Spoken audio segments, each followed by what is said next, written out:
Reverend Dr. Lester A. McCorn is described as a transformational leader, scholar, activist, and nonprofit executive with nearly 40 years of leadership experience. A native of Worcester, Massachusetts, he is the newly elected 18th president of Paine College in Augusta, Georgia. He is the former president of Clinton College, a private HBCU founded in 1894 by the AME Zion Church in Rock Hill, South Carolina. Under his leadership, Clinton College experienced dramatic growth in enrollment and student success, as well as a transformative $25 million campus building program, which included its first new medical clinic, a newly constructed academic center for excellence, and a digital library and learning commons. Clinton successfully completed its 10-year accreditation reaffirmation evaluation with 0 suggestions, findings, or recommendations. Dr. McCorn has taken the helm of Paine College at an inflection point in its 143-year history. The college has recently adopted a 10-year transformation plan in partnership with the Augusta National Golf Club, Bank of America, the United Negro College Fund, the Community Foundation for the CSRA, and EAB. Paine College has been rebranded with the motto, Preparation for Transformation. President McCorn is an alumnus of Morehouse College, Yale Divinity School, and Chicago Theological Seminary. He holds the Doctor of Ministry from United Theological Seminary. He is currently completing the requirements for the Doctor of Philosophy in Leadership and Change from Antioch University in Yellow Springs, Ohio. Reverend Dr. McCorn is an ordained elder in the AME Zion Church and a former pastor of churches in Boston, New Haven, Connecticut, Chicago, Atlanta, and Baltimore. He is the author of Standing on Holy Common Ground, an Afrocentric ministry approach to prophetic community engagement. Dr. McCorn is a proud life member of Alpha Phi Alpha Fraternity Incorporated. He is married to Mrs. Charlene M. McCorn, a retired educator of nearly 30 years. They are proud parents of 4 adult children and 5 grandchildren. Please welcome the Reverend Dr. Lester A. McCorn.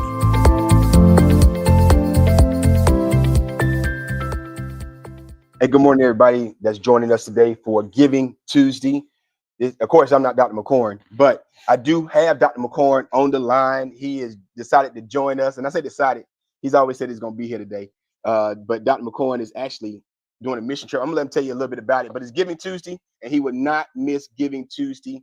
And he had to be here to join us for it. Dr. McCorn, Jim, you bring Dr. McCorn up. Dr. McCorn. Hey there. Hey, Mike. Hey, everybody. Listen. I hate to bother you. I know you're on your mission trip. I know you're going to tell people about it, but I know it was important for you to kick off our Giving Tuesday today and telling everybody about how important it is to make sure that they're giving and what's going on with Paine College and that type of thing. So I'm going to step away for a second and let you kind of just welcome everybody and do your thing as it relates to what's going on with Giving Tuesday. Thanks, Mike. Well, again, it is our Giving Tuesday. It is an amazing day all over the country and really across the world. People are focusing their hearts on projects and institutions and people that they want to invest in. And this is a perfect day for you to invest in Paine College. I am so excited to be the 18th president of Paine. As Mike has said, I'm away in South Africa right now, but my heart is in Augusta, Georgia. I'm supposed to be involved in mission trip and a little bit of vacation. Lady McCorn is with me and you'll see her later, but we have been thinking about Augusta the whole time we've been here. And I do want to say that this year has been a year of transition. And you have to experience transition before you get to transformation. But your support of Paine College is making the difference. I tell people everywhere I go that, number one, I accepted Paine, the presidency of Paine, because I saw the potential. But what has excited me every day is the support that we've received from alumni and friends and people who love Paine College. And today is a day for us to show our love for Paine College. I've been blessed this week to see so many people who wish they had what we had in the United States, young people who desire to advance and improve their lives through education. And I'm hoping that we'll actually have some new students from South Africa who will come and enroll at Paine College. There's actually a golf player here in South Africa that we think we might be able to recruit, but there are others. There are so many others, so many deserving students, and they'll need help. And so I'm hoping and praying that you will join us today. I'm believing that this is going to be a record day of giving for Paine College. And I just want you to join me. I've given my $500 seed this morning, but I plan on giving much more before the day is over. And so my challenge is to somebody who's watching, if you'll join me and match that 500 and make it 1,000. And then I'll come back later with the challenge. But thanks, Mike. I know you've been under the weather, so I really appreciate you pushing through today to help quarterback this day. It's going to be a day full of fun. Today, y'all are going to hear from alums from all over who love Paine. They're going to show their love with their gifts, but also with their testimonies of what Paine has meant to them. So thanks again, Mike, for leading this, and I'm looking forward to a great day for Paine College. Yeah, thanks, Dr. McCorn. Listen, it's been great. Yesterday, people were coming in. Jeremy and I were setting up. You know, Jeremy's backstage, doing all the production, and we were in here setting up. People were coming in, dropping off checks, and just saying, "Hey, I want to get in front of Giving Day. I want to go ahead and give." So we just want to make sure everybody gets a chance to give. There'll be links up. There'll be ways for people to give, but more importantly, share this message, share this link. Let people see what we're alive. If you want to join the conversation, we're gonna drop the comment. We're gonna drop something in there so people can join us, tell their Paine testimony, tell their story, and everything. But Doc, listen, we got one question though. Jeremy and I were doing some research, and we want to know. Hold on. We got to ask you about this. This hit us yesterday. We want to know where did this come, Doc? This is this what is this? You got to talk to us about this right here, Doc.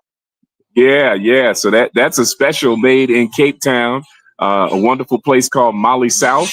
I went there and saw the stuff, and I said, "Hey, could you do something custom for me for Paine College?" And they said, "No worries, Mr. President, we can do it." So I gave them the logo, and I came back 2 days later, and that's what I wore. And so this is me speaking at Every Nation Church in Cape Town, South Africa, and that's when I debuted my new Paine College dashiki. I told y'all I'm thinking about Paine College wherever I go.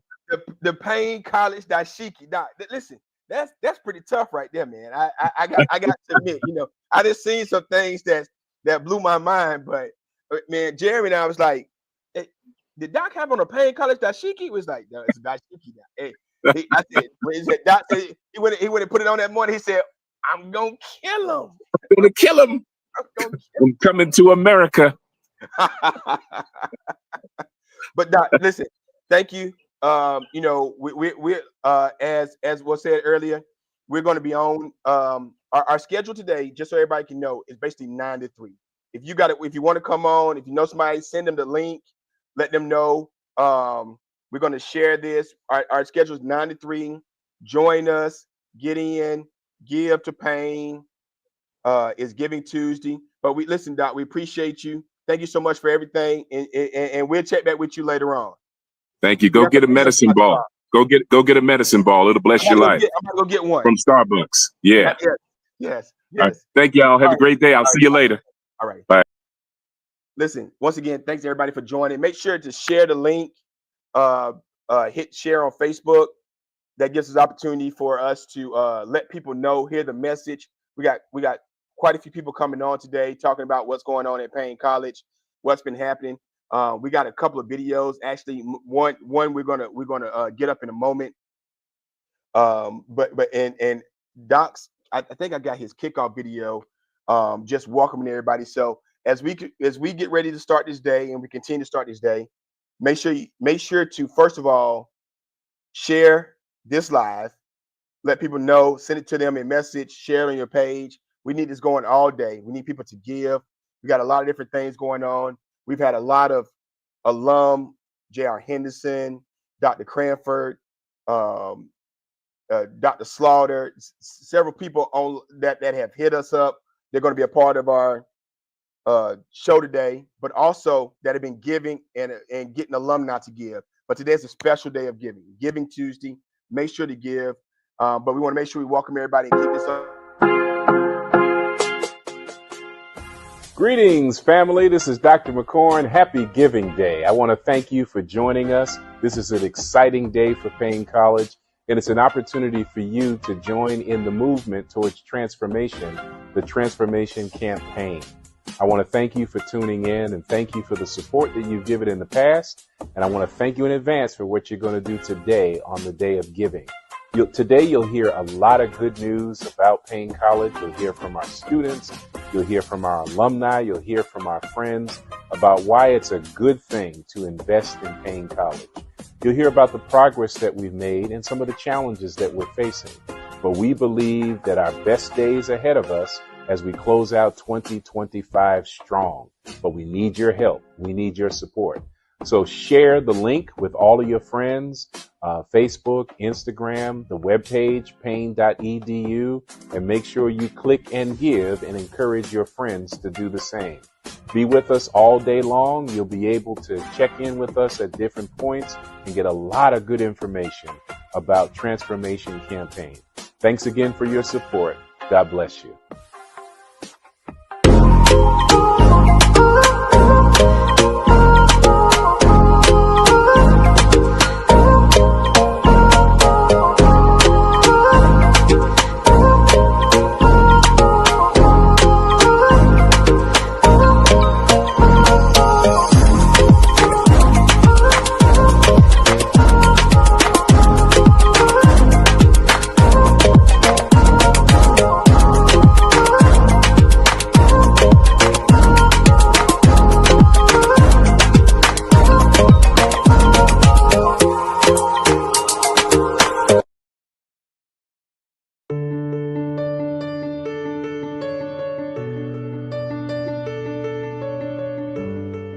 Lester McCorn, 18th president of Paine College here in Augusta, Georgia.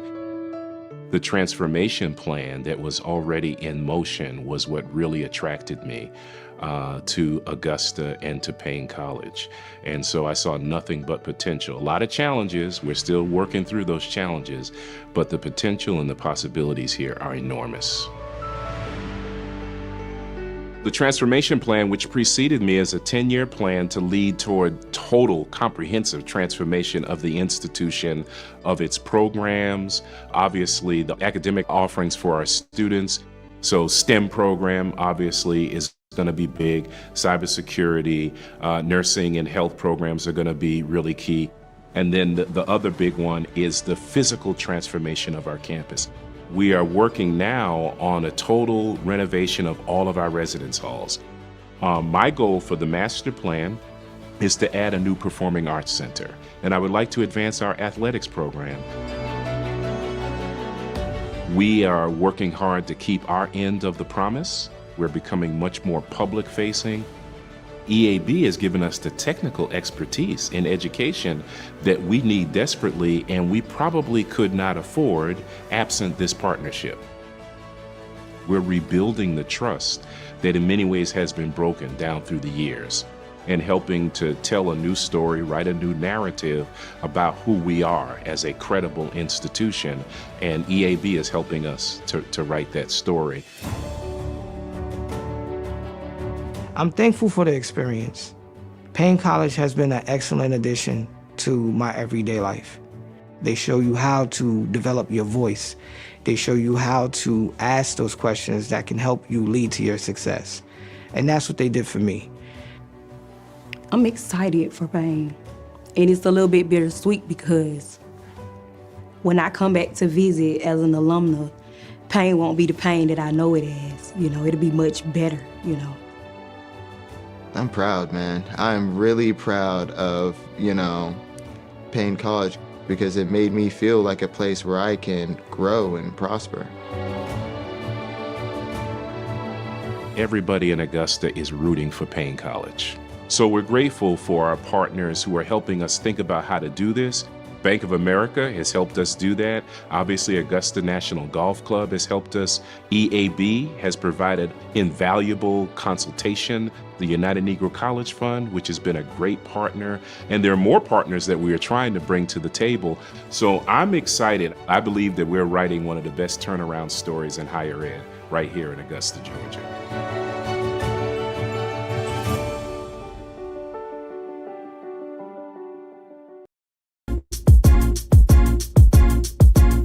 Greetings, everyone. This is Dr. McCorn from Paine College, and I want to thank you all for your support of Paine. This has been an amazing year as we come toward the end of 2025.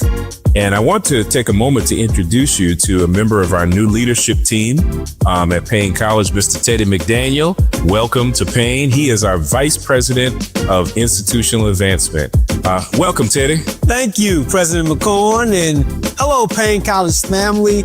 I'm delighted to be on board and looking forward to supporting you as we raise money in the brand of Paine College. So we're here to announce our season of giving starting November 1st for 30 days. And I want to hear from you all, hopefully receive the number of gifts. My contact is tmcdaniel@paine.edu. So let me hear from you. And I look forward to working and meeting all of you all very soon.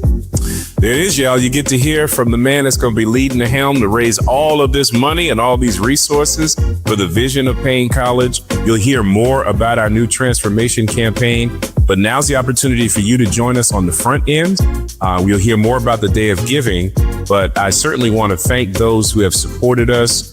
Recently, we got a major gift from Good Shepherd Baptist Church. My friend Clarence Moore, thank you for your support of Paine College. And happy to announce that my predecessor, the 17th president of Paine College, Dr. Cheryl Evans-Jones, kicked off our campaign with her $1,000 contribution in this season of giving. So we hope that you will match and or exceed that as you support us. But anything that you can give will be of a great help to us as we reach our goal towards transformation here at Paine College. I look forward to seeing you in the future. God bless you.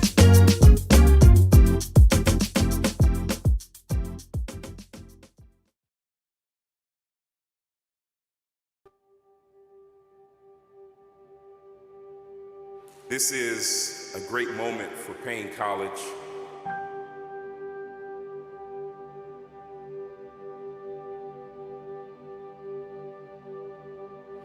To this fine-looking, soon-to-be graduating class, I want you to know that we're gonna make it. Paine has survived all the other storms in 143 years, and we're going to survive and thrive again. It's my special pleasure to introduce Dr. Lester McCorn, President of Paine College. Storms grab our attention. Storms force people to act, and storms bring people together. All of us have experienced some storms in life. Paine has had some turbulence, but we're gonna be all right. We've had some distractions, but we're gonna make it because we're focused. I need some storm riders to go with me. Some folk who know how to handle turbulence and the disturbances of change. It might be a rough ride, but we're gonna make it, PC. I want you to know that Paine, right now, has 327 students. And our goal is to ensure that all 327 make it from one semester to the next, from 1 year to the next, all the way to graduation.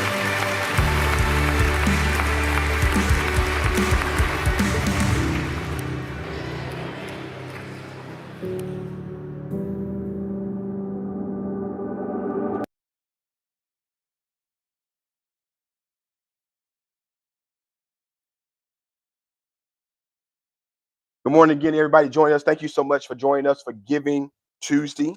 We are here live. I hope my microphone working? If you're listening, if you're on, make sure you are there. Make sure you say something. More importantly, make sure you share the stream and make sure you give. It's Giving Tuesday. This is one of the biggest days of giving throughout the nation, but especially here at Paine College. We need it now more than ever as we are moving toward transformation, preparation for transformation. Dr. McCorn's message has been transformation from the very, very beginning. So we have to make sure we continue to push that message of transformation. Everybody here that's watching, make sure you kick in, say something, but share this link. Somebody that's on your timeline may not be seeing it, and they may need to see it.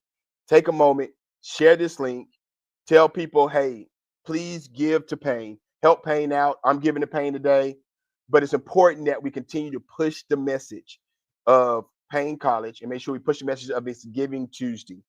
You'll see a lot of different videos today.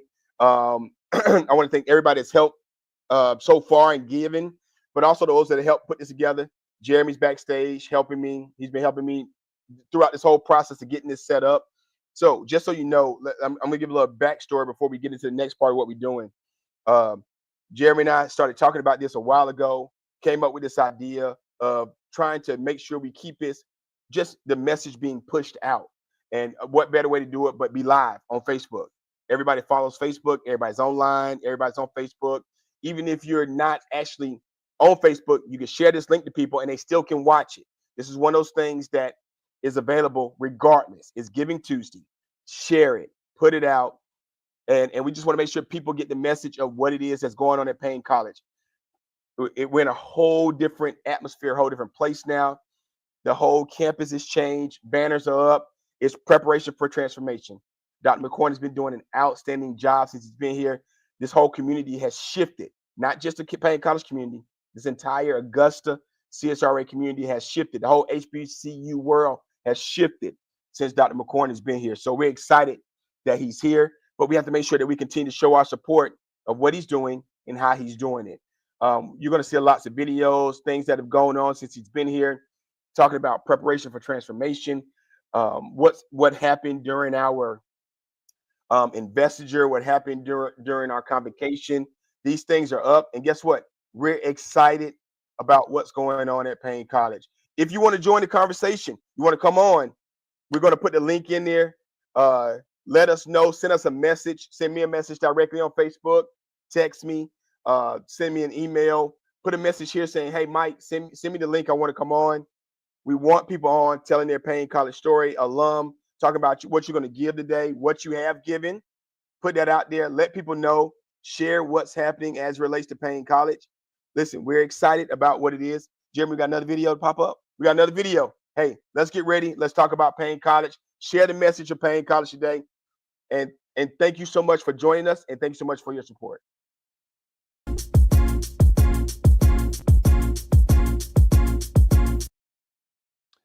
Greetings, everyone. This is Dr. McCorn, president of Paine College, and I want to thank you now for your support of Paine College in our season of giving. And today in particular is our day of giving. We are reaching out to people all across the country and even across the world to be our partners in our season of transformation, our transformation campaign. This is a special time for Paine College as we gear up for a brand new year. 2025 has been a good year. We've had some challenges, but we've also had some great successes. In fact, recently, Paine has been chosen for 2 special grant awards. The first one is with the Reinvestment Fund. We were chosen to be a cohort in the HBCU Brilliance Initiative. This is an opportunity for us to improve our operations, to expand and improve our physical plant, and also to make a larger impact in the community surrounding Paine College. There was a select number of HBCUs that were chosen, and I'm happy to report that Paine is one of those institutions. So you will have an opportunity on the ground floor to join us in this transformation with our partners who are believing and investing in Paine College. Secondly, we have also received a grant from the United Negro College Fund to support our enrollment efforts.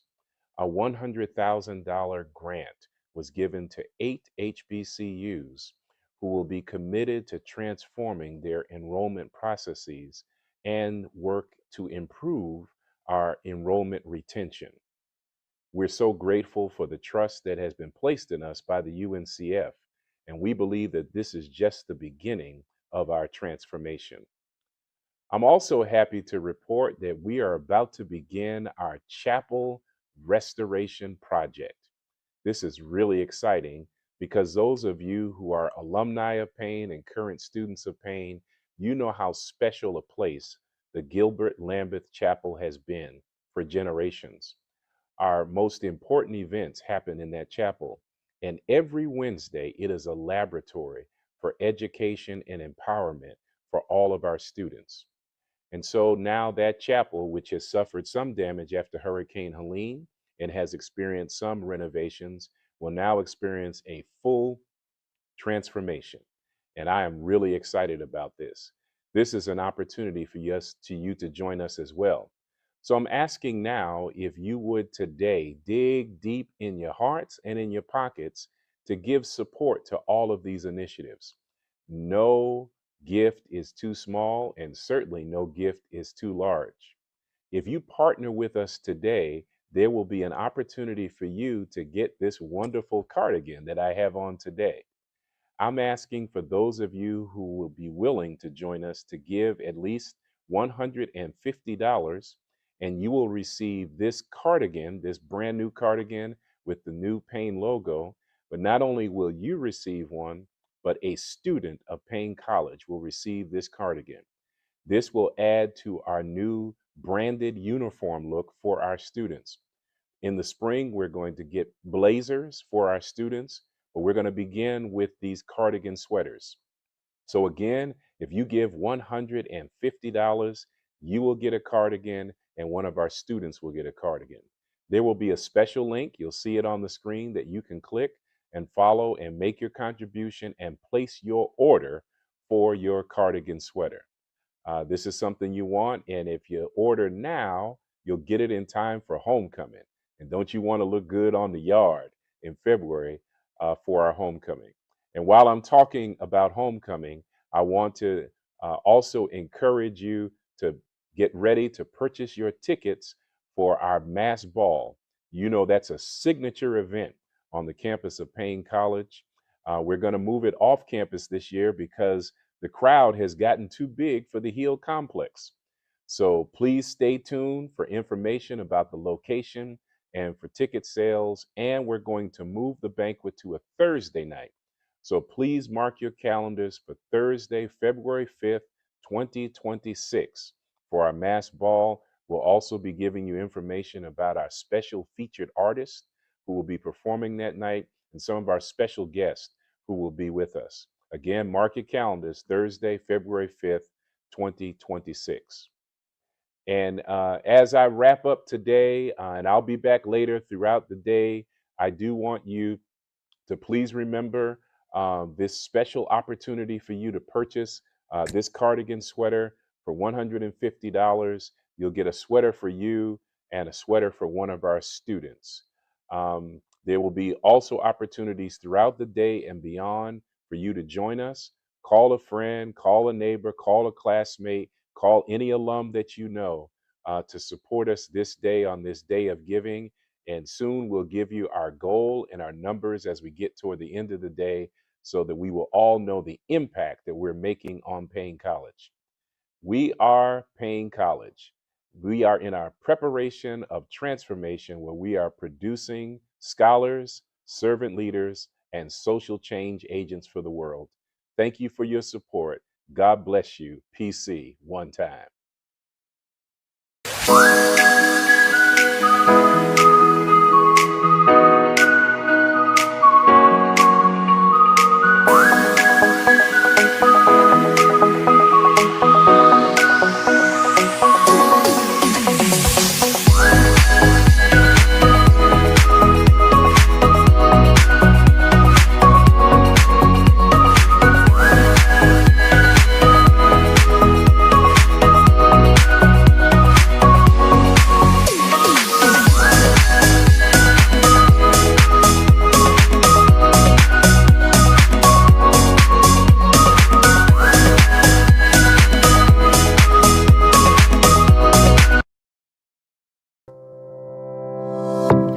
Dr. Lester A. McCorn is described as a transformational leader, scholar, activist, and nonprofit executive with nearly 40 years of leadership experience. A native of Worcester, Massachusetts, he is the newly elected 18th president of Paine College in Augusta, Georgia. He is the former president of Clinton College, a private HBCU founded in 1894 by the AME Zion Church in Rock Hill, South Carolina. Under his leadership, Clinton College experienced dramatic growth in enrollment and student success, as well as a transformative $25 million campus building program, which included its first new medical clinic, a newly constructed academic center for excellence, and a digital library and learning commons. Clinton successfully completed its 10-year accreditation reaffirmation evaluation with 0 suggestions, findings, or recommendations. Dr. McCorn has taken the helm of Paine College at an inflection point in its 143-year history.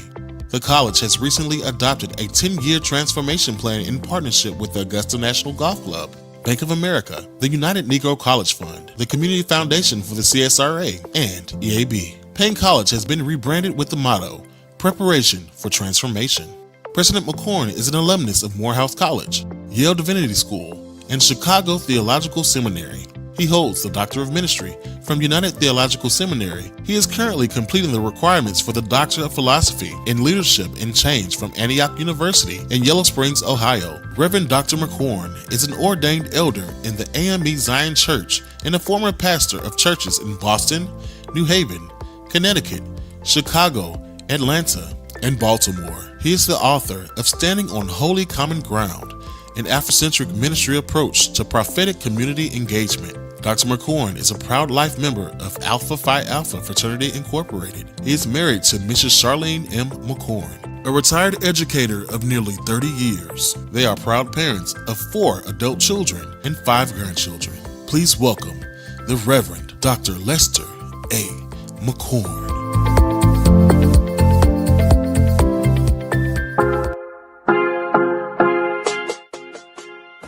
Greetings, family. This is Dr. McCorn. Happy Giving Day. I want to thank you for joining us. This is an exciting day for Paine College, and it's an opportunity for you to join in the movement towards transformation, the Transformation Campaign.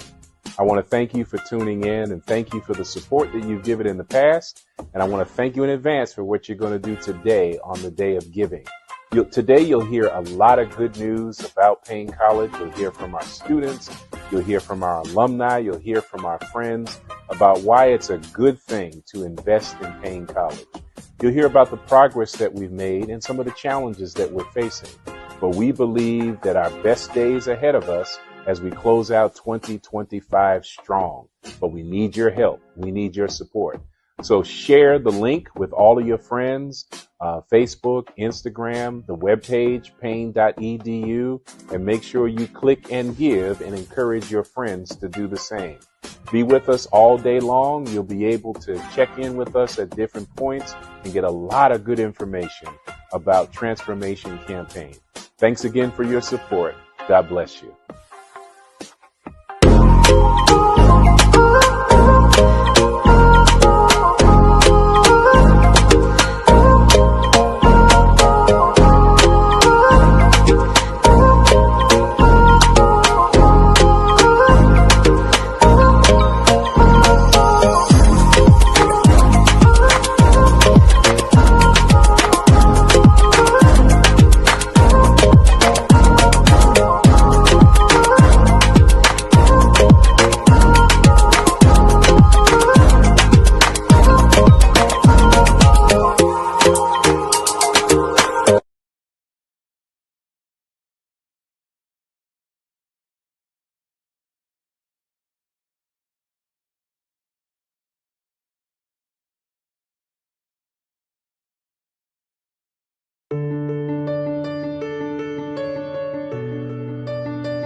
Lester McCorn, 18th president of Paine College here in Augusta, Georgia. The transformation plan that was already in motion was what really attracted me to Augusta and to Paine College. And so I saw nothing but potential. A lot of challenges. We're still working through those challenges, but the potential and the possibilities here are enormous. The transformation plan, which preceded me, is a 10-year plan to lead toward total comprehensive transformation of the institution, of its programs, obviously the academic offerings for our students. So STEM program obviously is going to be big. Cybersecurity, nursing and health programs are going to be really key. And then the other big one is the physical transformation of our campus. We are working now on a total renovation of all of our residence halls. My goal for the master plan is to add a new performing arts center, and I would like to advance our athletics program. We are working hard to keep our end of the promise. We're becoming much more public facing. EAB has given us the technical expertise in education that we need desperately, and we probably could not afford absent this partnership. We're rebuilding the trust that in many ways has been broken down through the years, and helping to tell a new story, write a new narrative about who we are as a credible institution, and EAB is helping us to write that story. I'm thankful for the experience. Paine College has been an excellent addition to my everyday life. They show you how to develop your voice. They show you how to ask those questions that can help you lead to your success. And that's what they did for me. I'm excited for Paine. And it's a little bit bittersweet because when I come back to visit as an alumna, Paine won't be the Paine that I know it as. It'll be much better. I'm proud, man. I'm really proud of, Paine College because it made me feel like a place where I can grow and prosper. Everybody in Augusta is rooting for Paine College. So we're grateful for our partners who are helping us think about how to do this. Bank of America has helped us do that. Obviously, Augusta National Golf Club has helped us. EAB has provided invaluable consultation. The United Negro College Fund, which has been a great partner. And there are more partners that we are trying to bring to the table. So I'm excited. I believe that we're writing one of the best turnaround stories in higher ed right here in Augusta, Georgia.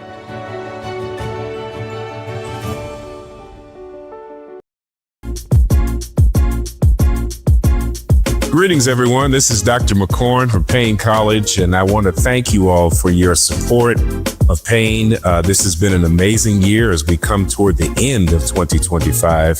And I want to take a moment to introduce you to a member of our new leadership team at Paine College, Mr. Teddy McDaniel. Welcome to Paine. He is our Vice President of Institutional Advancement. Welcome, Teddy. Thank you, President McCorn, and hello, Paine College family. I'm delighted to be on board and looking forward to supporting you as we raise money in the brand of Paine College. So we're here to announce our season of giving starting November 1st for 30 days. And I want to hear from you all, hopefully receive the number of gifts. My contact is tmcdaniel@paine.edu. So let me hear from you. And I look forward to working and meeting all of you all very soon. There it is, y'all. You get to hear from the man that's going to be leading the helm to raise all of this money and all these resources for the vision of Paine College. You'll hear more about our new transformation campaign, but now's the opportunity for you to join us on the front end. We'll hear more about the Day of Giving, but I certainly want to thank those who have supported us. Recently, we got a major gift from Good Shepherd Baptist Church. My friend Clarence Moore, thank you for your support of Paine College. And happy to announce that my predecessor, the 17th president of Paine College, Dr. Cheryl Evans-Jones, kicked off our campaign with her $1,000 contribution in this season of giving. So we hope that you will match and or exceed that as you support us. But anything that you can give will be of a great help to us as we reach our goal towards transformation here at Paine College. I look forward to seeing you in the future. God bless you.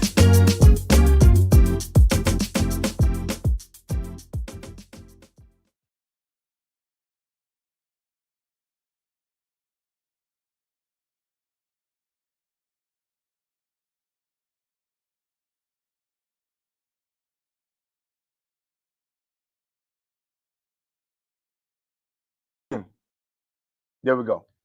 Everybody, thank you so much for joining us. If you haven't yet, hit the share button. Today is Giving Tuesday. We are live. We're going to be live all day long.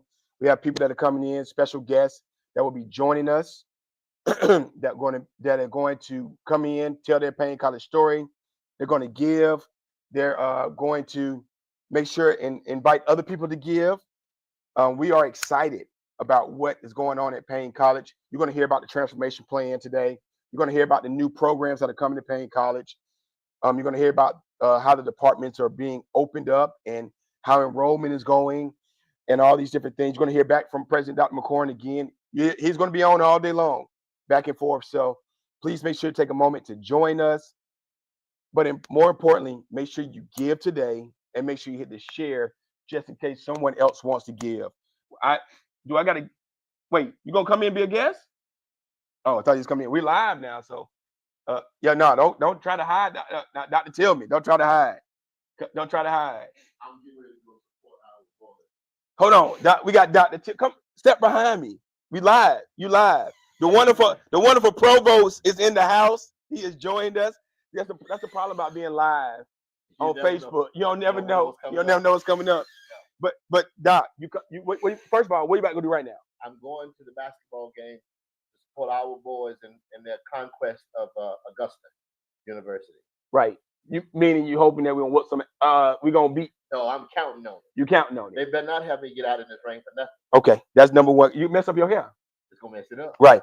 That's number one. Next thing is you're gonna be on later with us. Yeah. And you know we had our faculty and staff meeting the other week, and people were so excited from that. You talked to the alumni about this, but we got some major announcements coming out, and you're gonna be with us to join us about and talk about that in the 12 o'clock hour. Yes. Got you, Doc. I appreciate you. Thank you. See you then. See you later on. That's you can't, Jerry. You say don't. You told me leave the door open. That you leave the door open. Anybody walk in, guess what? You might be on today. So we are excited about what's going on at Paine College. Take a moment if you want to join us. I said I send the link out. I'm sending the link. Join us there. But also, you pop up, you might end up online today. We about that life. We about that life at Paine College. We about giving. It's Giving Tuesday. Go online, give your gift, hit the share button. If nothing else, make sure you share this live stream and tell other people to give. Tell other people what you're doing to give and give back. Talk about how Paine has impacted your life. We got a video we want to share. We're excited about that. And then we're going to get into it. Next thing you know, it's 10 o'clock hour, and we're going to have more guests on, more video. Listen, we're excited. Paine College, Giving Tuesday. We ready? Is this what I need to? Hold on a second. Let me. It says.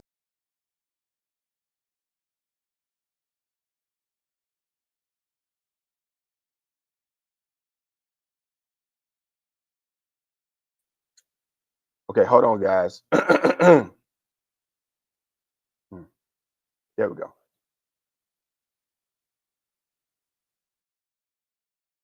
Leave this campus is waiting for leaders, is waiting for people like yourselves to come and make a contribution, is waiting for people to change society.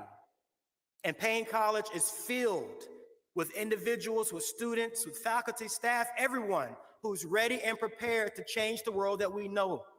We know for a fact that the Paine College that we want to see, that the world that we want to see, it starts with the people in this room today.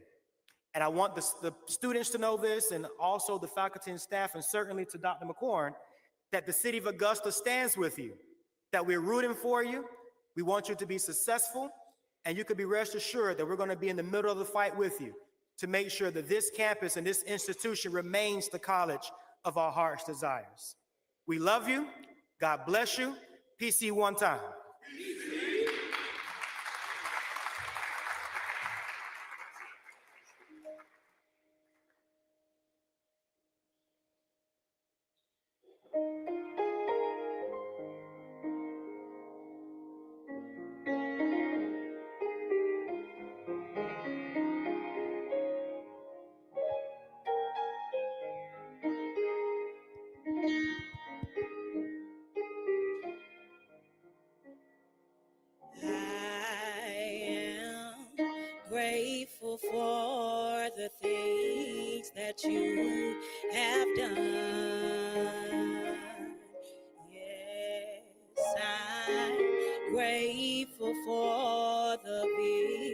victories we've won.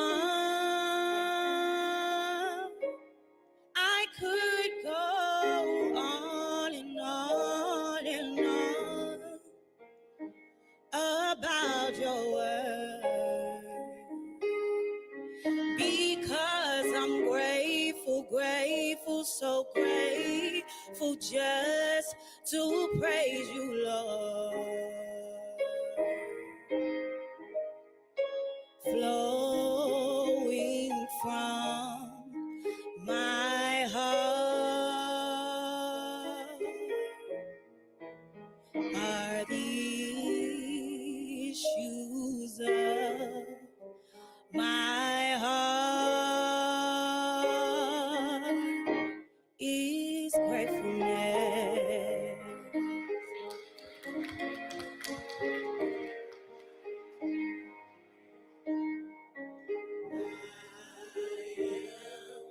Grateful for the things that you have done. Yes, I'm grateful for the victories we've won. I could go on and on about your word, because I'm grateful, grateful, so grateful just to praise you, Lord. Flowing from my heart are the issues of my heart.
Let us pray.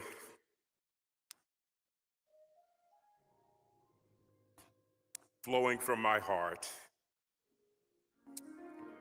are the issues of my heart. In one simple word, it's gratefulness. God, we're grateful for this moment.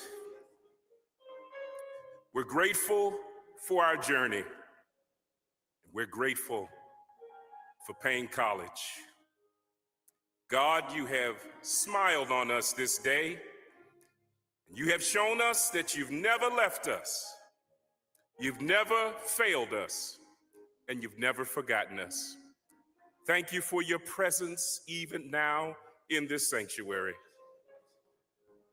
God, you are doing a new thing. And we're grateful that you allowed us to live long enough to see it. Use us now as your instruments and vessels of your power, your peace, and your grace.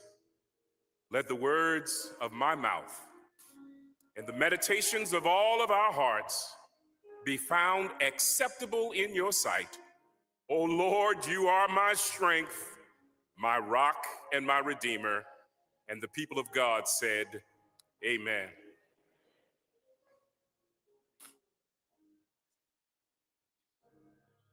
Giving honor to God, who is the head of my life, to our chairman of the Board of Trustees, Michael Thurman, in his absence, to the Board of Trustees, to the elected officials, Commissioner Scott, Commissioner Lewis, Commissioner Johnson, your presence means a lot to us today. Thank you for being here. To the Administrative Council, the faculty and staff, the alumni, to our guests, and most of all, to the students. It is an honor to give my first official address to the amazing scholars of Paine College. I'll come back to you all in a moment. First, let me express my profound gratitude to the Paine community and the Augusta community for the way you have received my wife and me since our official arrival on January 1st. We have been overwhelmed by the outpouring of love and support, which is an indication of your love and appreciation for the special place that Paine College holds in this city. This is an iconic institution that is steadily being reminded of its greatness. It is my honor to have been named by the Board of Trustees as the 18th president of Paine College. You have my word that I will give the students and this institution the very best I have, because that is what you deserve.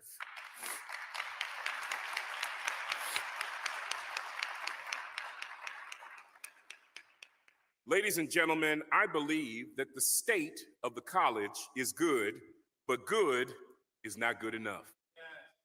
Jim Collins, in his seminal book, From Good to Great, said that good is the enemy of great. As I learned the comparative and superlative forms of the word good in the 6th grade, good, better, best, never let it rest until your good is better and your better is best. Please allow me a point of personal privilege to give a few shout outs. I would like to acknowledge the woman who is my inspiration and my greatest supporter, who without her unconditional love, I would not be standing here today. My wife and life partner of 34 years, the First Lady of Paine College, Mrs. Charlene McCorn.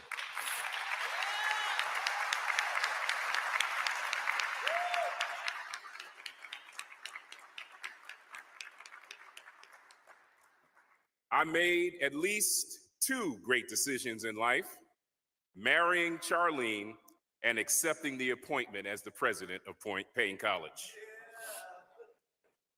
Mrs. McCorn has already become a celebrity. I'm just happy to go along with her for the ride. Lady McCorn is an outstanding educator in her own right, and I look forward to the contributions that she will make to the life of Paine College. I want to give a shout out to my brothers who came all the way from Charlotte, North Carolina to check on their boy. Presiding Elder Kevin McGill, Reverend Enrico White, and Reverend Brandon Smith, would you all please stand?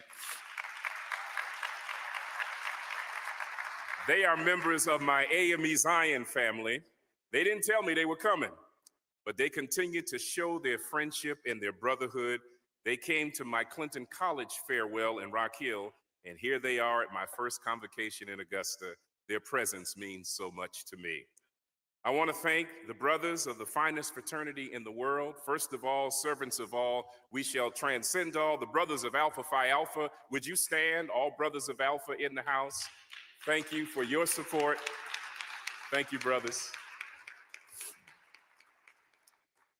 I do want to pause and express my appreciation to my predecessor, the 17th president of Paine College, Dr. Cheryl Evans Jones. She was a respected colleague of mine for 5 years, who has now become a trusted guide and source of support during this transition. I could not have asked for a better person to succeed. After 31 years of service to Paine College, she has become a gracious and generous advisor to her successor. That speaks volumes to her character. If you are listening, thank you, Madam President.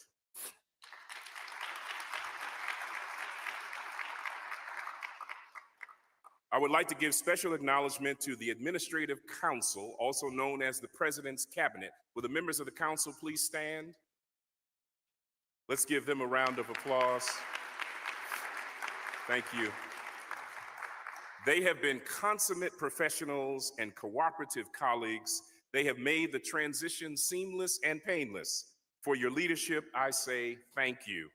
I especially want to acknowledge Dr. Marcy Middleton, who has served admirably as the acting dean and vice president of academic affairs. Dr. Middleton, would you stand? Thank you, ma'am, for your leadership. She will soon be transitioning to a new role that we'll announce at a later date. Please stay tuned. Speaking of transition, I would like to announce the first wave of new appointments to the leadership team of Paine College. First, I would like for you all to meet our new Provost and Executive Vice President of Academic Services, Dr. Pamela Richardson Wilkes. Dr. Wilkes, would you stand?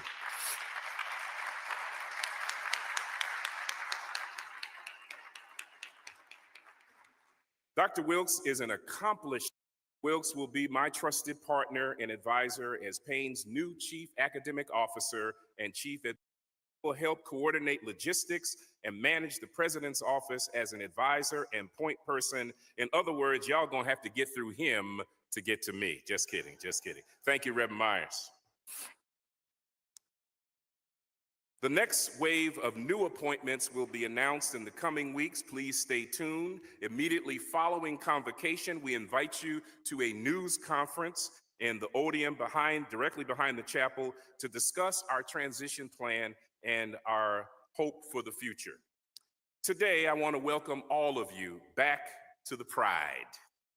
Paine Lions, you are the Pride. Lions are powerful and majestic creatures that are often misunderstood. According to the San Diego Animal Sanctuary, the African savanna is a realm where the majesty of the lion reigns supreme. These iconic big cats are known for their power and grace and their strong and unbreakable bond with their pride members. They are the only big cats that live in family units known as the Pride. A lion pride is not just a casual group of lions.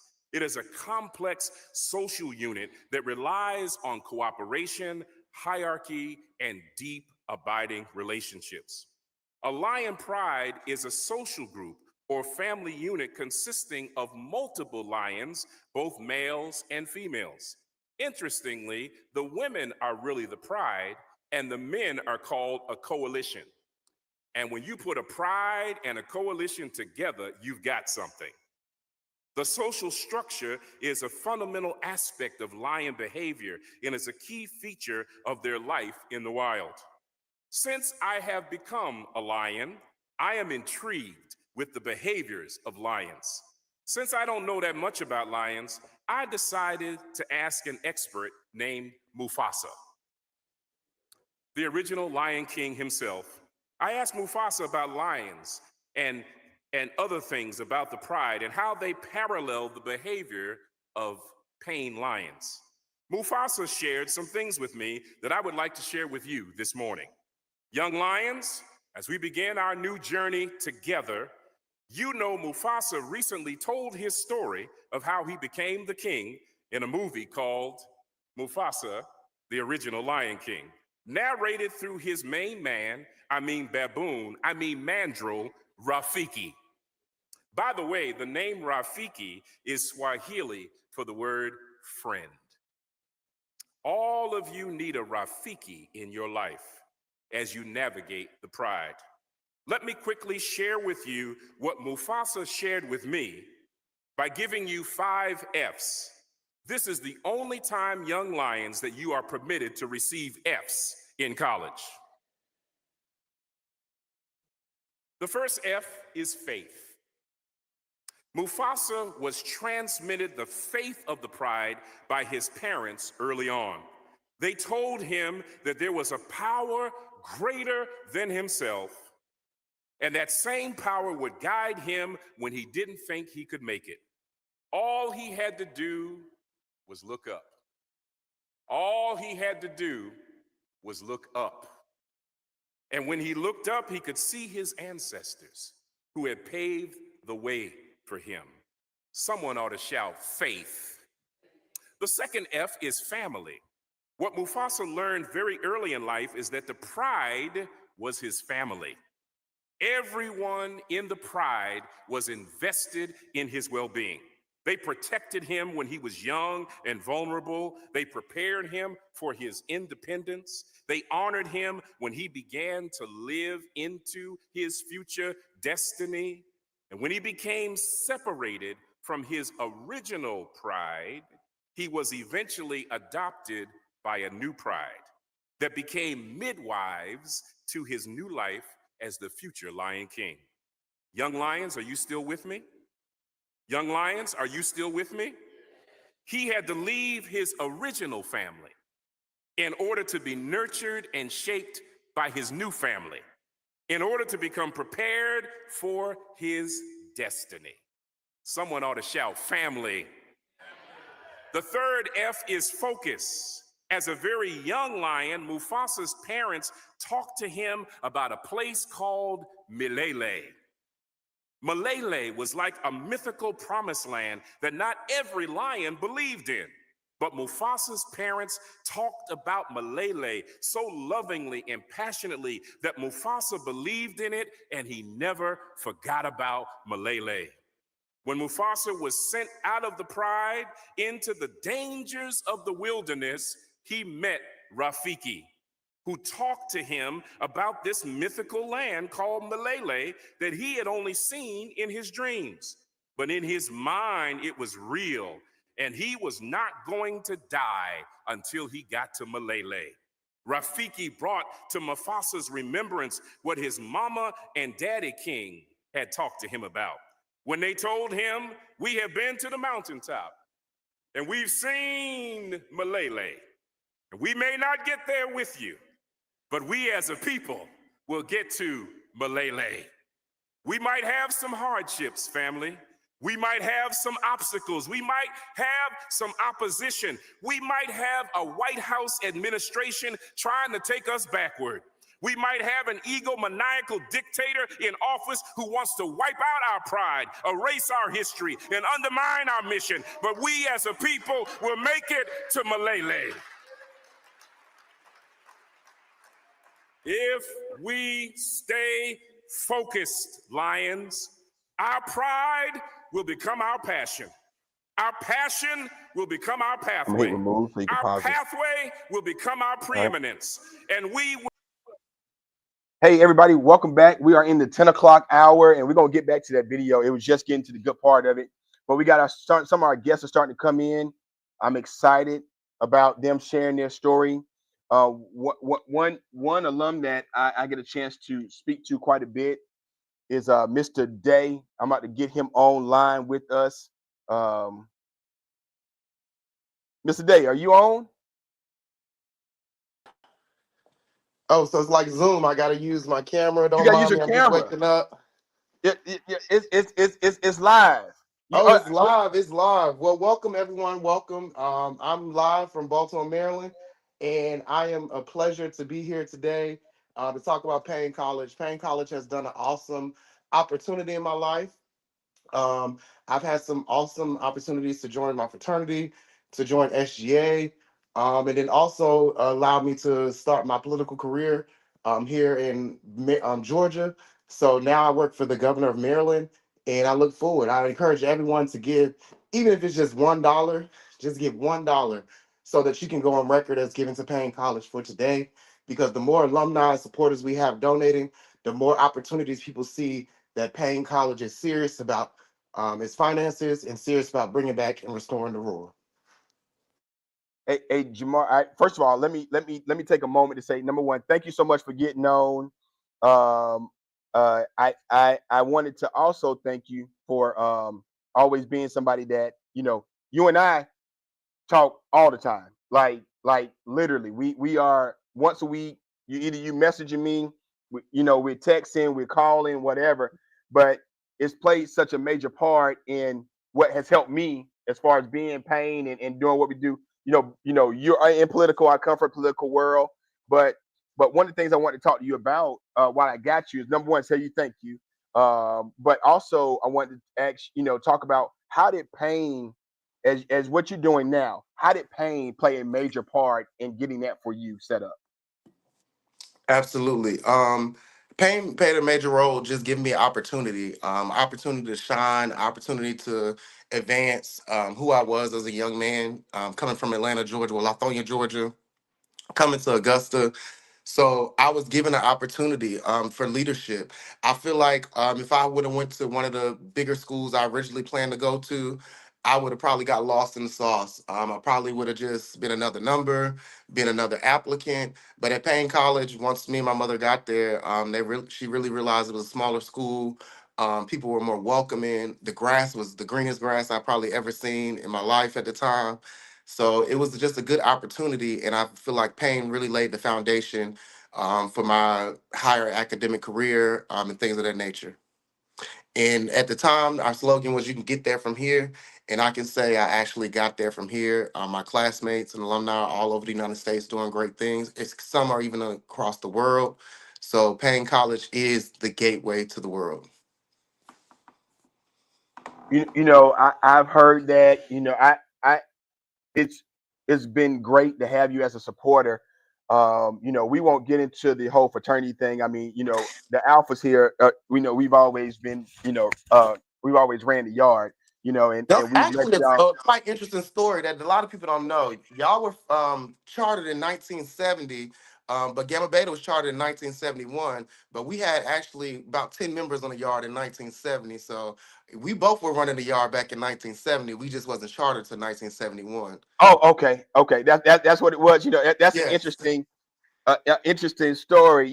If but us paying college alphas are just we're just different, brother. We just yeah, we you know, know. yeah. We love that alpha. We love that alpha. And the same thing. It's been great. It's funny how that whole thing has transcended. Even before we were on the yard, and even once my age group, and then behind me your age group. But it's funny how the one thing about our and you could talk about this because you were definitely a student here on campus. But Mhm. one thing to talk about is one thing about our Divine Nine as relates to on campus at Payne. Like we really got love for each other. Like we are a major supportive group Absolutely. overall of how we do things at Payne College.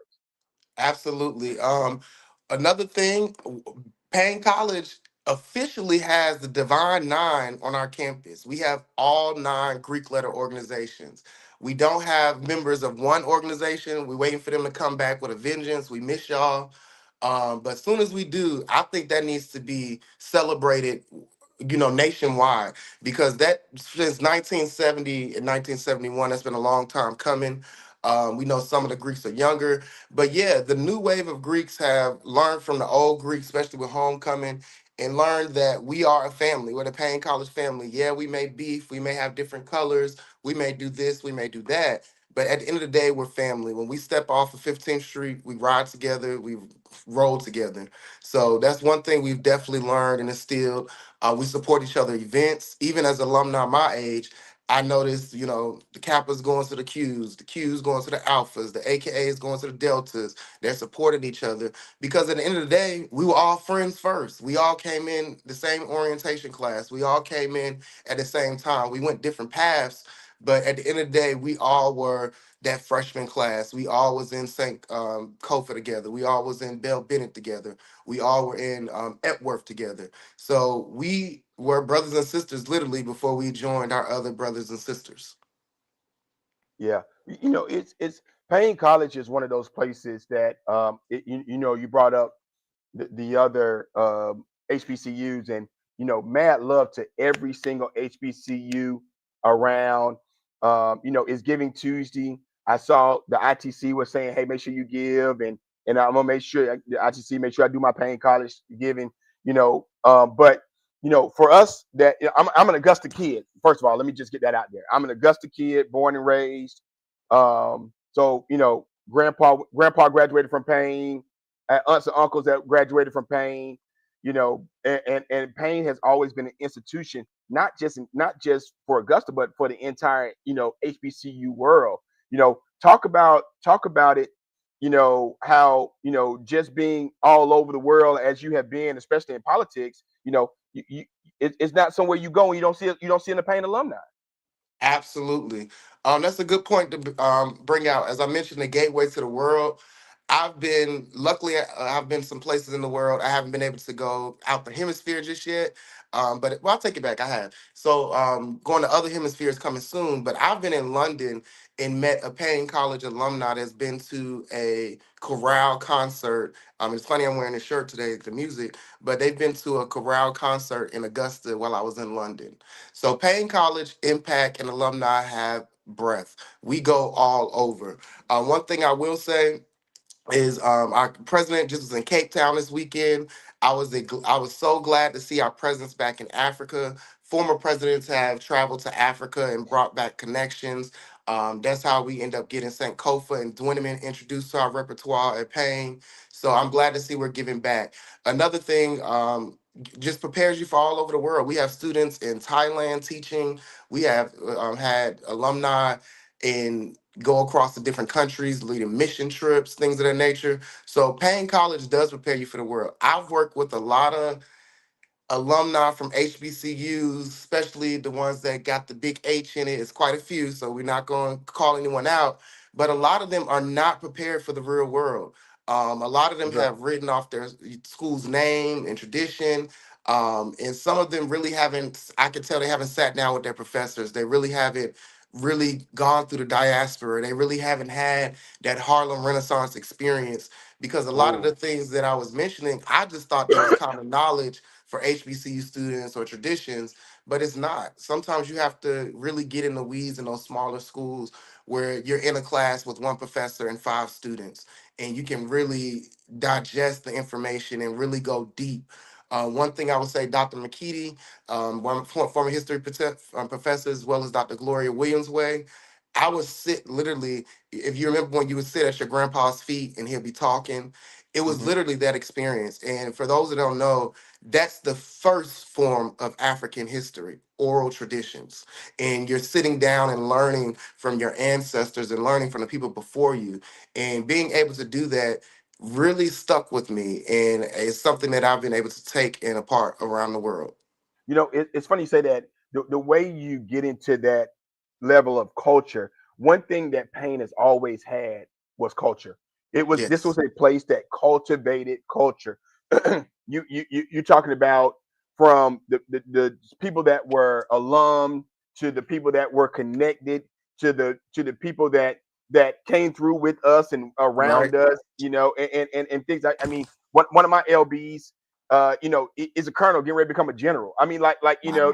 you got the the Jesse Normans, the James Browns, the people who the level of connection just because it's Augusta and it's Payne College, and you made that like the point you made, like you don't understand, and you understand, but I want people to feel it, really hear that, like to sit at the feet of your grandfather, sit at the feet of these professors, the engaged, the ones that can sit here and have these conversations with you about culture things and understanding the presidents that we've had in the past, the presidents, but watch this, the presence that we've had in the past, the people that we've had as speakers at convocation, the Desmond Tutus, the generals, the things that have been here on campus that walk these these trails, these sidewalks to understand what we have. I mean, just to know that and see those pictures. I mean, you coming here as a freshman, you being a student here, like what did that bring in to say, you know what, this is where I need to be?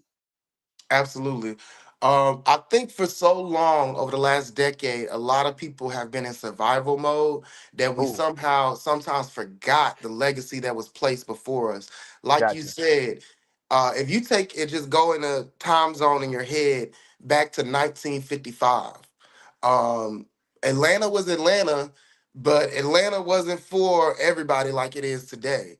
And there was Auburn Street, there was a lot of places to go, but you had places like Macon, Augusta, Savannah that were thriving black communities. And we're going to focus on Augusta. um, you had a lot of thriving NAACP activity. You had a lot of concerts coming through here from the Billie Holidays. You had the Jazz Chitlin Circus coming through Augusta. You even had SGA President Silas Norman. If you ever seen the movie Ray, there's a gentleman that slips Ray Charles a note. It doesn't say who he is, but that person is Silas Norman, the We, current we watch. We're SGA gonna watch. president. We're gonna watch the steering committee video later on here. I'm Yes. glad you brought that up. We're So gonna talk about that video yes, later that on is here. a Payne College alumni, former trustee, and he's the one that actually has handed a note to James Brown to say, "Hey, do not perform here because it's a segregated venue." And we know from there it was history, and the history was made. So that is the legacy that Payne College students and and student body and staff has. We have been curators of history since the beginning. We have the Ooh, Jesse Norman Amphitheater right there in downtown Augusta. I would have to be remiss if I didn't say thank you to Dr. Isaac Holmes, who was a former music professor at Payne College. He taught us so much about the classical style of music. He taught us so much about the different cultures and music styles in Augusta. A lot of people think it's just like jazz, but we had classical range, we had operatic range. So Payne College was literally leading the forefront. That Gilbert Lambert Memorial Chapel mhm. has probably seen more I brought it up celebrities for a and second. vocal Yeah. powerhouses than any of us could ever see. Because I'll leave us with this. People always talk about the Black church, but the But Black church prepared later us on, for once we public got some. speaking. The Black church prepared us for oratory competition. It prepared us with confidence and things of that nature. So Payne College has done a lot to prepare its alumni to go on a worldwide stage and perform and show out. Like, listen, what you just talked about, how pain cultivates, cultivates culture, and those types of things. Like, people don't understand. Pain was on the front end. It's one of the videos that Jeremy and I had already talked about showing later on. Was on the front end of the civil rights movement. Being a school that was a CME UMC connection, and talking, and that being such a focal point of what made Paine College. It sat at the very front of where we are, Right. and the very front of civil rights, not just, and don't get me wrong, like you said, definitely Augusta, but before Atlanta became Atlanta, Augusta was a It was the vital capital point. of Georgia. Listen, it's a vital point of the civil rights movement. Yes, Things happen here. It emanated from here. Martin Luther King came here, to speak at a church. This was absolutely. something that was major. But people don't understand those things came directly, and those meetings were held on this campus. those Absolutely. get-togethers, those that how it's going to go down with hell right here on this campus. The Dr. Mallory Millenders, the people who really got in to getting that going, you know, Hmm. and like it's a whole segment later Right. about that. If I can jump in right there, Mike, Please, I please, graduated in 2011. We had a special guest during our graduation. It was the class of 1970 graduating, walking across the stage with us because in 1970 in Augusta, Georgia, there was a huge race riot after a black boy was killed downtown. right, It was so bad that the governor had to send in the National Guard. Payne College, for the first time, closed its gates to make sure that its students and faculty were safe. And with that being the case, the class of 1970 was not allowed to graduate. So in 2011, as many that survived and came back, because that wasn't too long ago, they were able to walk across that stage. And so for them, that has to be a phenomenal historical moment. And I know wow, it sucks they didn't get to graduate, but I would forego my graduation to say that I was part of national history to help make sure that Augusta could desegregate, to make sure that black boys like me that come 50 years later can go downtown and stand on top of a Woolsworth tile, because Woolsworth is no longer there, and know that one day someone from Payne College sat at this diner and made sure that I can come to downtown Augusta. right.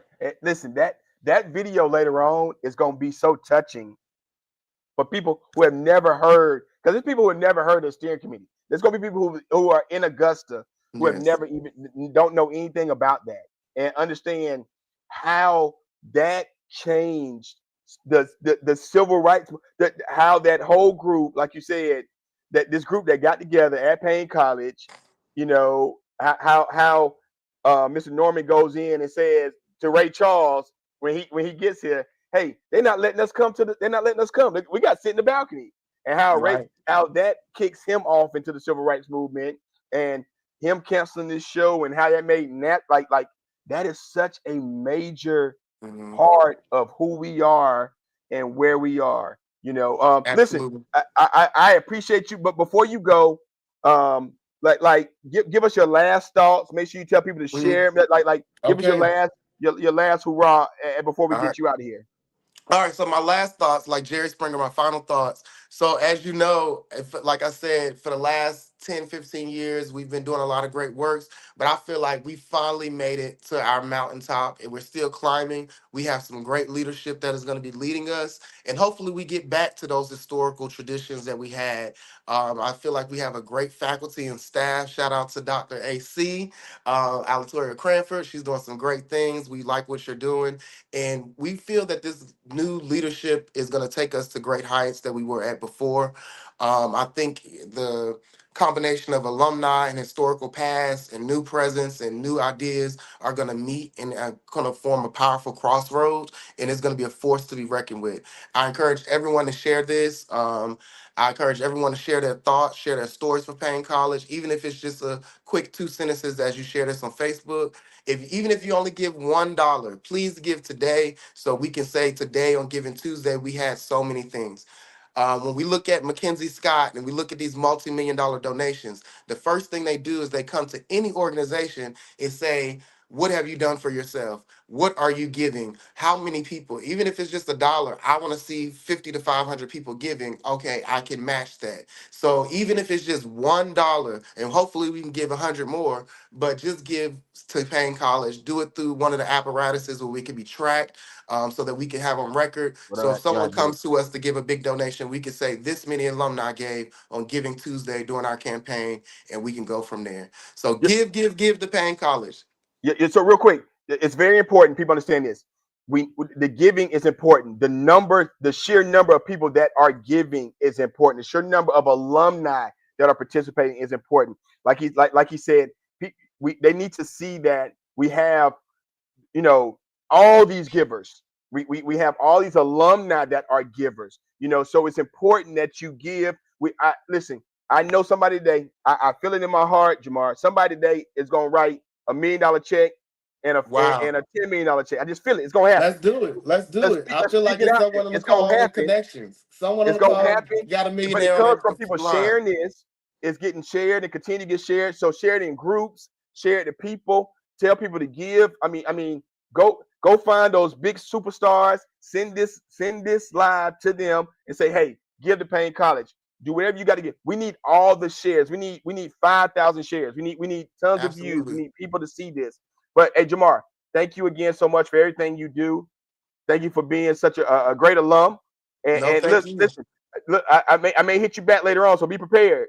All right, cool. I'll be on campus then, doing a campus tour in Maryland. So I'll be on another college campus. It won't be HBCU, but I'll be there. Okay. Thank you, All right, Jamar. thank y'all so much. Shout out to Dr. McCorn and everybody down there. All right, appreciate it. Hey, listen, everybody, thank you so much for joining us and being here. I got another special guest. Now I'm not excited about this part. I'm gonna say this about this is a great trustee. Hey, and Dr. Cranford, you own. I'm gonna send you the link. You make sure you on here. Get your hair done and everything, because you're gonna be live too. So be prepared. I'm about to text you the link so you can come on live in our 11 o'clock hour sometime. So be prepared. But listen, one thing I want to make sure, hit the share. Make sure we put this information out. Somebody's going to give big today. And we all got to speak that. We got to all make sure people are giving. Now, back to what I was saying. Jamar shit's on. The part I'm not that excited about. I generally don't like having cues back to back. But I'm gonna let Dr. Henderson come on anyway. One of the great trustees for Paine College, Dr. Henderson. Hey, what's going on, my brother? Hey, brother, listen. I know I had Jamar Day on, and he's a Q, and then I got to follow up with you, another Q. I got to figure out how to get some alphas in the rotation. I'm probably gonna have to call Dr. McCorn back, because we generally don't like the oh Lord. Then I see Ralph. Ralph got to have something to say too. This is getting a little out of hand. Dr. Henderson. I don't know how I feel about all this. How you doing, my brother? Man, Well, I'm doing great. First of all, let me say this, man. I am so happy that Paine College is taking on this transformation head on. Right. And one of the things that I see is throughout this transformation is I see a lot of black and gold. So it's alphas everywhere at Paine College. I think our president is an alpha. You are alpha. Our provost is an alpha. Our development director, our vice president of development is an alpha. So we got a lot of these alphas on here. So I think you need a little purple to even out some of that black and gold y'all got going on there at the campus. Which you saying that you got some, you got a point. I'll let you slide that in there. I'll let you slide that in there. But listen, Trustee Henderson, first of all, let me thank you so much for joining us. And I want you to talk about, one, the importance of where we are transformation wise, but also talk about why it's important for people like you that have been talking about giving all week, who talk about giving all the time, and how we need to get more alumni support and more alumni involvement. Yeah, first of all, I would like to say on a serious note to our president, Dr. Lester McCorn, thank you, my brother. Thank you for all the work that you're doing with Paine College. The transformation is amazing. I remember for years we've had individuals that have wanted different things to happen at Paine College. We wanted a new president, check. We've gotten a new president. And then another thing that a lot of us have wanted for a long time, we wanted some of our very own to come back to Paine College to take on the leadership at Paine College. And one of the things that Dr. McCorn has done that I think a lot of alumni have pushed for years and years and years and years and years is to bring Dr. Cranford back to Paine College. So Paine College, you ask for president, you ask for Dr. Cranford, and we gave you all of those things. Not only did we give you a president, but we gave you a president that's a very intelligent, a very competent president that's doing a lot of work at Paine College to make sure that Paine College transitions successfully. So, from a board of trustees perspective as well, all of the board members are giving. We have had in these past couple years, we've had more donations from the board than we've had in a long time at Paine College.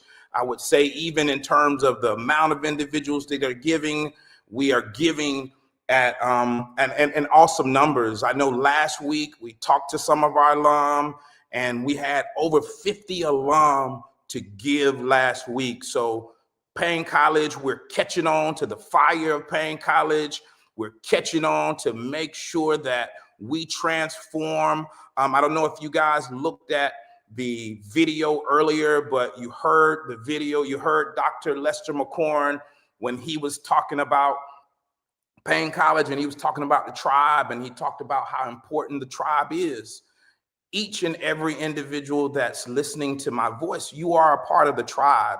You are the reason that we work so hard to make sure that the doors of Paine College stay open for years and hundreds of years. We've had very, very competent individuals. We've had individuals to graduate from Paine College and to go on and to do awesome things in life. And we really applaud that because the students of Paine College is the Paine College story.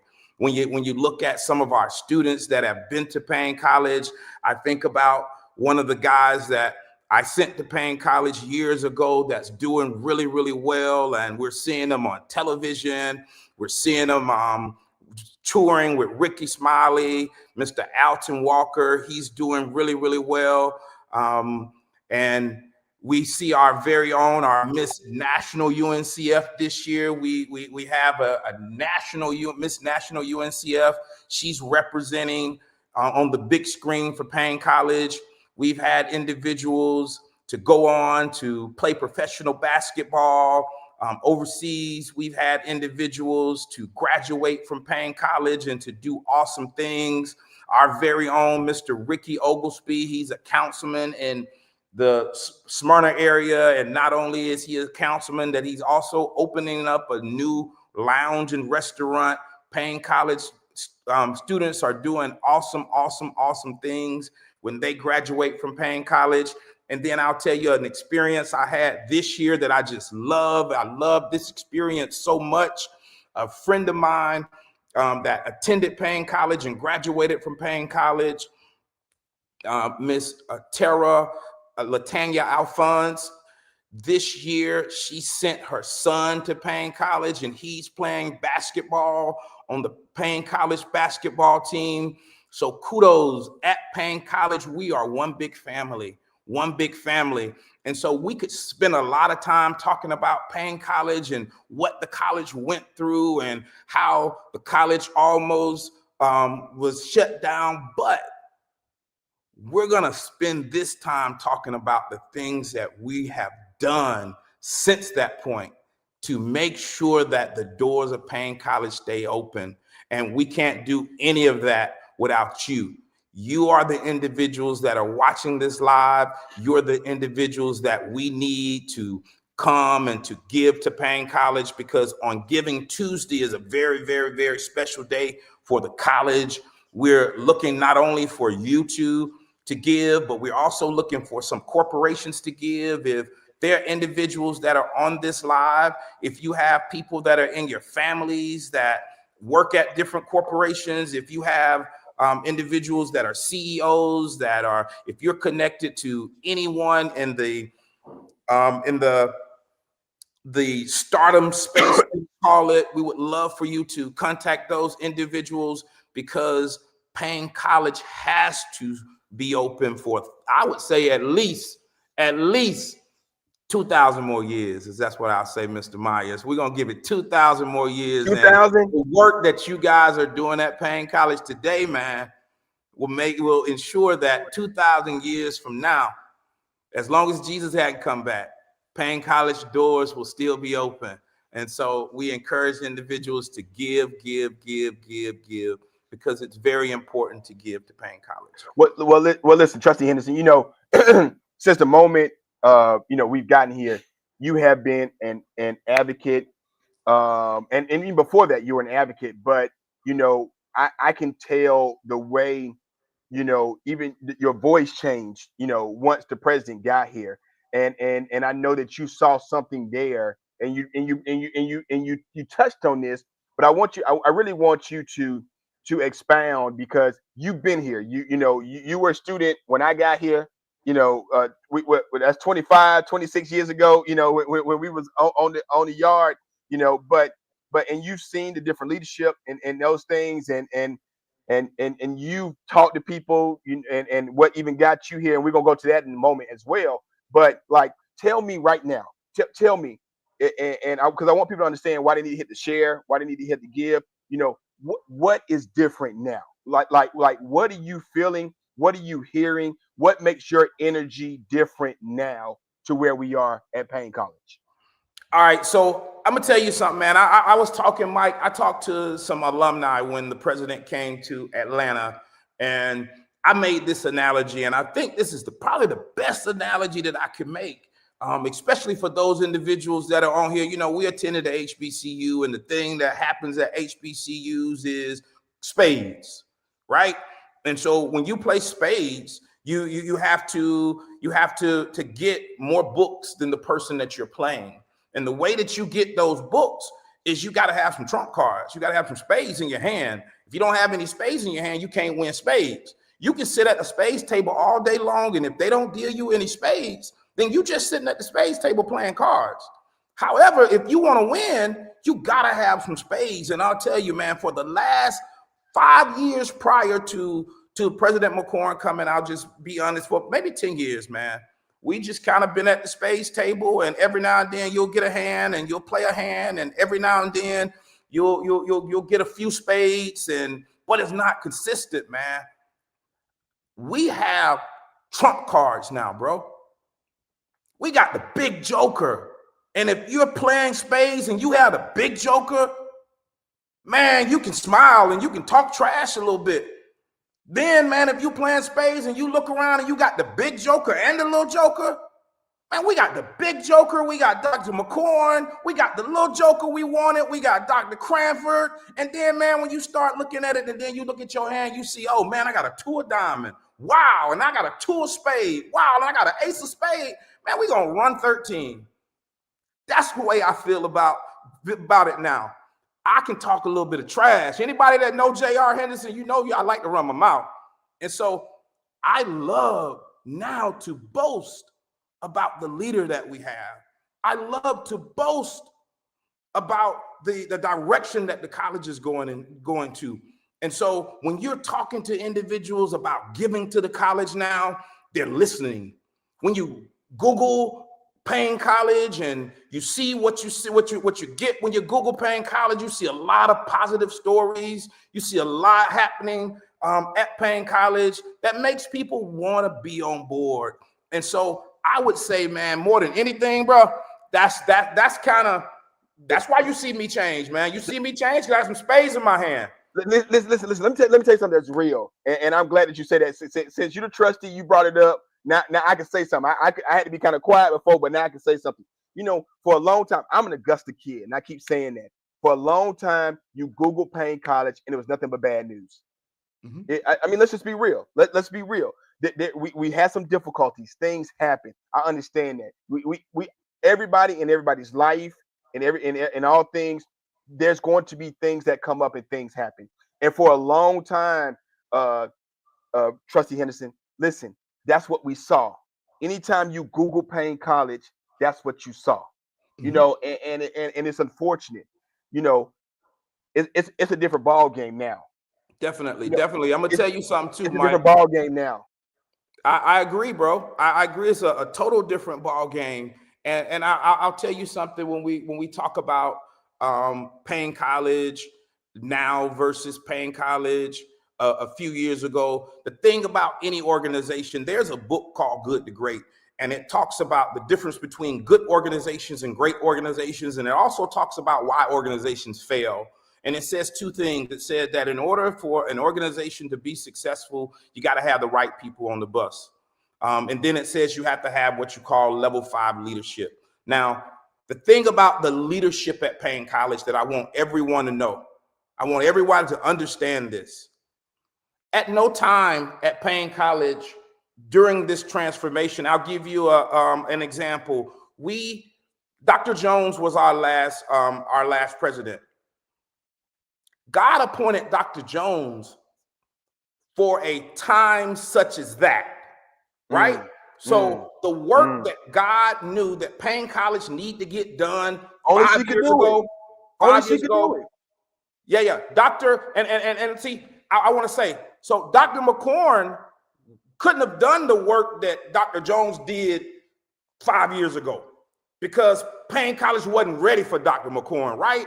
So the board of trustees have to, you got to be smart. A lot of times, man, what happens is individuals, they just want you to go and get the big joker and then put him on the table. But you got to put the big joker around some other cards that they can win with, right? You got to put them in a situation that they can win. So what we had to do was we had to get the school to a point, right, to where you can transition it to someone to where they had something that they could do something with. You know what I'm saying? So that was very, very important. So don't think that we're saying that, oh, okay, we had a bad leader. No, we didn't have a bad leader. We had a leader that could get us to tracks, get us accredited by tracks, and take us to that point. And so Dr. McCorn, what he's done now is the baton has been passed. And now he's going to take us to the next level. And what he's doing is strategically taking us through to the next level. So I just wanted to make sure that I made that point, though. Yeah, and that's important because where we are now, we couldn't have handled it like you said 5 years ago, and to be, and that's for all of us. Like I want you to understand, yeah, that's for all of us. Yes. Me, for Miss Carter, everybody, Dr. McCorn, Lady McCorn, sports, the campus security, nothing. Yes. It's God's appointed time, and God knows what we need, when we need it, and why we need it. And like you said, it was perfect for Dr. Jones, who had been here, who had been a something that was so firm and stern and stable on our campus, to do what she did when she did it. Yeah. And shout out and kudos to the board of trustees for knowing that and seeing that, and then also knowing when it was time to go get Dr. McCorn and get him, and because it was like the timing could not have been everything lined up. That's why we're able to see the change. I mean the things that went on when Dr. McCorn got here, but I want you to understand this: the level of support from the board of trustees, though, to say, Doc, do what you got to do. I mean, how many places gonna let a president say, go out and think about how transformative something as simple as him posting every day for the first 100 days. Yes, and almost posting every day after that too, and it not counting it, right? So let's be real. So one of my classmates. Talk about that. Let me tell you something real quick, bro. One of my classmates just posted something, and I'm glad that he posted this. My partner, Mr. Shadrach Kwawi. Kwawi, he posted, he said that, I want to read it. He said, I think it's becoming more attractive for the sake of Paine College is the transparency. You're speaking directly to the needs of a college in a way, and in a real and familiar way, to those that desire to support the college. He said he applauded that.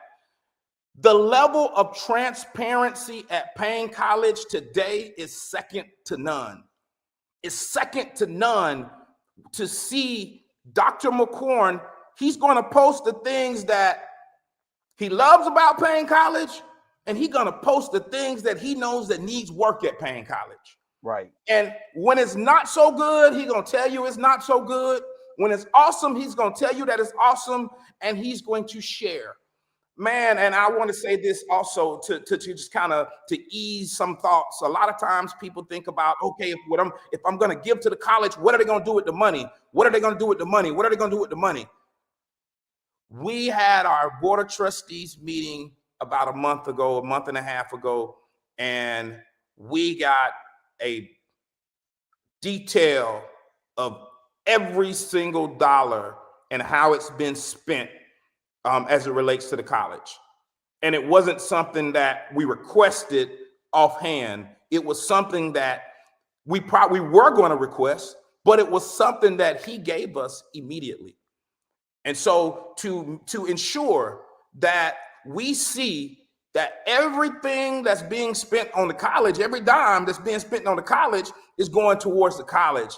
And then the other part about it is we've also been able to contact every individual that we have business relationships with Paine College.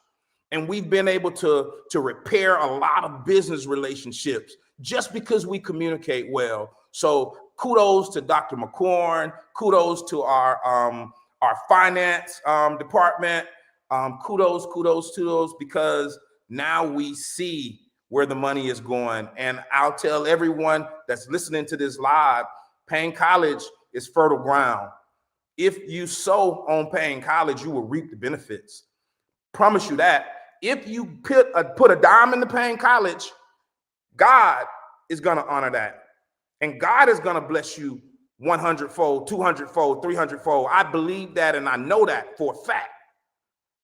When I left Paine College in 2000, I've always supported my college. Always supported my college, whether that was giving to students at Paine College directly, whether that was giving money to Paine College.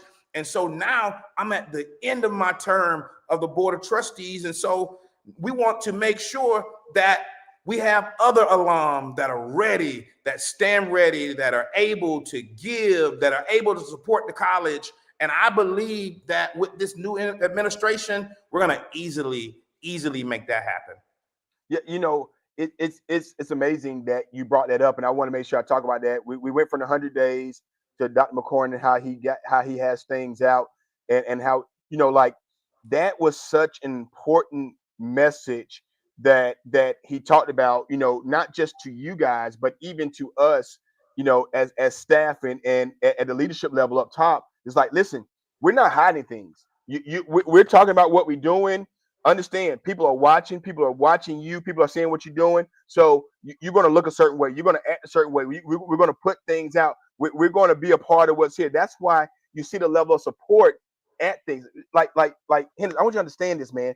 You go to a basketball game here, you see just as much staff and leadership at the games as you do at the faculty and staff meetings, you know, because it's like the love and what's going to happen here.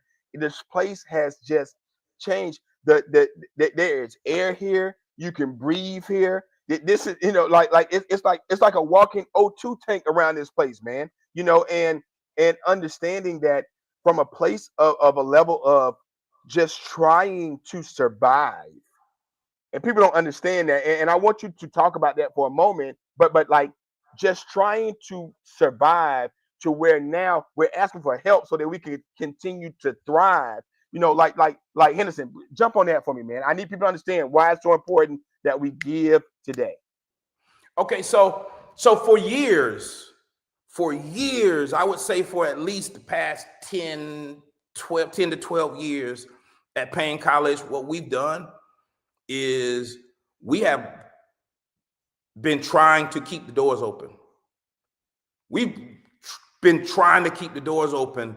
And the reason why we've been trying to keep the doors open is because we believe in Paine College.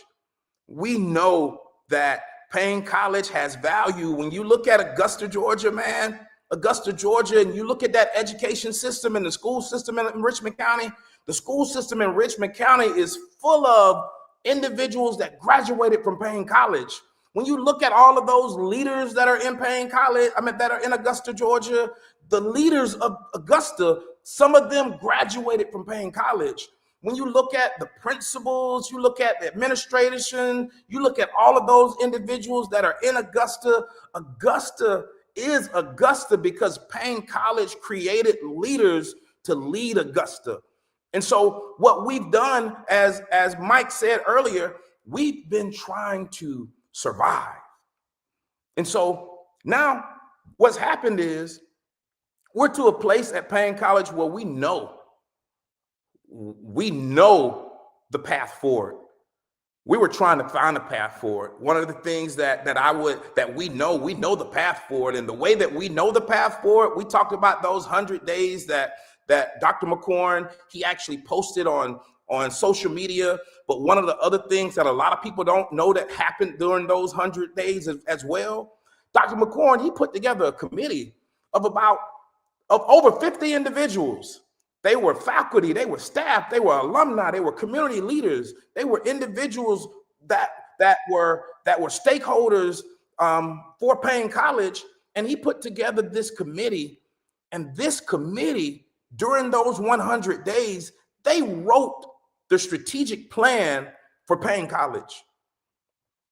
He didn't come into Paine College and say, okay, this is what we're gonna do. This is what I'm gonna do. You guys are gonna do this. No, he said, what assets do y'all already have? I just wanna build on the assets that you have. And then after I build on the assets that you have, then I'm gonna bring in some more assets. And so we're at a point now where it's almost like a bridge. I talk about bridge building a lot. And so if you're standing at a bridge, and if you're the bridge, it goes over water, on the other side of that bridge is land. And so we are on land, and we're looking at the other side, and we see land. And the land that we see is not far away, but we just need a bridge.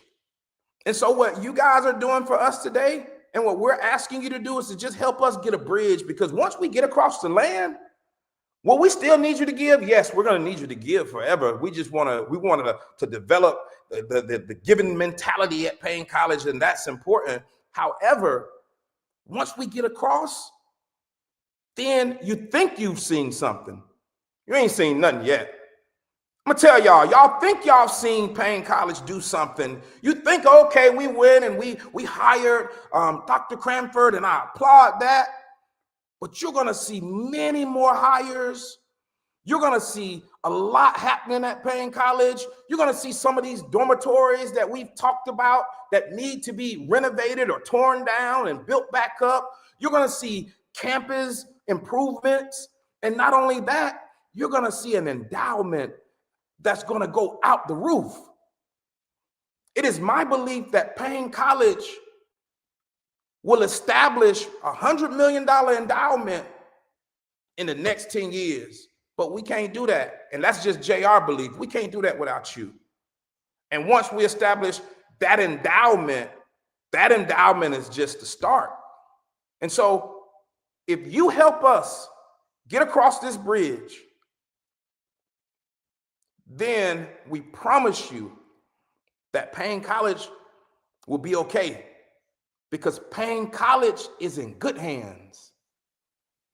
And I would like to report there's no misusage of funds at Paine College. This is fertile ground. And so if you sow on fertile ground, you're gonna reap the benefits. So that's what I like to say. Hey man, listen. We got a few people in here, including myself, that are preachers and pastors.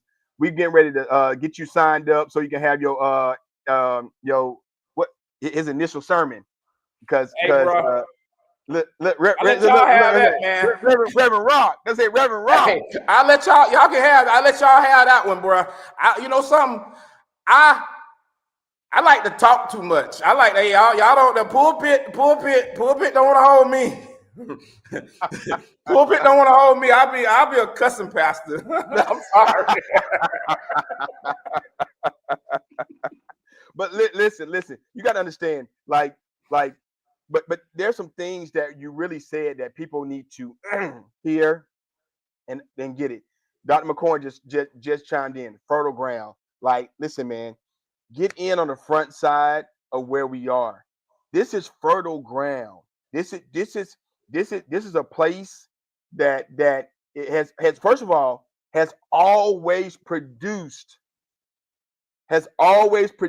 legends. Have always touched. Have been a level of it's coming through here of legends and those things that have shaped not just Augusta, not just this country, but the world. The Jesse Normans, the James Browns, the things that the steering committee, it's always been there. But guess what? That even with fertile ground, watch this. Even with fertile ground, even with crops, there's a time that you gotta let that soil kind of regenerate. Every now and then you can't go back to back to back to back to back to back. There's a time that eventually you got to say, you know what? We gotta let this level, this area of land, this acreage has to gain itself back. Well, guess what? We didn't been there.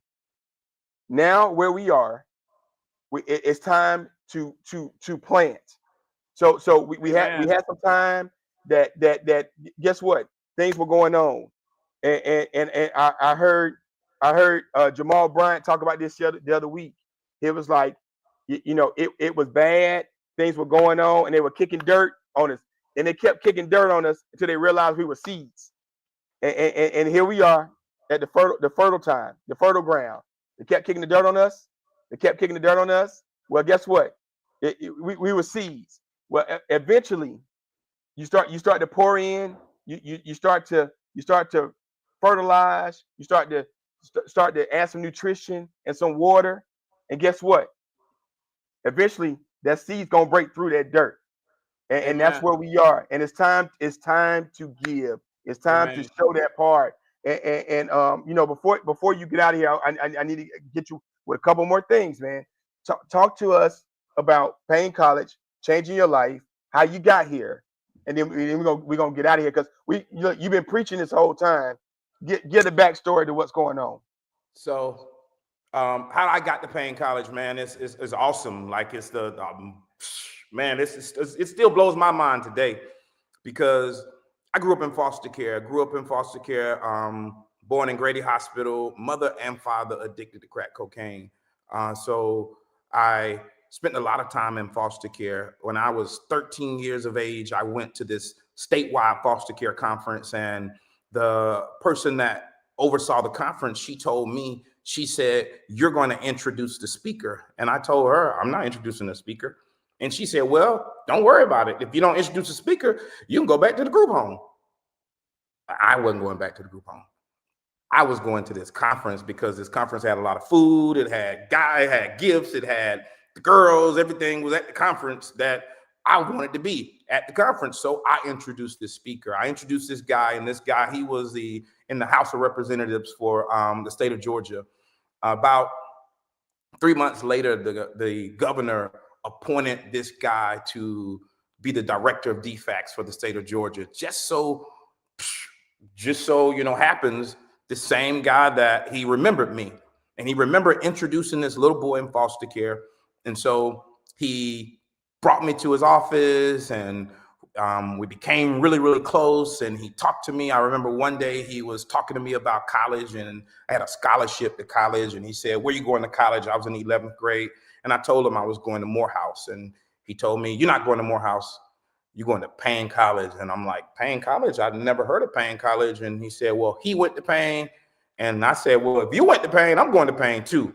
And so Michael L. Thurman is his name. Michael Thurman, he introduced me to Paine College. This is single-handedly changed my life. I was at Paine College, freshman class president, SGA president, senior class president. I love Paine College. I traveled abroad, studied in Africa, studied in Haiti as a result of Paine College. I traveled with the president. When the president would have a speech, she would invite me to introduce her or to do a poem before she actually came on. And so I see my friends, LaShawn, good to see you. So she actually sent her to Paine as well. He sent both of us to Paine. He sent a lot of awesome people to Paine. So my life would not be where it is. I would not be who I am today. I have a family. I love my children. I've taken care of my children. My children are my life. My family is my life. I love my family. And so to come from being in foster care to being able to have a home, to have a car, to be able to be on the board of trustees. You're talking about a little boy that mom and dad was on crack cocaine, and now he's giving and he's helping to have a foundation that gives back, to be the vice president of a electrical contracting company that does well. It's humbling just because of Paine College and just because a guy that went to Paine saw something in me and said that I should go to Paine College and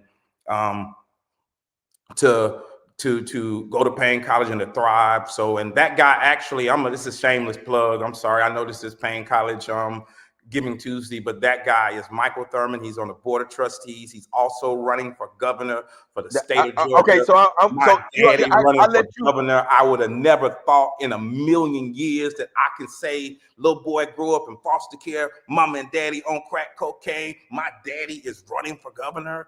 My daddy is going to be the governor of the state of Georgia. How about that? I'm glad you brought that up, because I ain't want to get a shameless plug, but since you brought it up as a trustee, I'm hoping that we can get Mr. Thurman on later. You know, the next governor of Georgia. You know, I'm hoping that can happen later on. That's gonna be major. You know, because people need to know. I mean, you're talking about a person who won the entire state because he was a labor commissioner.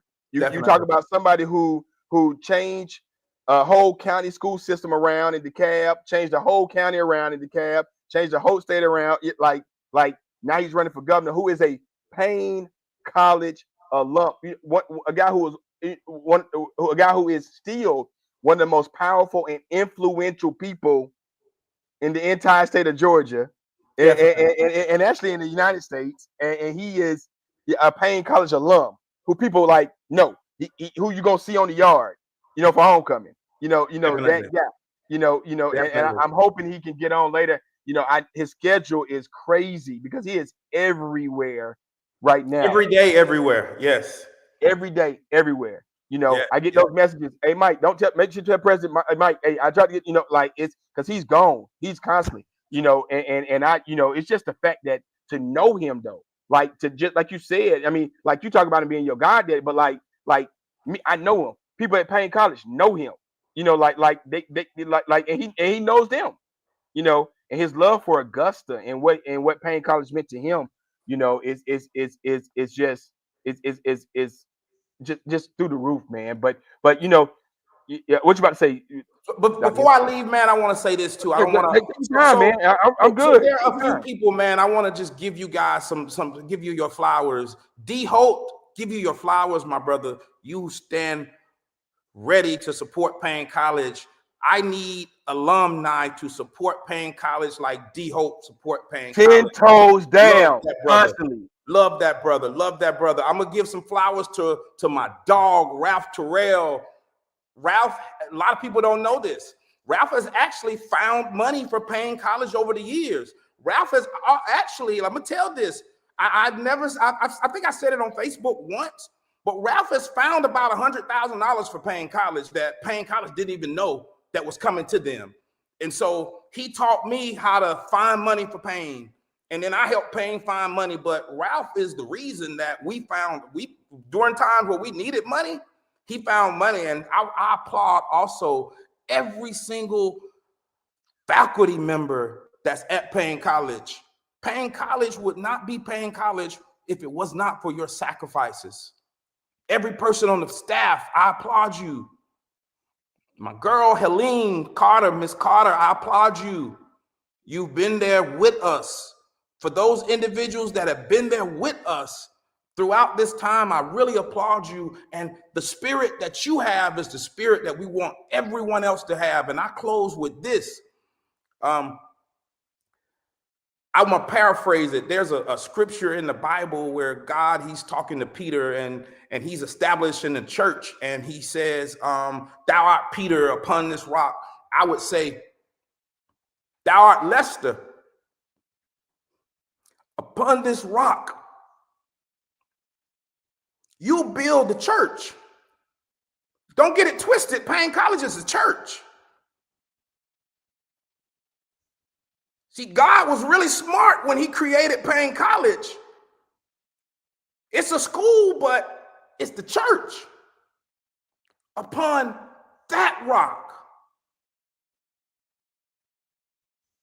you will build Paine College, and the gates of hell shall not prevail against it. Dr. McCorn, thank you. Continue to do your work. The city of Augusta, we need you. Continue to do your work. Alumni, we need you. Continue to do your work. Students, we need you. Continue to do your work. Faculty, staff, we love you. We appreciate you. Continue to do your work and stay on the wall. And if you stay on the wall, continue to walk around them walls, you're going to come down. Love you, Paine College. Love you, Paine College. Hey, man, listen. Thank you for that. You don't understand how much of a powerful testimony, how much of a what we are as relates to being a church. You know, one of the first things that Dr. McCorn did when he got here, and one of the pictures that resonates with me all the time is him praying his very first day, him going in, getting with Dr. Felder, and going there to pray. You know, and understanding this, and this is mentioned, and we've mentioned this today, and we saw a video where it was mentioned. But and you can talk about this too, real quick before we get out of here. But like not just Dr. McCorn, but like Lady McCorn, like how she has taken on this place, and understanding that it's like, yeah, we got a great president, absolutely, but understanding how the part that how supportive that his wife is, and where she stands, and how that plays a part in what's going to happen to us.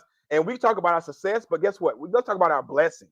You know, let's talk about our blessing in this, and how it's such a blessing to have her, but like how that works together to make us where we are, and pushing the narrative for the transparency, push the narrative that we are family, push the narrative that what we have going on here is such a tremendous part of the overall picture of what HBCU life should be. Definitely. Definitely, man. I'm gonna tell you something. I don't know. So I go into the store every now and then, right? Can you imagine going into the store and saying, okay, if your favorite thing is some Lay's chips, and you go into the store to get your Lay's chips, and they got a sale, buy one get one free. That's how I felt about Lady McCorn and Dr. McCorn, because I wasn't expecting it, right? I was just expecting to go in the store and get a bag of Lay's. I know them Lay's that you can't just eat just one. We did our research on this man.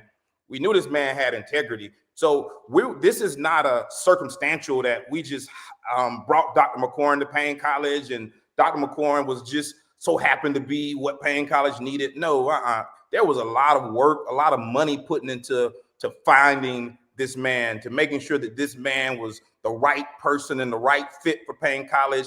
And we interviewed him. And when we interviewed him, we didn't interview his wife. We interviewed him because he was the person that was applying for president at Paine College.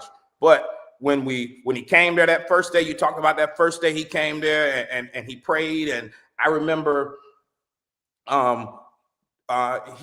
McCorn talking, and then he introduced his wife, and she stood up and she spoke, and she talked about how I'm losing. Trustee Henderson, I think I'm losing you. I don't know if it's my side. Yeah. Listen. Trustee Henderson, I'm going to get him back. He gonna come back on for a later part. So I'm gonna text him in a minute. It's probably a little bit of connection issue on both our sides. Listen, our next person for 11 o'clock. Oh, hold on, you back? Hold on, I got him back. Hold on one second. Hey, my apologies, internet issues. But once again, and to close that, 2 for 1, we got Dr. McCorn and we got Lady McCorn. And Lady McCorn, I tell you, we really, really appreciate you. We appreciate your energy. I remember we had an event here in Atlanta. Lady McCorn came to the event, and Dr. McCorn couldn't come. So she came and she represented, she spoke on his behalf, and we had an awesome time. And Represent through the we roof. didn't even know that Dr. McCorn wasn't there. I'm sorry, Dr. McCorn. But we didn't even recognize that he wasn't there because she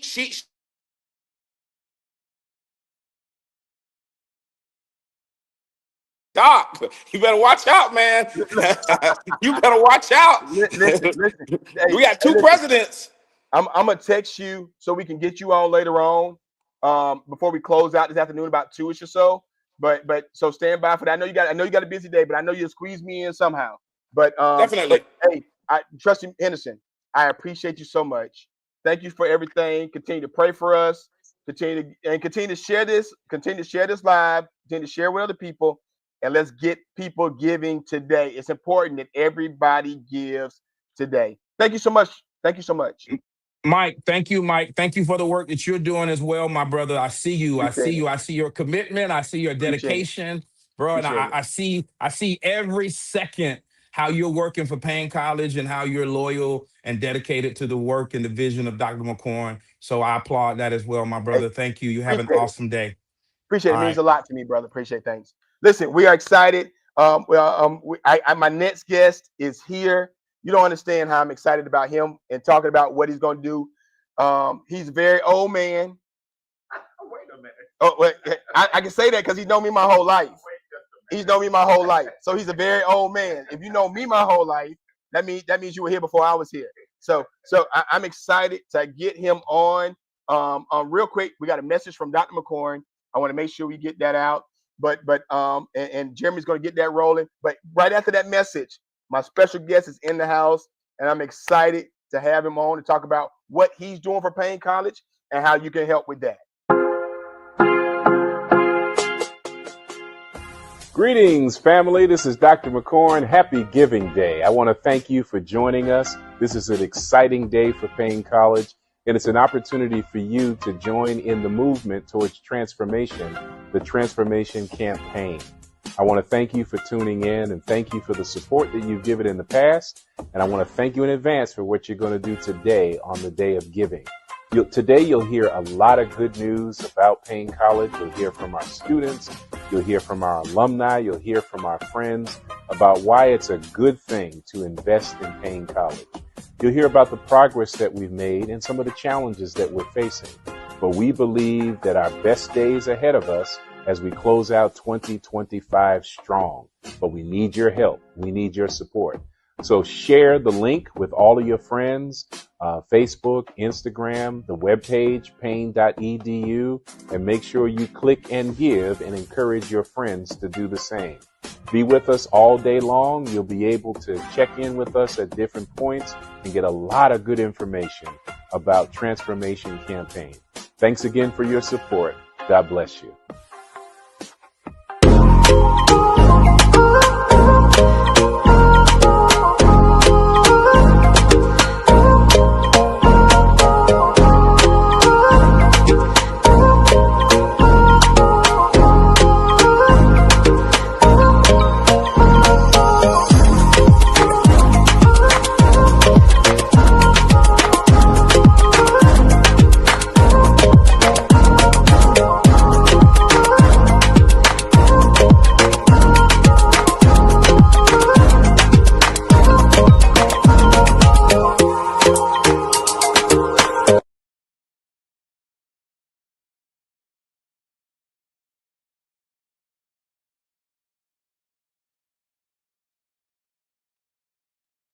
Hey, there we go. Everyone, we're back, and I'm excited because I got my special guest here with me, the world famous, the one of a kind, the maestro, the master, the Broadway performer, the legend in himself, Russell Joel Brown, who's doing something very special, who's always had a level of commitment to Paine College. But since President McCorn came, they've had this level of relationship, which he'll be able to talk about that, being Morehouse brothers. But I'm just excited to have you here, and thank you so much for joining us today and talk about being I here. am so glad to be here. Michael, thank you so much for inviting me for Giving Tuesday. Listen, Giving Tuesday is such a major part of what we do not just around the world, but especially for Paine and what we need. So real quick, I want to make sure I say this. Everybody give, go online and share this link. Make sure you tell people to give, but we're going to make sure we talk about what he has done. But before we get into what you're going to do, like for those that may be watching from around the world who have no clue, which I can't imagine it being very many. There are about 10. It's fine. We'll talk to them too. We'll talk to them too. But let people know who you are, where you are, what you've done. I mean, I know you, but for those that don't, let's talk. Sure. So thank you so much. I am an Augusta native, so happy to be here on the campus of Paine College. My father was the college physician here for several decades, and I remember my mother being a part of the campus life, just kind of as a volunteer. But I grew up in Augusta. I went to Morehouse College at the same time that Dr. McCorn was there. And then I went to New York to seek my fame and fortune. And so I spent 27 years in New York as a Broadway actor. My biggest job was with The Lion King, playing the role of Mufasa. Oh, yeah. And I played that all over the world for 12 years on the East Coast tour, West Coast tour, Taiwan, and Broadway. And so when I finished my tour with The Lion King, I said, well, I really don't see any other shows that I have to do that I'm specifically right for. And if I'm going to have a second career, I better get home to Augusta. And so I came to Augusta in 2017 and set about trying to make a difference in the community. So I now am a producer of theatrical concerts, mostly starring myself, but I am willing to produce other people. And I raise money for nonprofits. And so I've raised a lot of money for a lot of different organizations here. I think I'm up to $350,000 so far, just for local nonprofits. And that's by giving concerts. So I created a one-man show that's called From Mozart to Motown, and I've sold out our theaters here 6 times. And then I've raised money for the Jesse Norman School of the Arts, the Lucy Craft Laney Museum of Black History. I've raised money for the Augusta Jewish Museum. And so I'm available to help nonprofits raise money. And my latest beneficiary is Paine College. And I've committed to raising $40,000 for the college. And that will be through 2 concerts that happen this weekend, Friday night at 7 p.m. and Saturday afternoon at 4 p.m. You might be able to see that on my shirt here. But we got it up. Look how good we are. Yes. Oh, I love it. I love it. So I hope that everyone will purchase a ticket to the show, or 2 tickets to the show, or 4 tickets to the show. Even if you're not able to come, I hope that you'll buy tickets to the show so that we can help some people who might not be able to afford to come, to be able to be in the audience. First of all, I want to make sure people listen, get information about the show on our page. Follow Russell Joe Brown online. You get a chance to see what he has going on and things that he does. But Mr. Brown, I want you to talk about how important it is to have an institution. I mean, you went to Morehouse, yes, so you understand the concept of HBCU. Sure. But how important it is for somewhere like an Augusta and the impact it's had in Augusta, because you're an Augusta guy. That's so right. so the impact that it's had in Augusta and raising us as kids from Augusta. Absolutely. So HBCUs as an entity or as a group of schools are extremely important, but they become even more important in smaller communities. Anybody can go to Atlanta. A lot of people do go to Atlanta, and I'm happy that I went to Morehouse College. I think that it was the right college for me. But there are thousands of high school seniors right now for whom Paine College could be the perfect solution. Perfect solution. Perfect solution. It is a smaller campus. You may not want to go to a school that's 50,000 students. You may not want to go to a school that's even 5,000 students. And so Paine College could be the perfect fit for you just because it's smaller. And the opportunities for individual attention are greater at a smaller school, of course. The other advantage is that you may not want to leave Augusta if you're in Augusta, or you might want to come to Augusta. Let's say you live in Swainsboro and you want to go to a place that is manageable for you. Right. You may not be ready to go to Atlanta right away. You may not be ready to go to Chicago, but you could come to Augusta. And Augusta, I like to think of Augusta as the town that is just big enough and it's just small enough. Yeah. It's not too small and it's not too big. It's just the right fit. And so I love that. But then we have to talk about the legacy of Paine College, Right. and the people that Paine College has produced. Because when you're looking at colleges, you want to see who came out of there. Right. Like, what have they done, and how did the institution prepare them for the future? Mhm. And so I look at Paine College, and I look at all of the people who came through here: physicians, teachers, college educators, um, scientists, certainly authors and preachers. There are so many people who have come through Paine College, and you could be a part of that legacy if you come to Paine College. And now is the perfect time for you to come to Paine. And I want you to understand, just for my trajectory and my involvement with Paine, that my commitment has always been here to Paine, but it's in overdrive now that McCorn is here. Wow. Wow. It's Wow. in overdrive. And I feel this energy in myself about Paine that was not there before. There is an energy on campus now that I have not seen in a very long time. Mhm, And mhm. that is only because of Dr. McCoy's arrival and his expectations for the institution that he leads. Right. And Right. I just love the fact that he has the investment and the belief in this college Mhm. in what it can be again. Right. You know, we're Right. not talking about something that we're creating brand new. We're returning to the greatness that we of a certain age know for Paine College. Right, right. And people need to understand that, and I'm gonna go to the point of you saying it's a great time for students to come.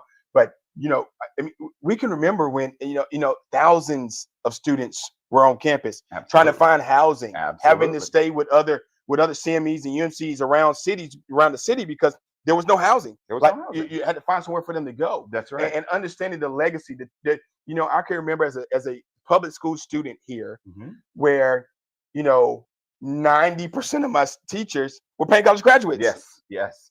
So many educators. I mean, educate. So many educators. Right. And what more important job is there in the world than to educate the future? Right, right. And with that, part of the reason why home for the holidays, reason why Giving Tuesday is so important is because this gives us back scholarship money. This gives us back money to run an institution, money toward infrastructure, to do we can handle what's going to come. Because understand this, they're coming. Yes, they are definitely They're coming. The change is here. The transformation has already happened. Yes. And it's happening. It's happened and Mhm. it's happening. That's right. And so we have to understand that with that, we are moving. We're going to a different place.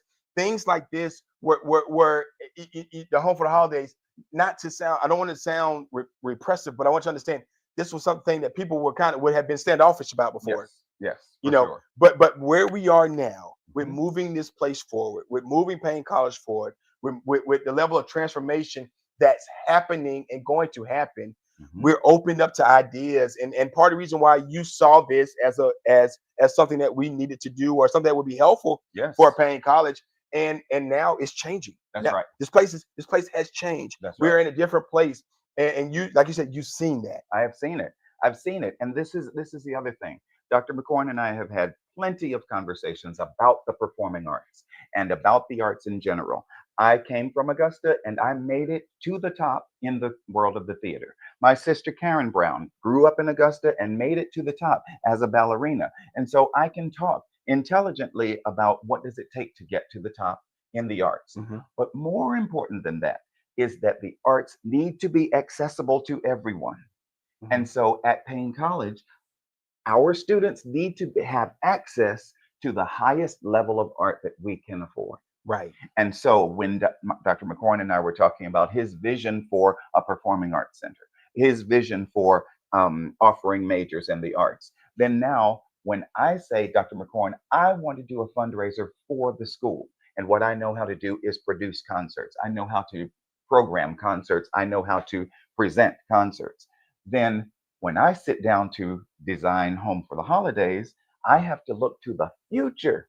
I can't look at what's right now and I can't say, oh, well, let me see what they've done before and I'll give them more of that. No, I have to look to the future and say, this is the aspirational show that we want to be able to present on Paine College campus always. Right. And so I looked at the chapel and I said, Dr. McCorn, if you'll give me the chapel, then I can do something special in there. And so I have built a stage over the altar and the communion rail. Mhm. I saw it for the first time the night before last, and I was blown away, and I designed the thing. I mean, and it's a stage that I have not seen in that chapel since Jesse Norman performed there on a stage that was built specifically for it with the Wow. Dance Theater of Harlem in the 80s. Wow. That was the last time I saw a stage built there that looked like that. It has access from downstage center. It has access from stage right. It has access from stage left. It has access up the back. And so I have a 9-piece band. Dr. Rosalind Floyd is going to play the grand piano that will be tuned on Friday and on Saturday. I have a 10-member hip hop dance group. I have an 11-foot tall Von Raku puppet. I mean, like something you would see at Mardi Gras. And so all of these elements have to be in the show in order to elevate what it is that we're offering. And that's why people should buy tickets. And let me tell you though, like what I see in this, and maybe this is what you saw, and I want you to speak to this, the importance of us having this show and people to see what's possible. Yes. But then guess what? Somebody might see this and say, you know what? I need to buy Paine at a performing arts theater. Absolutely, they should. They probably would, because this is the thing. If Paine and this thing that I have enjoyed so much, that, oh, I heard my favorite Christmas song, but I also heard some Christmas songs I've never heard before, and they were presented in a way that I might see on Broadway, then yes, well, wow. If Russell's going to be involved, and if this is the level that Russell can bring to our community, then what can he do with the talent within the student body of Paine? Right. So that we need to create a performing arts center. We need to create it. We need to build this performing arts center. Somebody needs to come in, and I'm telling you, it's gonna happen. Yes. Somebody's gonna come in and say, you know what, I want to build that center. That's right. That's right. And you know, we could have a runway that is short to the Performing Arts Center if we are strategic in the way and the things that we present and the way that we present them and when we present them and to whom we present them. If we're strategic in that way, there won't be any reason for them not to give in order to build a Performing Arts Center for the students of Paine. And that will be a draw in and of itself. By itself. By itself. By itself. Having a great performing arts department. You know, we talk about things that change the dynamics of a place. Yes. But can you imagine a place like a Paine College that has always been the center for me in my mind of cultural excellence, the center of the culture for our entire community. That's I mean, right. People who haven't needed, I mean, I tell people all the time, you need to come look at our library, things that they have on display in the exhibits, the professors that we have here that are teaching, the artists that we have that are not just, you know, that are not just professors, but artists that are, you know, in a sense like you, that are here and accessible, that a student can come and talk to and say, you know, how did you do what you did? Right. You know, that's things that are tied to Paine College. That's right. That's right. You know, present day, I see Brother B, Baruti Tucker, who's on the faculty here. Right. Those of you who don't know him, he's an incredible artist. World renowned. Paints only with his fingers. He's a very dear friend of mine, and he teaches here at Paine College. Well, if he can take the raw materials, you don't need a brush. You really don't even need a canvas, because I've seen him painting on walls with just his fingers, right? If you can bring that kind of talent to put right in front of the students and someone who looks just like them, then there's something to be said for, if he can do it, maybe I can do it. Right. And so that interaction between a working, successful, in many ways commercial artist, that's invaluable, especially for a 17, 18, 19-year-old who may have never encountered an artist. Maybe he or she has never had a conversation with an artist. And so I think that there's something to be said for some beacon, like a performing arts center on the campus of Paine, that all of the local elementary, middle, and high school students can say, wow, I want to go to that place. What do I need to do? Right. And so it could very easily, the Richmond County school system and the Columbia County school system could be a pipeline to Paine College. Why not? Right. Why not? Why not? Right. You know, it's understanding that being able to, and you made this point, and that's something I want to continue on, like being able to see it. Mm-hmm. You got to be able to see because it. it's in my backyard. You have to be able to see It's it. in my. It's right here. Yeah. I passed by it on my way downtown. Right. Like, it's here. We went there on this field trip. That's right. In school. That's right. I can see it. Yes. I want to be a part of that. You know, and it's that type of atmosphere. And we, and over the years, just we lost some of that because of the things that happened. Yes. You know, but guess what? We're at a brand new place. We are. We're at a place. I say brand new because we have a new administration, but we're going back to where we were in the greatness and the heyday of what Paine is. Right. You know, but Dr. McCorn comes, and it becomes a breath of fresh air. Yes. Not just for us on campus, but for the entire community. That's right. People want to be involved. That's People right. people are sending me. I'm over here texting now. People are saying, "How, Mike? How can I get online? How can I?" Like, Right. you know, it's like it's this thing. That's right. And people are wanting this. Yes. And I'm so excited about what it has become. You know, and we have to continue to, you know, grow on that. Yeah. And part of what you start with this. So about your show, Sure. what's going to happen? So I'm glad you asked. Oh, I'm sure you've been waiting on this. I've been waiting this all day. Right. So I have assembled a cast of over 100 people, and the show will open with a mass choir. So of course, after everyone is seated, we'll turn the house lights to house lights out, and the next thing that people will hear is John Rutter's Candlelight Carol, sung a cappella by the mass choir in the back of the chapel. So the people will be sitting there in the dark, and this sound will waft over their heads. Then that choir will start filing down the outer edges of the chapel, all dressed in white and holding candles. Then they will envelop the audience in sound, and they will stay in the aisles singing to them, like not even 4 feet away. Then it will immediately transition into Kirk Franklin's "O Come All Ye Faithful." Okay. Which starts do do do ding ding ding ding ding da da da da da da, right? Then immediately transition into John P. Key "Celebrate." So that'll be the first 10 minutes of the production. Wow. Then I come out singing Donny Hathaway "This Christmas."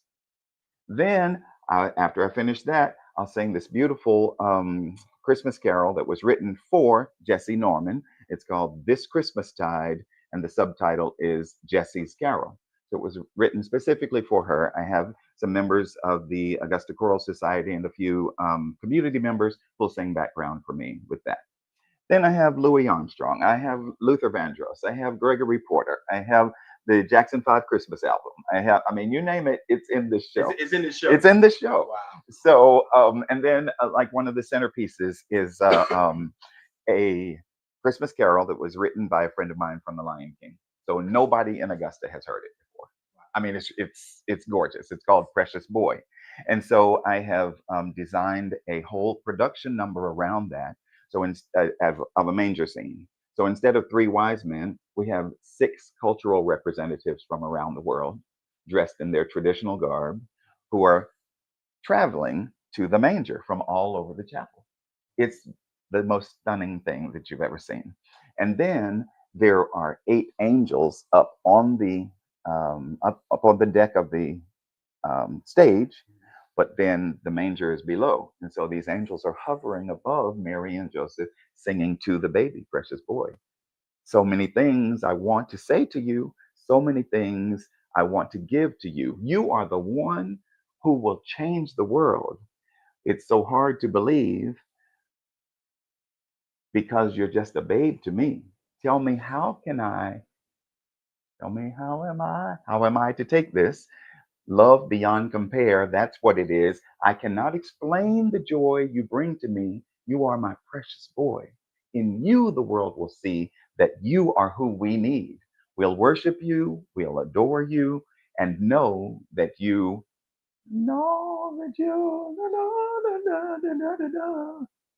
yes, and know you are the one to change the world. But now for me, you're my precious boy. I mean, it's stunning, if I do say so myself. So, that of course is one of the centerpieces, and then the Munraku puppet will be coming out with the hip hop dancers, and that's as much as I want to say. Well, about listen. I'm glad. I'm excited. Before we get out of here, I want to thank you again, of course, for your commitment to Paine College. Sure. For you coming in and wanting to do this on behalf of President McCorn, who has messaged me several times. Continue. Tell Russell thank you. Tell Russell thank you. You know, and I know he has. Sure, of course. course. But I want to make sure you understand how important it is that we have the level of community buy-in. Yes. That people are wanting to see, but also that people can see the vision that Dr. McCorn has laid out with this Performing Arts Center. That's right. And why something like this is so important. Yes. So thank you so much for that. Let me say one thing before we get out of here. Oh, yeah. So it's Dr. McCorn has laid out this vision, right? For where Paine is going. I love that he's not just dreaming, but he's putting the building blocks in place to bring this dream to fruition. Right. So it's easy to dream. Oh, we're going to do this, and we're going to do this, and we're going to do this. But like that doesn't mean anything if you're not putting the building blocks and the relationships and the assets in place to realize the vision. Right. And so what I love is that Dr. McCorn is strategically relying on the relationships that are already in place, but also establishing new ones. So I'm proud and I'm happy to be one of the building blocks in this preparation for transformation. And I hope people will join us and be the block right beside me. My dad, who people who know Henry Ingram, a great orator. Yes. He has tons of words. One of the things he says is vision without work is simply a glance. Yes. And I'm glad that we ain't glancing anymore. That's right. We're putting the work out there, like you said, like you just said, building those relationships, those building blocks that are going to let us get past this moment. People were so used to, oh, it's always this, it's always been that. Yes. But the reason why we needed that stage built over that altar, the reason why Paine flourished and thrived the way it did back in the 80s when Dr. Jesse Norman decided to build that stage over and do that show there. That's right. That made this turn into what it was during it and made Paine go up. That's right. We have to have those things again. Yeah. You know, in that same vein, I talk to young people all the time. I've been to over 400 schools across North America, just talking about the arts and talking about the Lion King. And children always come up to me and they say, oh, well, singing is my passion. Or they say, oh, well, theater is my passion. And I say to them, what is the proof? Tell me why you say it's your passion and what is the proof that it's your passion? Well, I just love it so. I say, no. The proof is in the work. And so I say, if you're telling me about the biographies of famous actors that you've read, if you're telling me about the scripts that you're reading online, if you're telling me about a monologue that you're learning right now, if you're telling me about a new song that's so difficult that you're trying to master, or two measures of a piece that you're trying to, oh, wow, I'm trying to get this on the clarinet, but I can't get it, then that's the proof. I said, without the proof, your passion is a pipe dream. Ooh. That's deep. But that's the truth. That's the truth. Yeah. I got to New York. My sister said, I've been there about three months. She said, we need to sit down and talk. I said, what for? I'm having a great time. She said, that's what we need to talk about. She said, if you're going to have the career that you want, you first need to find some new friends. And the second thing is, you're going to have to work hard enough. You're going to have to work harder if you're going to have the career that you want. Right.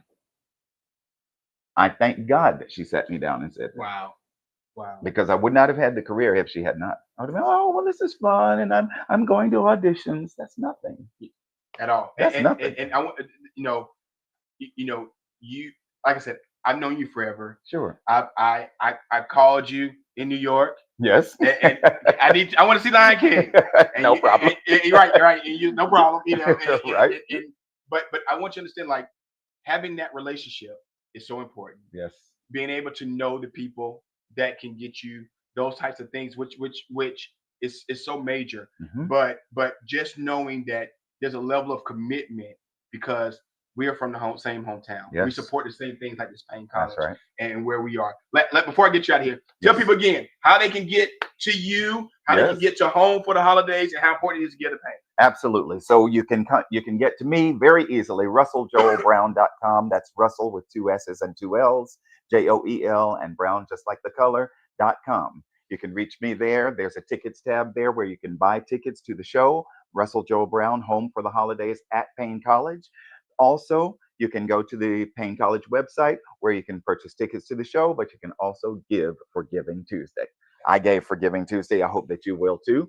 And please come alongside us during this preparation for transformation. Hey, listen, thank you so much for being here. It's my pleasure. And I will make sure people continue to see the Home for the Holidays. We'll make sure we keep this going all day. Wonderful.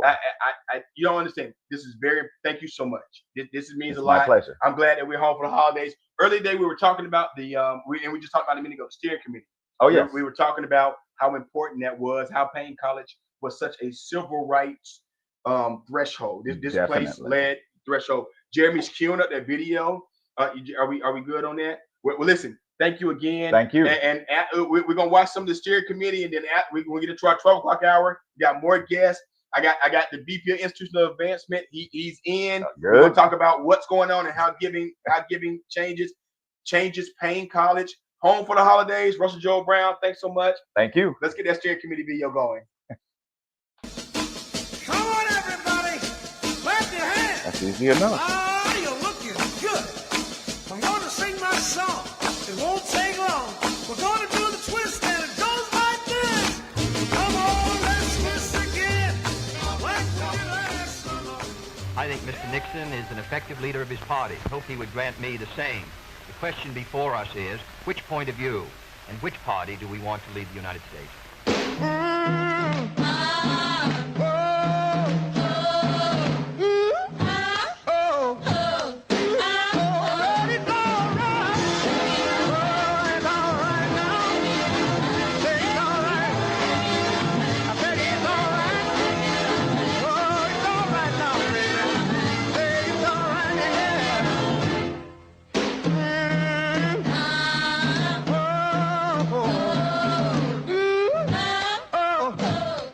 The committee was largely made up of individuals who were involved in student government and other persons that were active in other organizations around the campus. Sometimes it was 9 or so. The biggest it got was 15 members. They came together with their own leadership, and they started planning out different actions that could be used to confront the racial segregation and discrimination in Augusta. I was involved in planning of it all. That's what the steering committee did. We had these projects. My role as chair was basically to coordinate our interaction with community, because this activity was not just taking place on the Paine College campus. It was taking place in the community as well. But that wasn't our big bang beginning. Our big bang beginning was the bus boycott.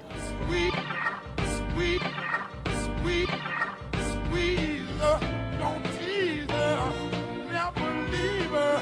Got to talk, man, got to talk, man, got to talk, man, got to talk, man, got to talk, man, got to talk, man, squeeze her, don't tease her, never leave her. Got to talk, man, got to talk, man, got to talk, man, got to talk, man, got to talk, man, got to talk, man, squeeze her, don't tease her, never leave her.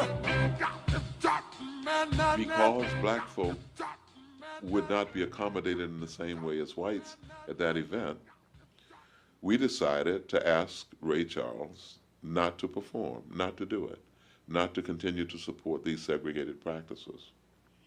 We didn't know where he was going to stay, we really didn't, but we knew there was one black motel in town, Charlie Reed's place, down in the east of the city, and that if he was going to stay in Augusta, he was likely going to be there.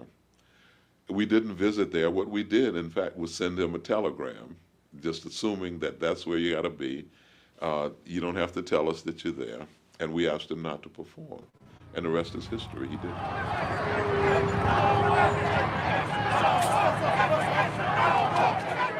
Welcome back to Augusta, Ray. Hey, good to see you.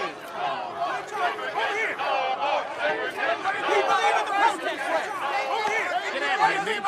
Ray, I'm sorry about this, y'all. Hurry on up inside. You got some refreshments waiting for you. Shaw, Mr. Shaw, you know tonight's show is segregated? The dance floor is whites only. Negroes can't leave the balcony. Well, that's how it is, man. You know, this is Georgia. You think we don't know that? Negroes been persecuted in this state every day. Hey, look, man, ain't nothing I can do about that. I'm an entertainer, and we all got to play Jim Crow down here. That's right. Now get out of here, boy. It doesn't have to be that way. You can change things right here and now. I'm sorry, son. Ain't nothing I can do. You hear that, boy? It's the way things are. Ain't nobody gonna change it. Now get your black ass out of here. Take that trash with you. Hold on. He's right. He's right, Jeff. Get him on the bus. You sure right? Get him back on the bus. Y'all heard him? Y'all heard, right? Back on the bus, everybody. What? Everybody back on the bus. Are you serious? Get him on the bus. What the hell is it? I can't do nothing, man. Ray, you know me. I'm not going to lose money just because you suddenly got religion. Nothing I can do, man. You got a contract with me. I know You break it, I'm going to sue your ass. And I win, Ray. You gotta do what you gotta do. Look, I win big. You gotta do what you gotta do. I own your ass, Ray. All right. Thank you, Mr. Charles. You could be the first. No, thank you, son. You're right. You're right. You will never want Georgia again. There was an organization called something like a Christian Student Conference annually, and had been meeting at Paine for some time.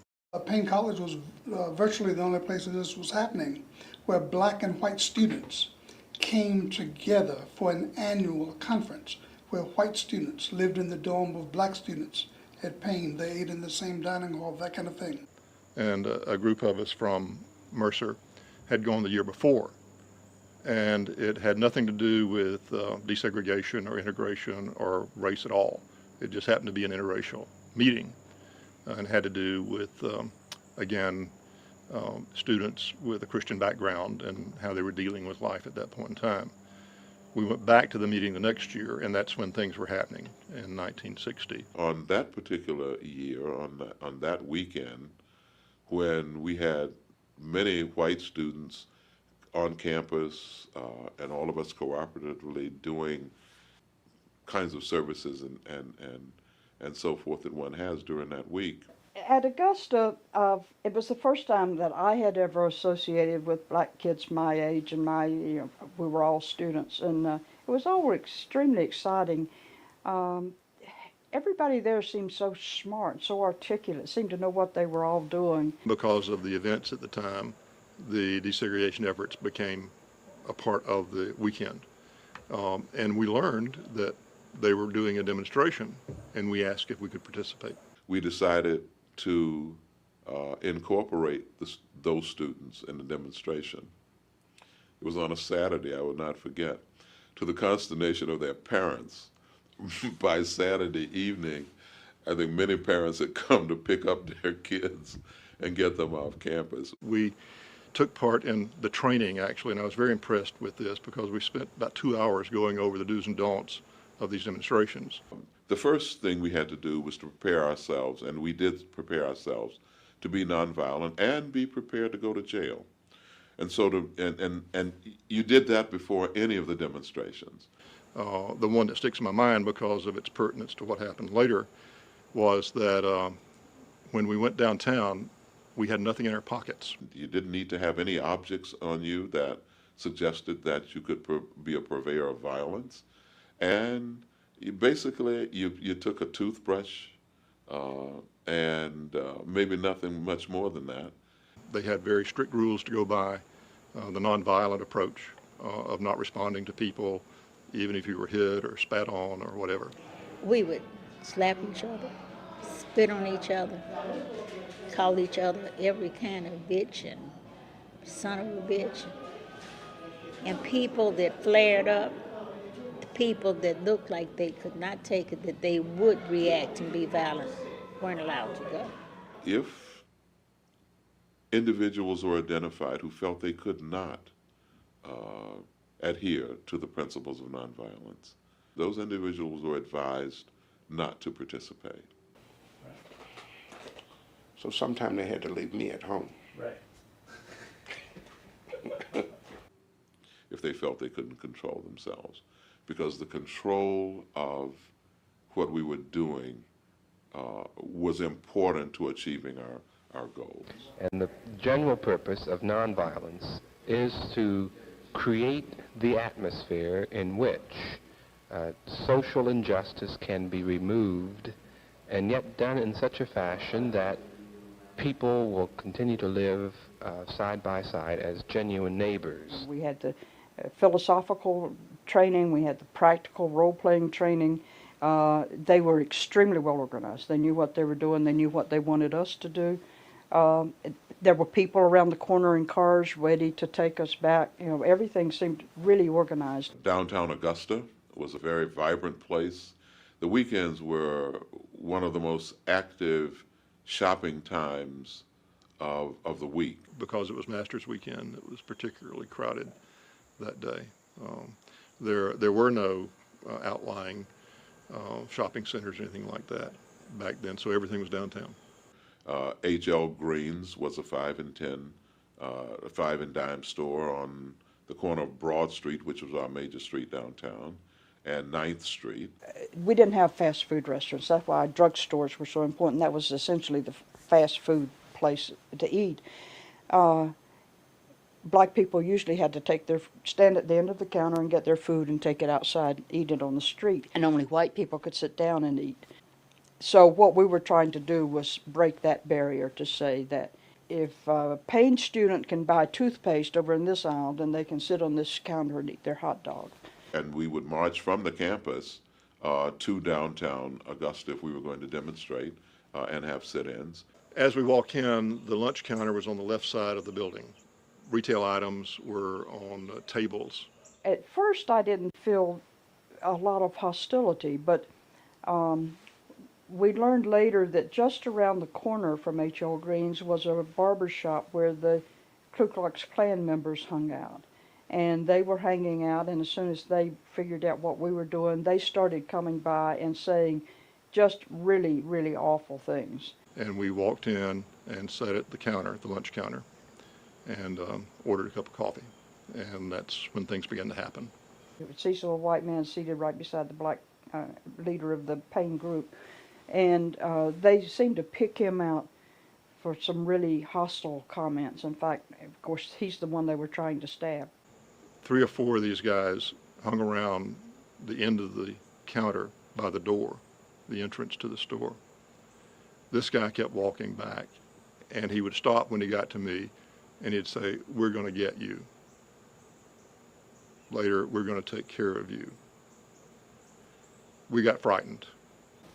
You're 18 years old, and you're sitting on a stool in a dime store in Augusta, Georgia, and all this is going on. It's got to be an adrenaline rush. I mean, you've been in this girls' college in Milledgeville, Georgia, where not much ever happens, and suddenly here's this, Very frightened. Went through the 1 cup of coffee I was able to get and several cigarettes at the time because we were scared. So we waited another 30 minutes or so, seemed like 3 hours. And finally, one of the black students, and as I recall, it was Bill Diddley, came in and says, "We're going to take care of this. Don't worry about it." Said, "Just sit tight. I want you to get up and follow me out the door. When you get to the door, run." It was an instance where the protesters, those whites who were very displeased with what we were doing, actually got out of control. We got up and we walked to the entrance, and these guys who'd been waiting all moved just outside the door on the sidewalk. It was like there was a flank of them standing outside as we got there. We got to the door, and Bill Diddley jumped in front of them, blocking them from getting to us, and he said, "Run." And we didn't hesitate. We took off down the street. I looked back and I saw Bill on the sidewalk rolling around. Something had happened to him. I didn't know what. we ran into a learner's dress shop. I remember a little bit of embarrassment about running into a learner's dress shop to hide. We went in the ladies' dressing room, 2 women and 2 men, 2 girls and 2 boys, as we were called then. And I was thinking, gosh, if only my mother could see me now in a women's dressing room, a changing room with a couple of guys. Never mind what she might have said if I'd been in a sit-in. We leave to get back to Paine, and we're trying to find out what happened. Sometime later that evening, we get word that Bill Diddley was stabbed, that he was at University Hospital. And we had to put a police guard out of his room to keep them from getting to him and hurting him more.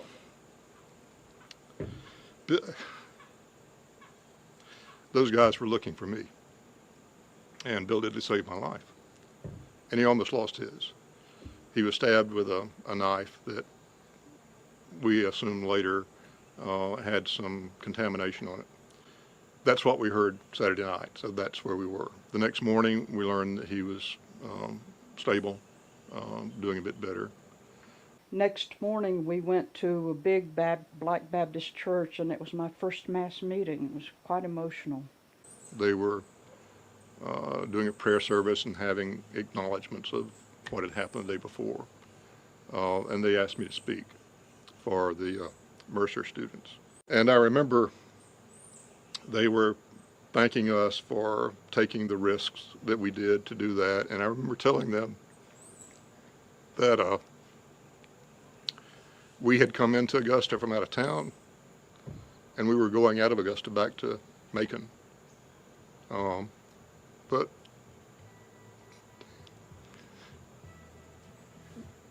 I'm sorry, I didn't expect this.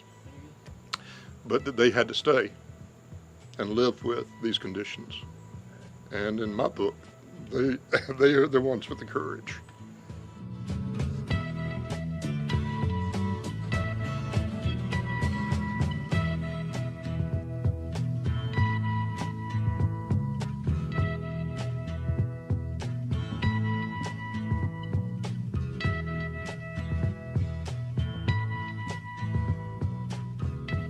And being a school that was run basically by white folks. Paine was run by white folks, by the white Methodists.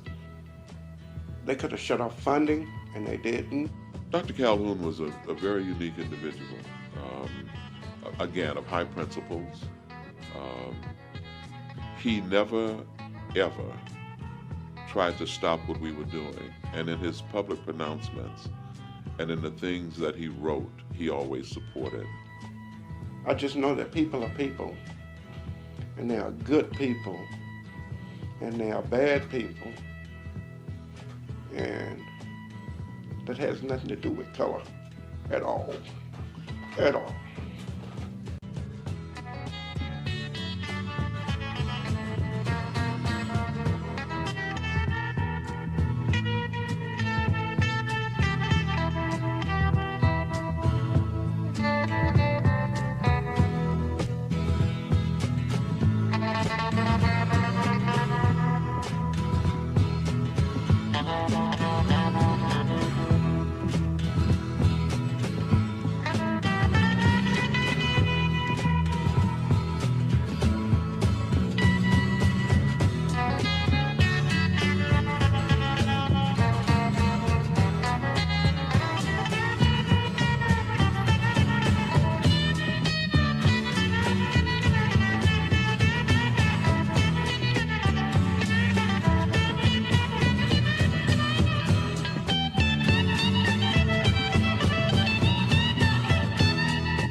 Hey fam, Dr. McCorn here again. Thanks again for joining us on our National Giving Day as a part of the Transformation Campaign. I want to keep you updated on the great things that are happening at Paine, and one thing that you will be interested in is the restoration of the historic Gilbert Lambeth Chapel. We're excited now to begin this campaign that all of you can participate in. There will be naming opportunities and big giving opportunities for you to support the restoration of that beautiful chapel. As you know, the chapel was hit by Hurricane Helene, and there has been significant damage, but we've made some repairs to the exterior, and now it's time to fully restore the interior of the chapel with new lighting and new seating and all kinds of amenities in that chapel. But we need your support. So go to paine.edu or click the links on the screen so that you can support us, and you'll hear more about the larger campaign in the coming days. We want you to get in on the ground level today. So help us to restore that beautiful space which houses our weekly gathering of our students and welcomes so many people from the community to the Paine College campus. Please support us today. Thanks again, PC, one time.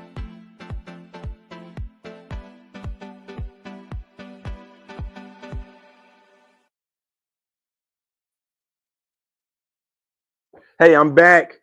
We're back. Mike Myers. I'm today hosting for Giving Tuesday. I'm excited about what today is. I got with me our Vice President of Institutional Advancement, Mr. Teddy McDaniel, who is one of our newer members on campus. Not new to education, not new to understanding how important it is to give, not new to how you raise money and funding, not new to HBCUs and the struggles and the things that go on. I'm going to let him give a little background of who he is and what he is. You saw him in one of our other videos. You see him again today as we go through the Giving Tuesday. But you know, you've been helping us get these things lined up and getting things going, and I'm excited about what Giving Tuesday is. I know we've been having people give over the last month. You know, I mean, we've had some major gifts come in, and we need more major gifts. But introduce yourself to the people who hadn't got a chance to meet you yet. Sure. Hello to the Paine College family out there. Mike, thanks so much for the intro. I'm Teddy McDaniel, again, Vice President of Institutional Advancement. And I'm just excited to be here in Augusta, here on campus today for Giving Tuesday. My own background in the last 10 plus years, I was CEO of the Urban League in both Austin, Texas, and Charlotte, North Carolina.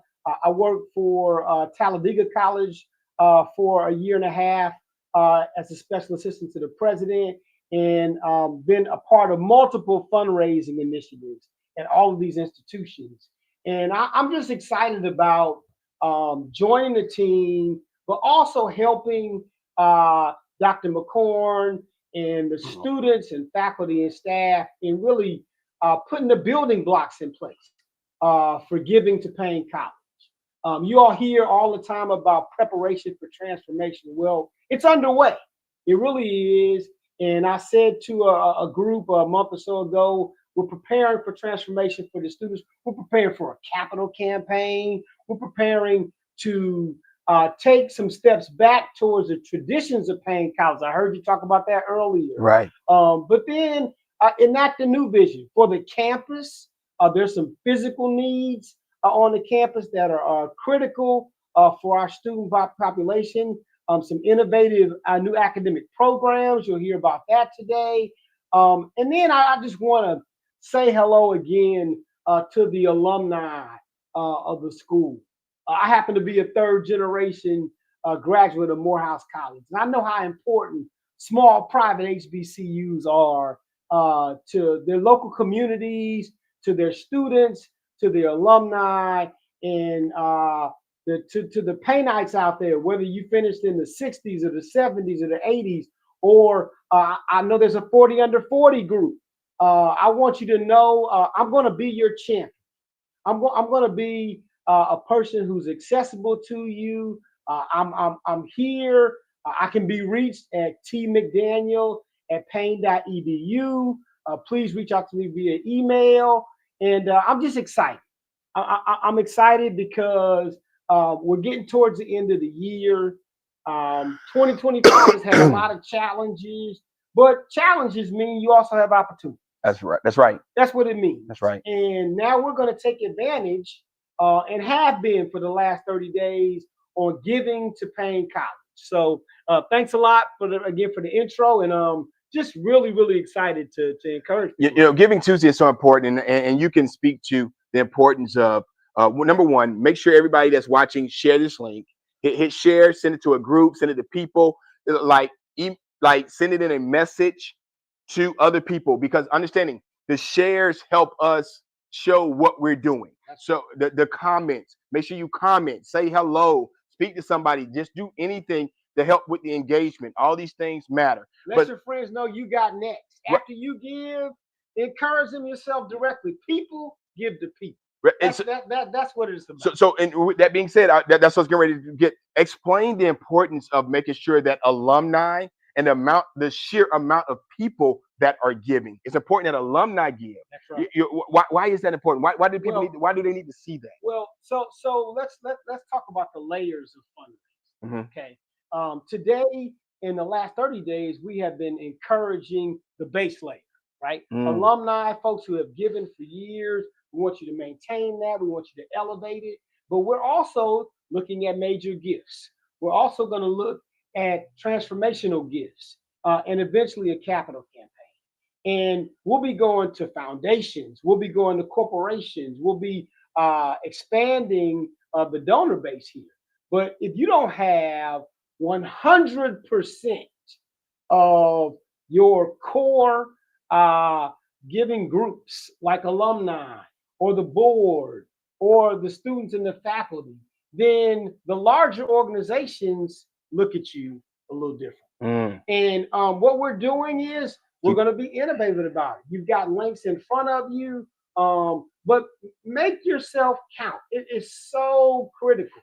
And we're being watched today. I'm sure all the folks are checking out the social media feeds, but we're being watched by institutions.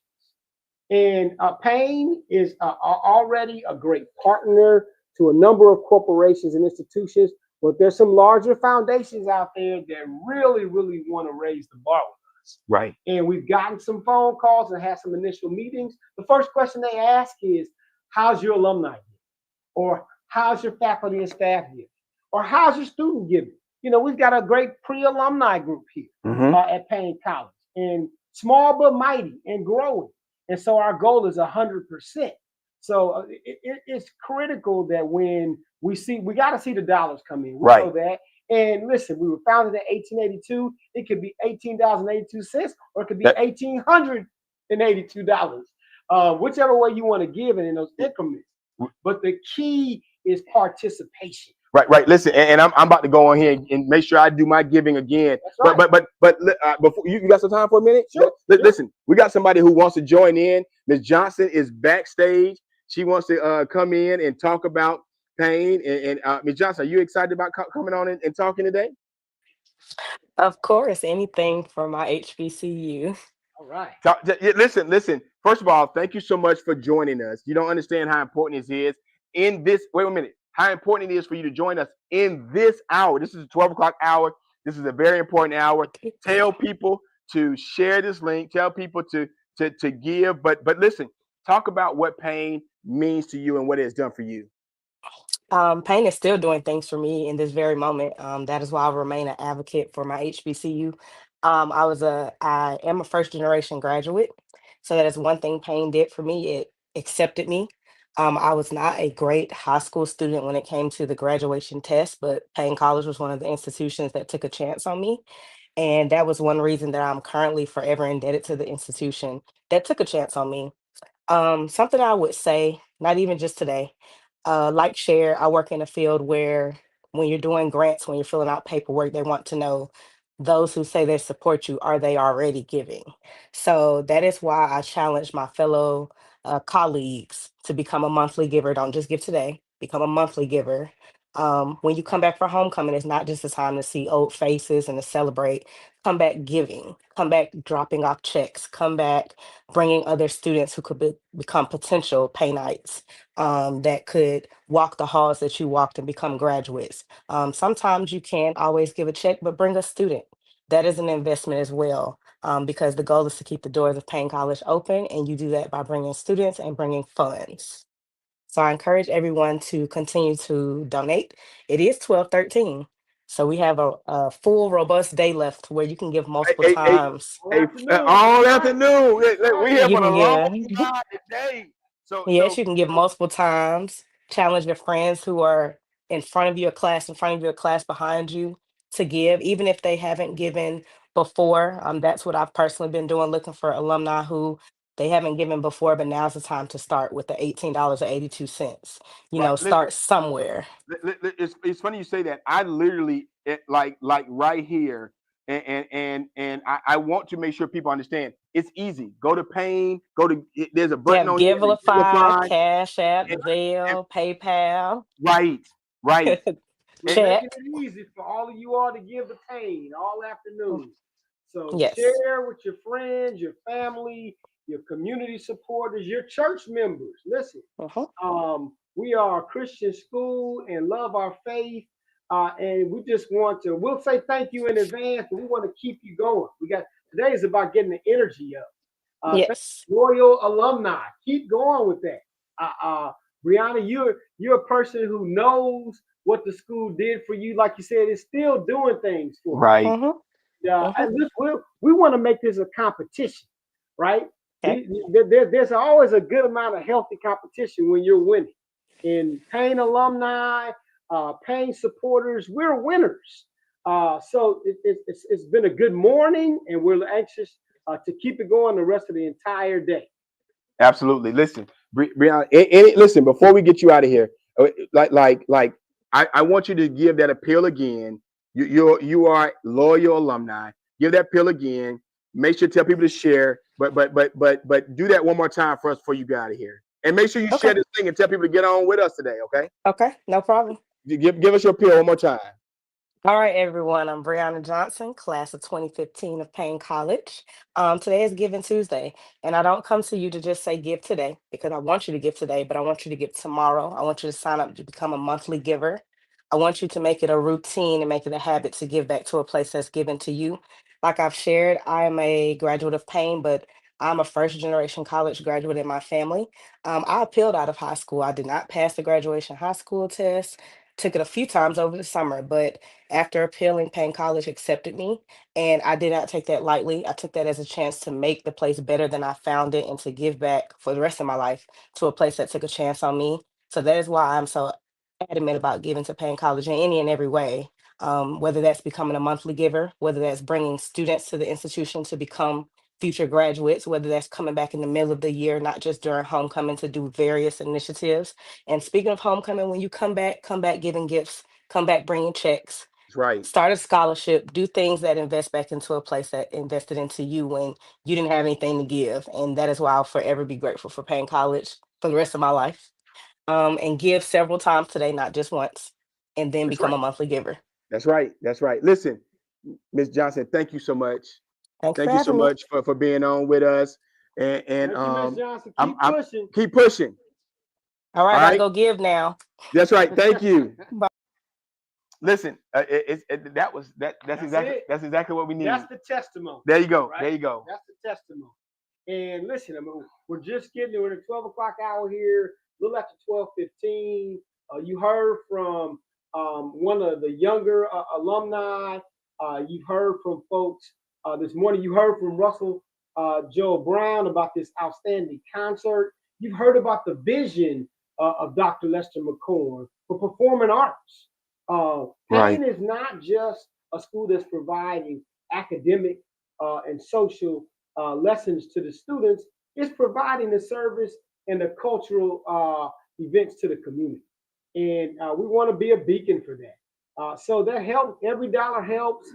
Please go to the link at paine.edu or Givelify. We have multiple ways of giving. And remember, it's the percentage. So tap your friends, tap your family, tap your church members. It's lunch hour. They're out and about. One less double cheese sandwich. That's right. Cut it. Paine College. Cut it back today. That's right. And get into that role of being a constant giver. These things are what people look at as well. Do you have people who are giving every month? Do you have people who are giving, every week? Do you have people that are constantly giving and sometimes don't get me wrong. Somebody today, and I'm speaking it. Somebody today's gonna give a big $10 million gift, a big $20 million gift, big $1 million gift. But we need those people that are constantly giving. That's right. $10 a week. Make it automatic. Make it automatic. So you don't even see. I mean, there's so many things and expenses that we have that we don't think about. Right. Well, we want you to have that kind of habit with giving to Paine College. Right. Right. So make it. We've got it easy on the website. You can just click, and you're one click away from giving that monthly gift. And again, you won't even think about it. You look up a year now, and we'll have those thousandaires that'll build. And we got gifts for all of you, but we need your gifts today and going forward. That's right. We need your gifts today and going forward. Listen, thank you so much for joining us. Sure. I'm gonna have he's here. We're gonna talk some more. We got the provost come in and talk about some of these great new programs, right. The direction that Paine is going in. But we are in preparation for transformation.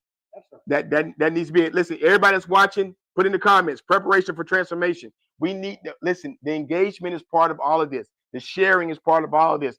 Somebody may not be seeing this, that they're waiting on you to hit the share. Keep the momentum going. Keep the momentum going. We're getting preparation for transformation. Jeremy's going to show us a video talking about preparation for transformation. I'm excited. Thank you so much for everybody tuning in. Thank you so much for being here. And look, we'll be back in a little bit with a little bit more. Now we're going to cue up this video for you.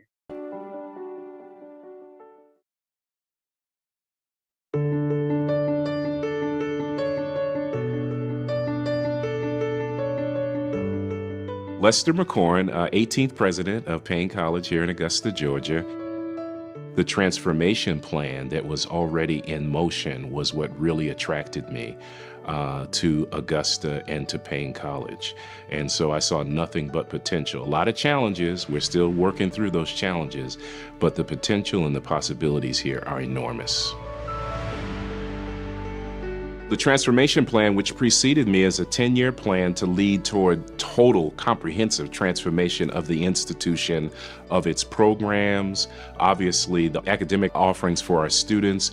So STEM program obviously is going to be big. Cybersecurity, nursing and health programs are going to be really key. And then the other big one is the physical transformation of our campus. We are working now on a total renovation of all of our residence halls. My goal for the master plan is to add a new performing arts center, and I would like to advance our athletics program. We are working hard to keep our end of the promise. We're becoming much more public facing. EAB has given us the technical expertise in education that we need desperately, and we probably could not afford absent this partnership.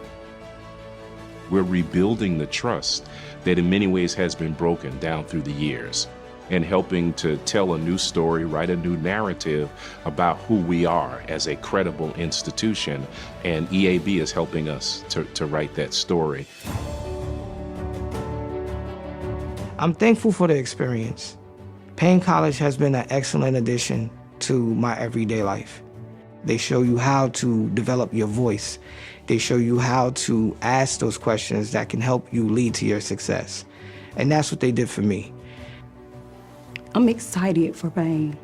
And it's a little bit bittersweet because when I come back to visit as an alumna, Paine won't be the Paine that I know it as. It'll be much better, I'm proud, man. I'm really proud of, Paine College because it made me feel like a place where I can grow and prosper.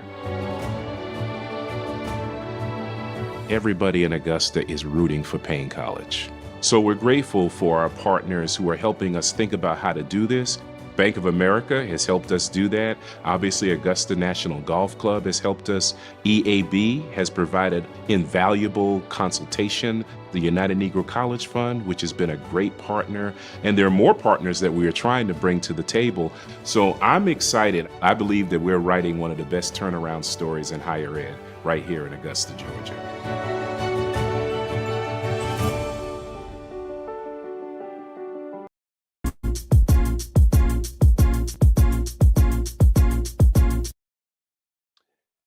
Greetings, everyone. This is Dr. McCorn, president of Paine College, and I want to thank you now for your support of Paine College in our season of giving.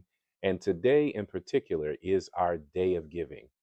We are reaching out to people all across the country and even across the world to be our partners in our season of transformation, our transformation campaign.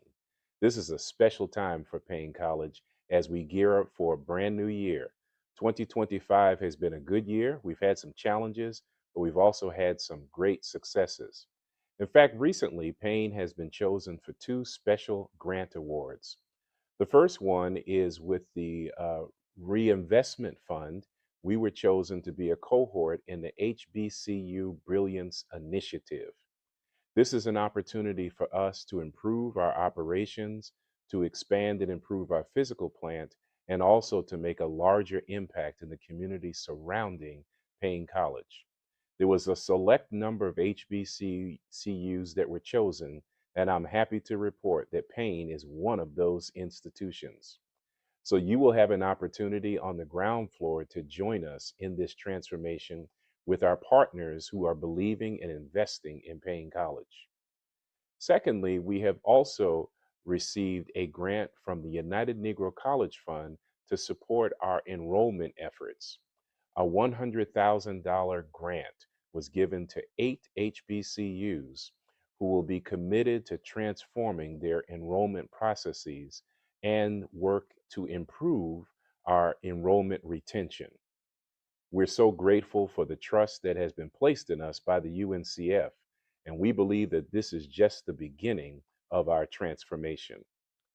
I'm also happy to report that we are about to begin our chapel restoration project.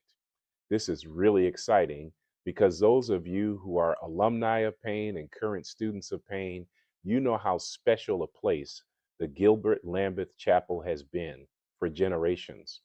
Our most important events happen in that chapel, and every Wednesday it is a laboratory for education and empowerment for all of our students. And so now that chapel, which has suffered some damage after Hurricane Helene and has experienced some renovations, will now experience a full transformation. And I am really excited about this. This is an opportunity for you to join us as well. So I'm asking now if you would today dig deep in your hearts and in your pockets to give support to all of these initiatives. No gift is too small, and certainly no gift is too large.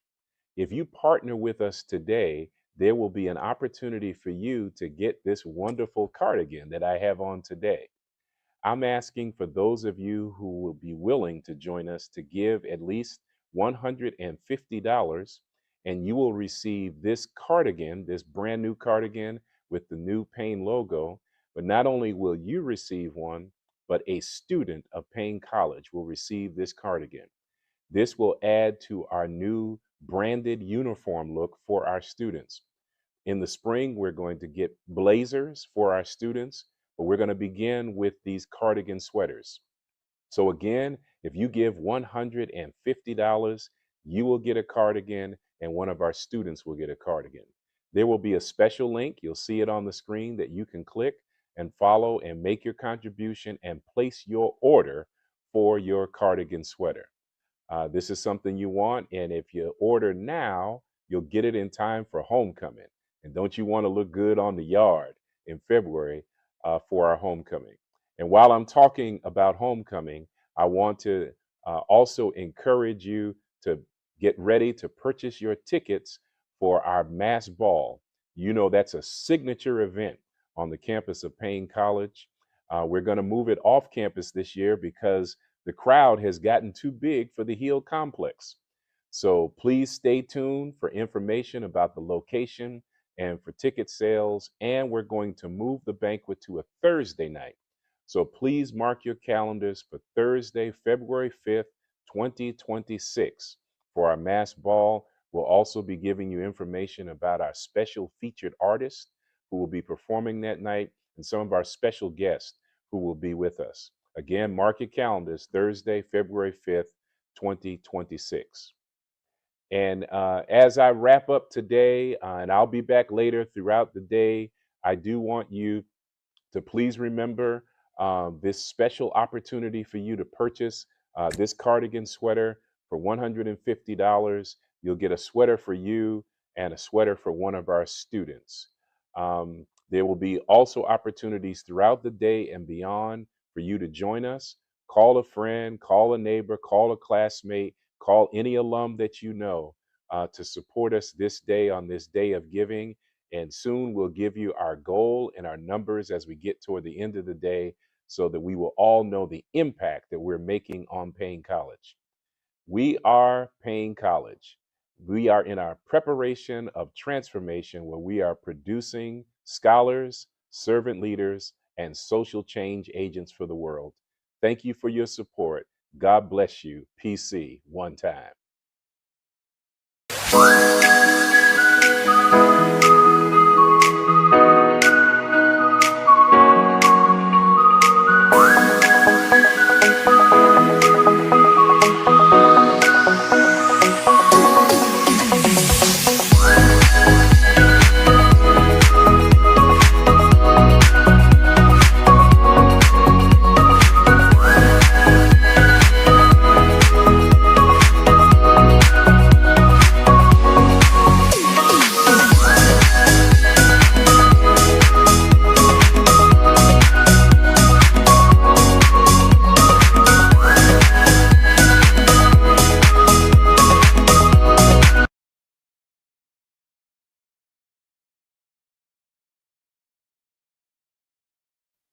Welcome back. Listen, we're in the 12 o'clock hour. We're actually on the other side of 12:30. I'm getting set up for our next person to come on with us. It's been an exciting morning so far. Giving is going well. So if you have not given, take a moment to give. If you have given, take a moment to go back and give again. If you want to get online, we've had people that joined us. If you want to get online and talk about and tell your Paine story, take a moment. We can get the link to you. Somebody can send you the link. I can send you the link. Matter of fact, I'll take a moment and drop the link in here. I want you to come on and tell your story. But the next part of what we got going on, we got the provost. He's in the house. He's going to talk about where Paine is going academically. Part of the reason why it's so important to give. We're talking about scholarships. We're going to talk about all the things that as it relates to Paine College. So look, we're excited about this transformation. It's preparation for transformation, and we're excited about what it is. It's Giving Tuesday. We need people to give. Continue to give. Continue to give. Jeremy's killing the video. After this video, we'll be back with Dr. Tillman in to talk about academics and where Paine is going. This is a great moment for All right, Paine Dr., come over College. here. See, I'm gonna here.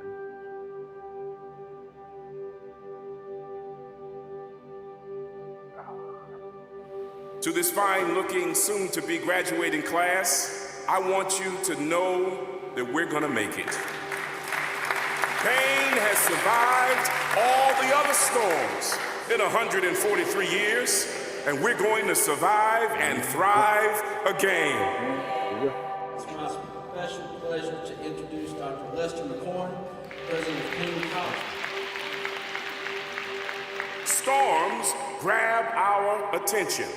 Storms force people to act, and storms bring people together. Oh, I'm good. All of us have experienced some storms in life. Yeah, I didn't eat it. Paine I'm gonna has jump had on some that. turbulence, but we're gonna be all right. We've had some distractions, but we're gonna make it because we're focused. I need some storm riders to go with me. Some folk who know how to handle turbulence and the disturbances of change. It might be a rough ride, but we're gonna make it, PC. Oh yeah. I want you to know that Paine right now has 327 students. And our goal is to ensure that all 327 make it from one semester to the next, from 1 year to the next, all the way to graduation. Go all the way up right to the road. Keep going all the way up. On the right side. Airport. Past this.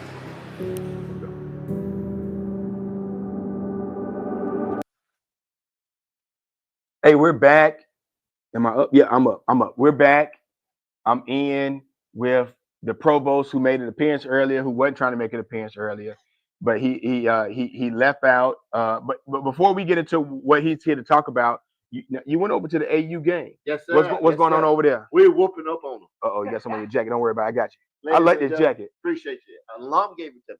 Oh, that's One of my welcome gifts to Paine. okay. So this is a very generous donation. So those for the person who gave it to me, you see, I am wearing it. I had a privilege of going over just a little bit ago to the Augusta Paine game, and I went downstairs. I told the team, I said, "Listen, I want you to know that you're in foreign territory, but you're not by yourself." I took Reverend Felder with me, and I told him, I said, "He's prayed, but now y'all don't make the man pray too much." I told him he could relax today. And so I am pleased to say that when I left, the score was 37-28, and Paine has led the entire game. Go Lions. Go Lions. Go Lions. But listen, I'm excited. That's a good way to keep Giving Tuesday going. Yes. Yeah. So listen, Dr. Tillman, you've been here for a while now, and for those that don't know, you are the provost. Give us a little background about who you are and how'd you get here to Paine.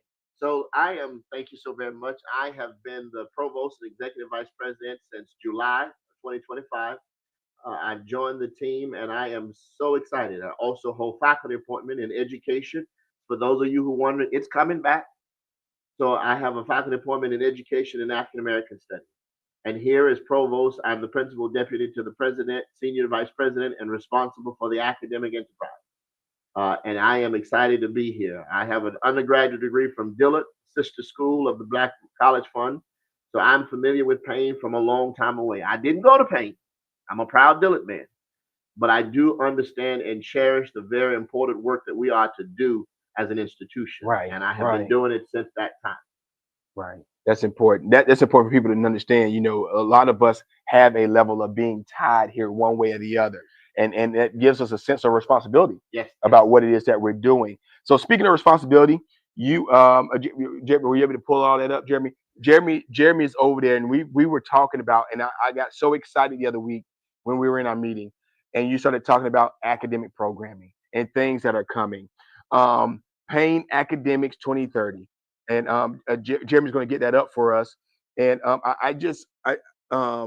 yeah, there you go. Hold on, let me get this. There we go. So Paine Academics 2030. You know, let's get a dive into what this is. Talk to us about what's going on.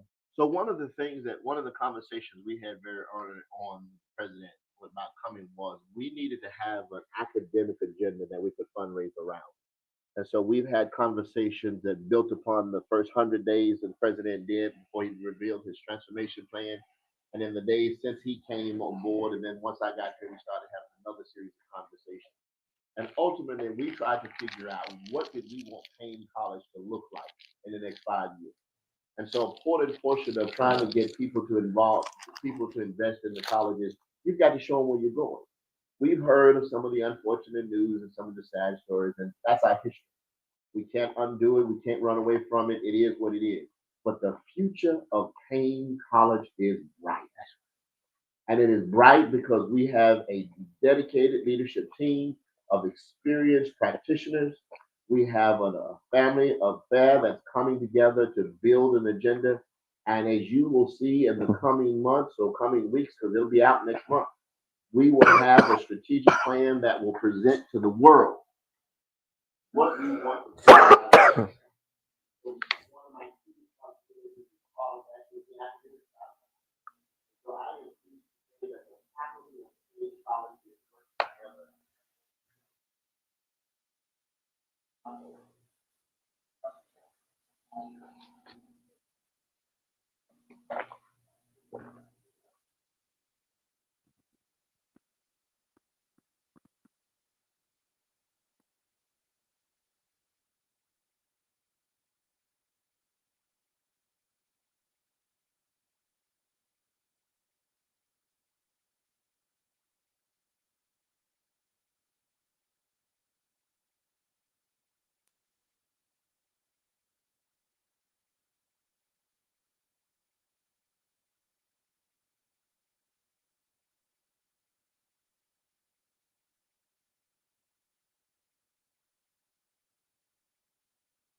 And she will also be teaching in the data science program and cybersecurity.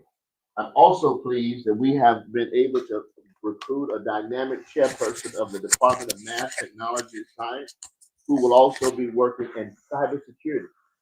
It's another step closer. I know you've heard the president talk about cybersecurity. It's another step closer with these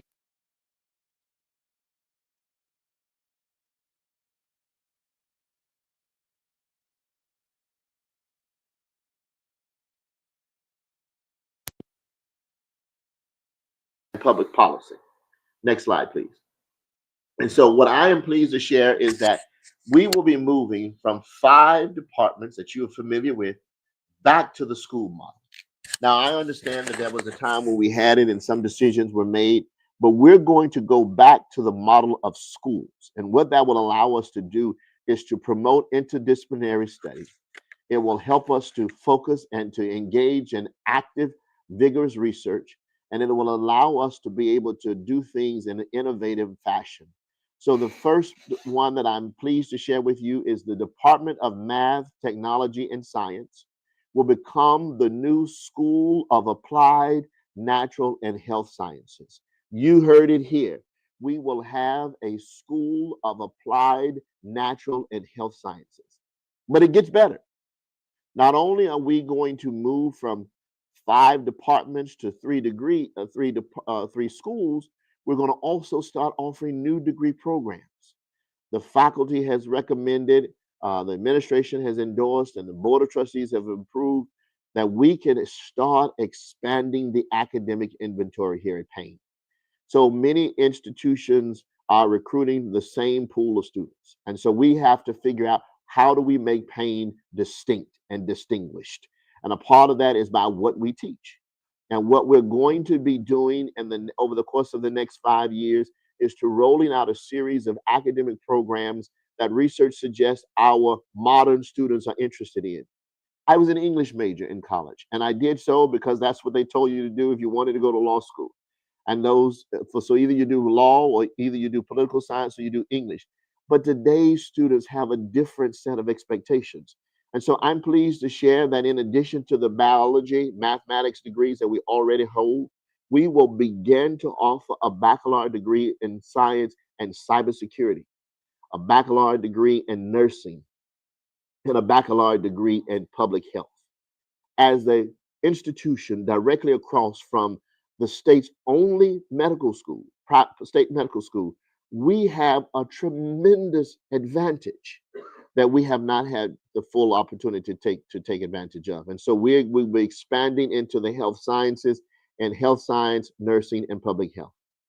But we also want to take advantage of our positionality in relationship to cybersecurity. Many of you may know, but I didn't personally know, that the nation's cybersecurity command for the United States Army is right here in the Augusta region. Right here. And so we plan to take advantage of that by offering a baccalaureate degree in cybersecurity and a master's degree in cybersecurity. So those 2 faculty lines that I told you about, those 2 faculty persons before in data science and cybersecurity, will be a critical component of that. And I'm pleased to share with you that in addition to those, I'm not going to mention his name yet because he doesn't start until January, but we have hired another faculty member in cybersecurity. So yes, not 1, not 2, but 3 faculty practitioners will be on the Paine College faculty focused on cybersecurity and data security. So when we started talking to students about being able to come here and realize their dreams of working in data science and cybersecurity, we're well on our way. In addition to that, we want to offer the master's degree in healthcare management and master's in public health. You've heard the president talk about social justice. Well, social justice takes on many forms. And a part of that is providing leadership in spaces where we need it. And so it is important that the students that we teach, or people like the students we teach, are able to provide leadership in areas of healthcare, in areas of public health. And so we want to prepare practitioners and leaders by giving them the Masters of Healthcare Administration, Healthcare Management, and the Masters of Public Health. And so those two new programs will be coming. And collectively, those programs will make the School of Applied Natural and Health Sciences par excellence, a school with few peers among the HBCU space, particularly in the private college world. Next slide, please. But that's not all, y'all. We have more to share. We also will be combining some departments to create the School of Humanities, Social Sciences, and Education. And that will be led by our very own Dr. Dan B. Johnson Jr., who's already here and familiar to many of you. He's a faculty member in existence. So we're bringing in a good mix of new and old and adding to the faculty ranks and making certain that credentials matter. So Dr. Johnson is a PhD. He's familiar to many of you. He has an established record here in media studies. And so he will be heading up the new School of Humanities, Social Sciences, and Education. Now, some of you are wondering, now, that's a lot to put together. It is. But the reason for that is because collectively, those pieces weave together to provide us the opportunity to train people that look like us to be able to engage in scholarship and research and intellectual inquiry into matters important to our people. So in addition to the existing history, psychology, sociology, and the mass comm programs, you know, we got a preacher at the helm, y'all. So we will be bringing religion back to Paine. But in addition to our bachelor's degree in religion, we're going to do something that's going to make Paine unique. We're going to have a bachelor's degree in Caribbean studies. Yeah, man. And we're going to have a bachelor's degree in Hispanic studies. And so part of what that will allow us to be able to be trendsetters and leaders in the production of Black and Brown persons able to engage in vigorous intercultural leadership. So by having African American students who are our traditional base, who are able to not only understand and participate in the Caribbean cultures, but also the Hispanic cultures, we will have men and women prepared to provide true global leadership. And just so that we're clear, we're not forgetting our roots. And so we will also have a baccalaureate degree in African American studies. So those are some exciting new programs coming along on the undergraduate side of the house. But remember, there's a graduate side too.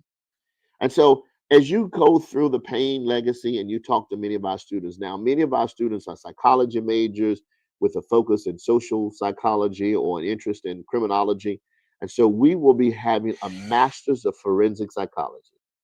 Yes, the CSIs and the law and order people will be training them right here.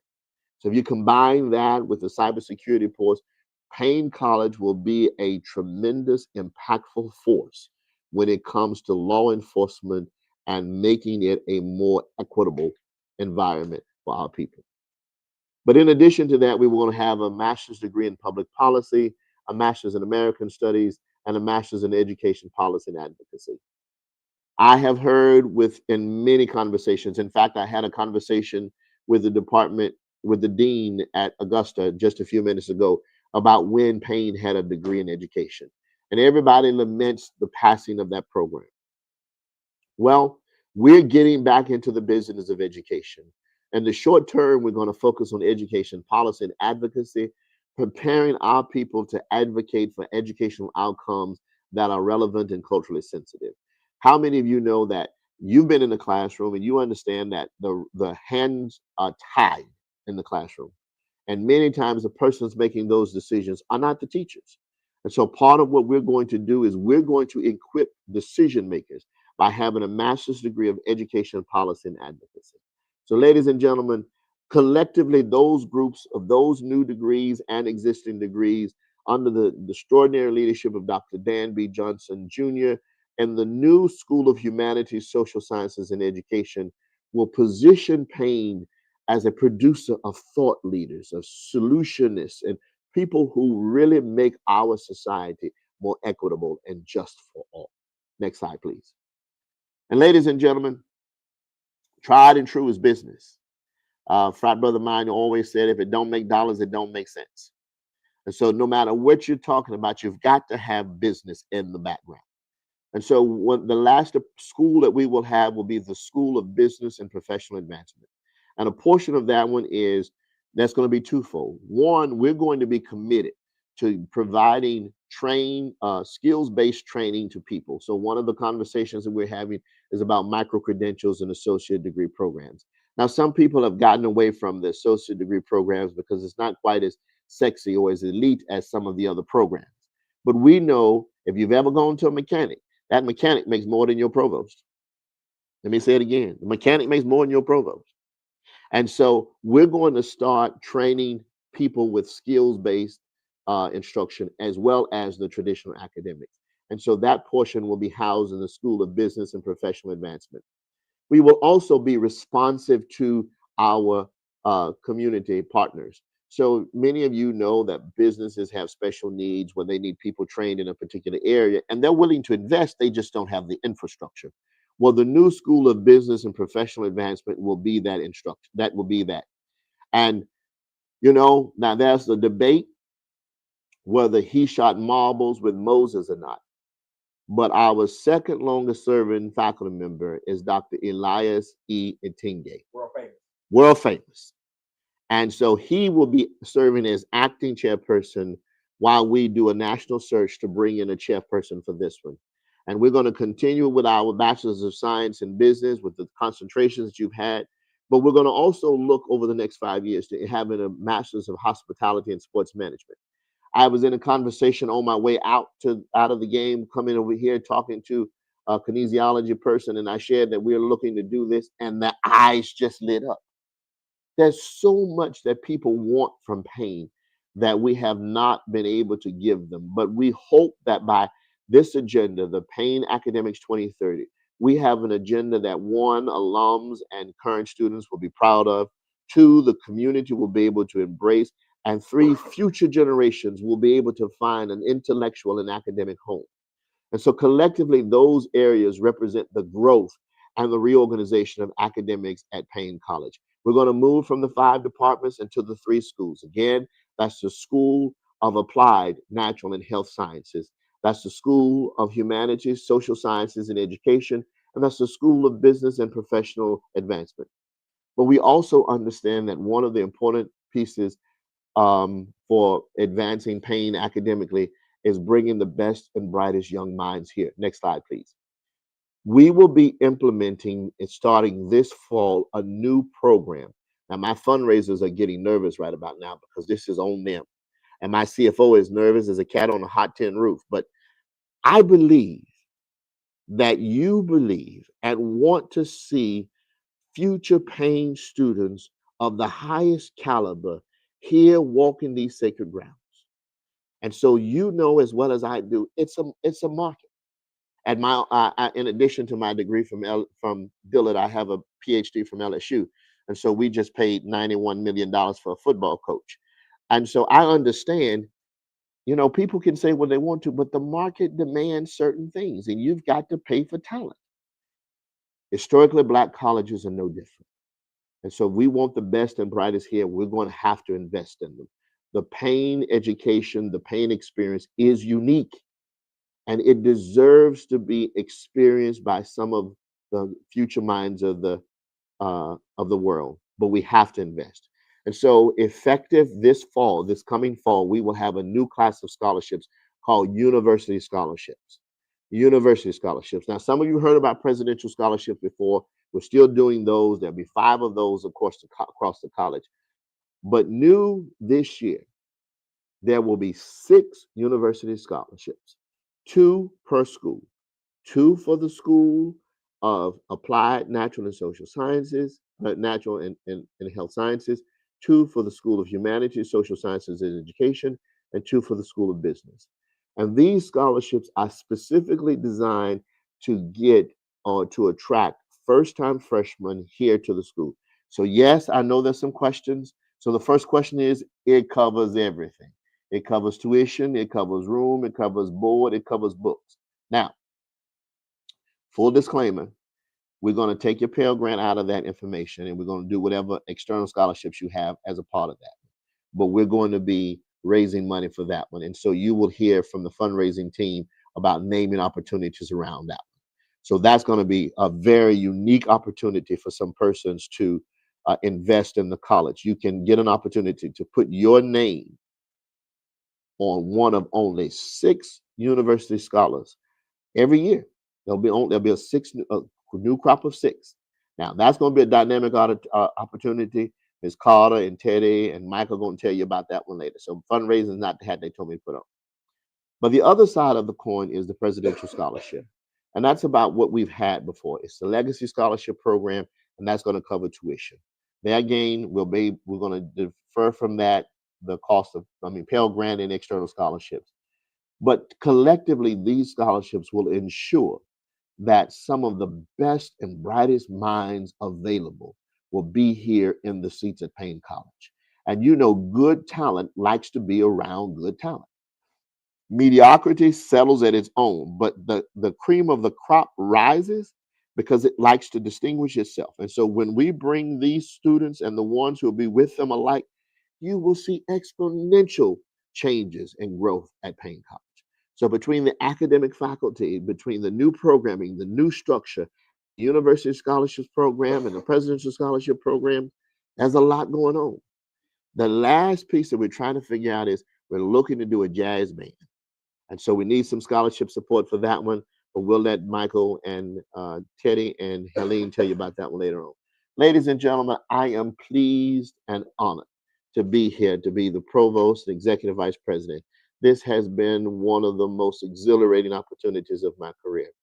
And I am most pleased because this is a time for us to build something great. We have an extraordinary president who is humble enough to reach across the aisle, to reach down the rows, to reach down the table, to bring in people to help to bring the bear all that's possible, good, and great for the benefit of Paine College. And so I'm going to ask you to reach down deep. But as you're reaching down deep, I want you to remember all the good feelings you had about Paine College. And I want you to think about what it'll be like for other young people to have those same good feelings. And as you watch the news, I want you to think about the world is an unsafe space in many places. But Paine continues to be an oasis of opportunity, a place of hope and peace, where young Black and brown kids, like you were one day, can come and realize their loftiest dreams in a space where people will tell them, you are somebody, I believe in you, and you can do it, despite what the world may say. So, ladies and gentlemen, this is Dr. Walter T. Tillman Jr. I'm pleased to serve as provost and executive vice president. You'll see me bouncing around campus from time to time. You'll see my little ones, but I am thankful for the opportunity to be here and looking forward to seeing you personally. Listen, I thank you. Did I hit something? Okay, there we go. I thank you for that, and I want people to understand that where we are is not where we're going. Right. And we are working hard, and this is because Dr. McCorn has done something that that has really already transformed this campus. But he's bringing in people to surround him that are going that are looking at his vision and understanding where he is and wanting to go with that. Yes. And understanding that we have to work together to get there. Yes. And that's so important. You have to bring those people that are able to not just go with, but also have some thoughts of their own. Yeah. Yeah. And able to work. Yeah. Now you showed this. We're going to end up as basically as Paine University. Yes. Based on what this 2030 plan is showing. Yeah. How important is Giving Tuesday today? Yeah. Us giving to get these scholarships. How important is that for us to get to that place? Ladies and gentlemen, it's critical because first and foremost, persons who would invest in the college want to know that the people who have been impacted will give. Right. They want to know, what do the sons and daughters who've received the education that you say you give, what do they think of it? Right. And they measure what you think of it by how you give. So every school in America has, whether they talk about it or not, an alumni giving rate. And that's the percentage of alums who give. So the first number is every alum possible should give something, even if it's just $18.82 a month, but just give something. That's the first step. But then they want to make certain we look at how much are you giving? And so we understand that when you're young, you give young. As you age, your money ages, your bank account ages, your CDs age. And so as they age, we would like for your investment to age. Right. We don't expect you to come out of college giving $1 million. Now, if you can, please, trust me, please. Teddy won't deny it, and we will have something with your name on it before the ink runs dry on your check. Right. But for those of you who have spent careers being good stewards of the resources God has blessed you with, this is a valuable opportunity. The work that is going on here is mission work. It's not the church, but it's church related. And it is mission work. And so we need the sons and daughters of Paine to give. But we also need you to use your influence. I'm in education, so you know I don't make much money. And then I work at Paine College, so you know I really don't make much money. But I have some friends who do well. And so I'm asking my friends to give to Paine College. Right. Right. Give to Paine College, not because you know it, but because Walter works there. And you know that he believes in education, and if he will put his name on it, it's a good product. Now I can't sugarcoat it. I won't prevaricate and say you won't hear some rumors. And I'm not gonna say that this is gonna be an easy primrose path. But you saw where we're going. And I'm from Indianola, Mississippi. So I've been fighting a long time. And I've not had it easy, despite what Mike might say. Paine College will not have it easy.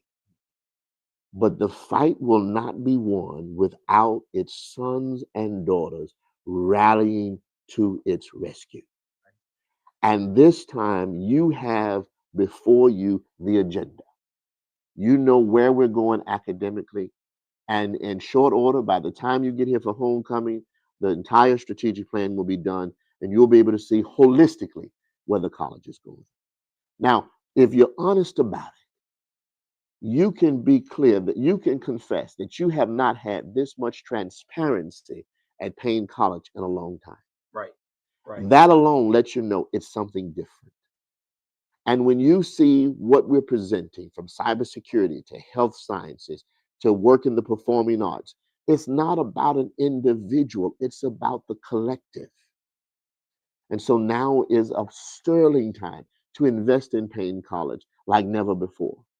Now you're not throwing your good money after bad. Now you're not hoping and wishing. Now you're investing. You're partnering with a leadership team. Our CFO is by far one of the best CFOs in this country. You know, she is up at night worrying not just about the dollars and cents, but the men and women on this campus. Mm-hmm. And she is working her best and pushing all of us to do our best to realize new streams of revenue. And then you have, we brought back Mrs. Cranford, Dr. Cranford. Her heart bleeds purple. Now, you know, I used to wonder about that whole question about my heart bleed, but hers, I believe it. Ain't nobody more pain than Boosie. And she has this, and he called her that. She has she has a sensitivity for these students. That's right. That will help them come from some and let me be clear. The students of Paine now are coming from all kinds of backgrounds. Some of it that you and I could never imagine. Mm-hmm. And they need your support. That's right. They need a place like Paine where they can work through some problems, work through some hurt, work through some pain. They need this kind of a space. And so stuff like Giving Day and becoming a regular member of our giving societies is how you can begin to do that. And then give us opportunities and recommend the other side of the coin that we will need is more students. You will see in the coming days, Paine has a plan that the new Paine College or Paine University, as Mike said, will be 1,500 students strong. But that means the sons and daughters have to stop bad mouthing the school and remember the good days. We're not saying lie, just share the good stories. Because even in the midst of the struggles, there's some good. There's sunshine there's a rainbow after every sunny, rainy day. Ladies and gentlemen, I think I've spent my time here. Yeah. But listen, before you go, one of the biggest Paine alums I know, who stand 10 toes down, Dr. John, he is on, and I want to get him on while the provost is on for a second, because I'm an alpha and I got to make sure I have some backing with me, because he's in one of them other. I can't think. He's in one of them other ones that I don't know. I don't know. I've heard this other one. I don't know. There are some. There are some other The ones. copies are never as good as the original. I'm gonna go with it. But my boy is on. Dr. Johnson, thank you so much for joining us. Listen. Before I get you on to talk about your Paine story, hey, listen, did you hear this Paine University is coming? I mean, man, how does that make you feel, man? Man, I'm ecstatic. Just the direction the school is going, everything. I'm just ecstatic, man. It's good. You know what I'm saying? So I'm crunk, but we ain't gonna talk about the other stuff right now. We're gonna be one today. One today. I'm coming to your church soon. Talk to, bro. I'm glad to see you, man. Again, it's good to see you again, bro. Good to see you. But hey, he was there when they were trying to get me to come. Oh yeah. Listen, Doc, thank you so much for joining us, and thank you for taking time out to get with us. Listen, talk to us about Paine, how it impacted you, and impacted you so much that you sent somebody behind you, man. Let's talk about it. Hey, so man, me getting to Paine, man, I had the opportunity to go in 1993, man, playing basketball under Coach Fry. It was family, I tell people, even when I was there, I always laugh and trip. I tell people, me and Pastor Troy had a class together, so I knew him before the We Ready fame and everything. But man, what I can say, man, I learned a lot in those classrooms. It was magic that was there. Also, though, I would say, like I said, a family atmosphere. Like even today, outside of my basketball and outside of pledging Omega Psi Phi Fraternity Incorporated, even if you're not, man, we were just unified with that. But it also grew me. I grew up. I became, my parents put things in me before I left, but I became a young man there. So when you at a campus and you're moving forward, it was good. And just so after that, of course, they say he looked like a lighter than me. What I mean by lighter, I'm talking about weight-wise. So, yeah, my son, he attends there, plays the same fraternity. And, originally he was talking about it. And he was like, I ain't going, I'm not going. And, man, it took just a homecoming, him seeing the love. I told at my time, one of my line brothers, Freddie Adams, was working there. I told him they probably should have gave him a little bit of recruitment money that day, but he did well. Cesar Collins, it just rolled, man. It just all rolled, and I'm just happy to see the direction it's going now. With President McCorn, we back him all the way in the things that he's bringing to the institution. You know what I'm saying? Just when I look around, we get money from here, we get money from there, and then I just want to encourage everybody. I know you probably ask me some more questions, but I just want to encourage everybody, man, to give, right? I've seen, I had the opportunity when I got back to Macon to work at Mercer University and those things, and I've seen what the impact of alumni giving does. And people, just like you said, if you're not going to wag your own tail, why should other people give? So when they see us supporting, hey, they got a strong alumni, and it moves. We see different people out there. We got to be in comparison, but even here, there's a strong presence of fam. We just not starting the Middle Georgia. We were not starting. We were reviving it. Middle Georgia Alumni Association. So man, I'm just happy to come on and say, let's give on today. You know what I'm saying? You're mute on my end. I can't hear you. I was muted. My bad. So what you just said is so important, because it's bigger than just the just giving. Don't get me wrong. Today is Giving Tuesday. Every day is giving. We need the giving, Right. but the support, like today, you coming on, people need to see the level of engagement just based on the fact that we are this institution. We love this place. This is who we are and what we do. So because it's played such a major part in our story, it's so important. I mean, you just talked about Fred and about your son coming back here, and what this place has done. You had to know that regardless of where it was at that moment, you knew it was going somewhere. Now you Right. see where it is. You know it's going so. It's going even going further because you brought your son here, and then guess what? More importantly, you let him stay. Right, right. Let me say this too, man. It'll be 2 years in January. We went through a very traumatic time. My wife of 21 years passed away, and I think about, man, think of people like Tara, is Alphonse now. Like, man, people came down that you like. Wow, my roommate, George Williams.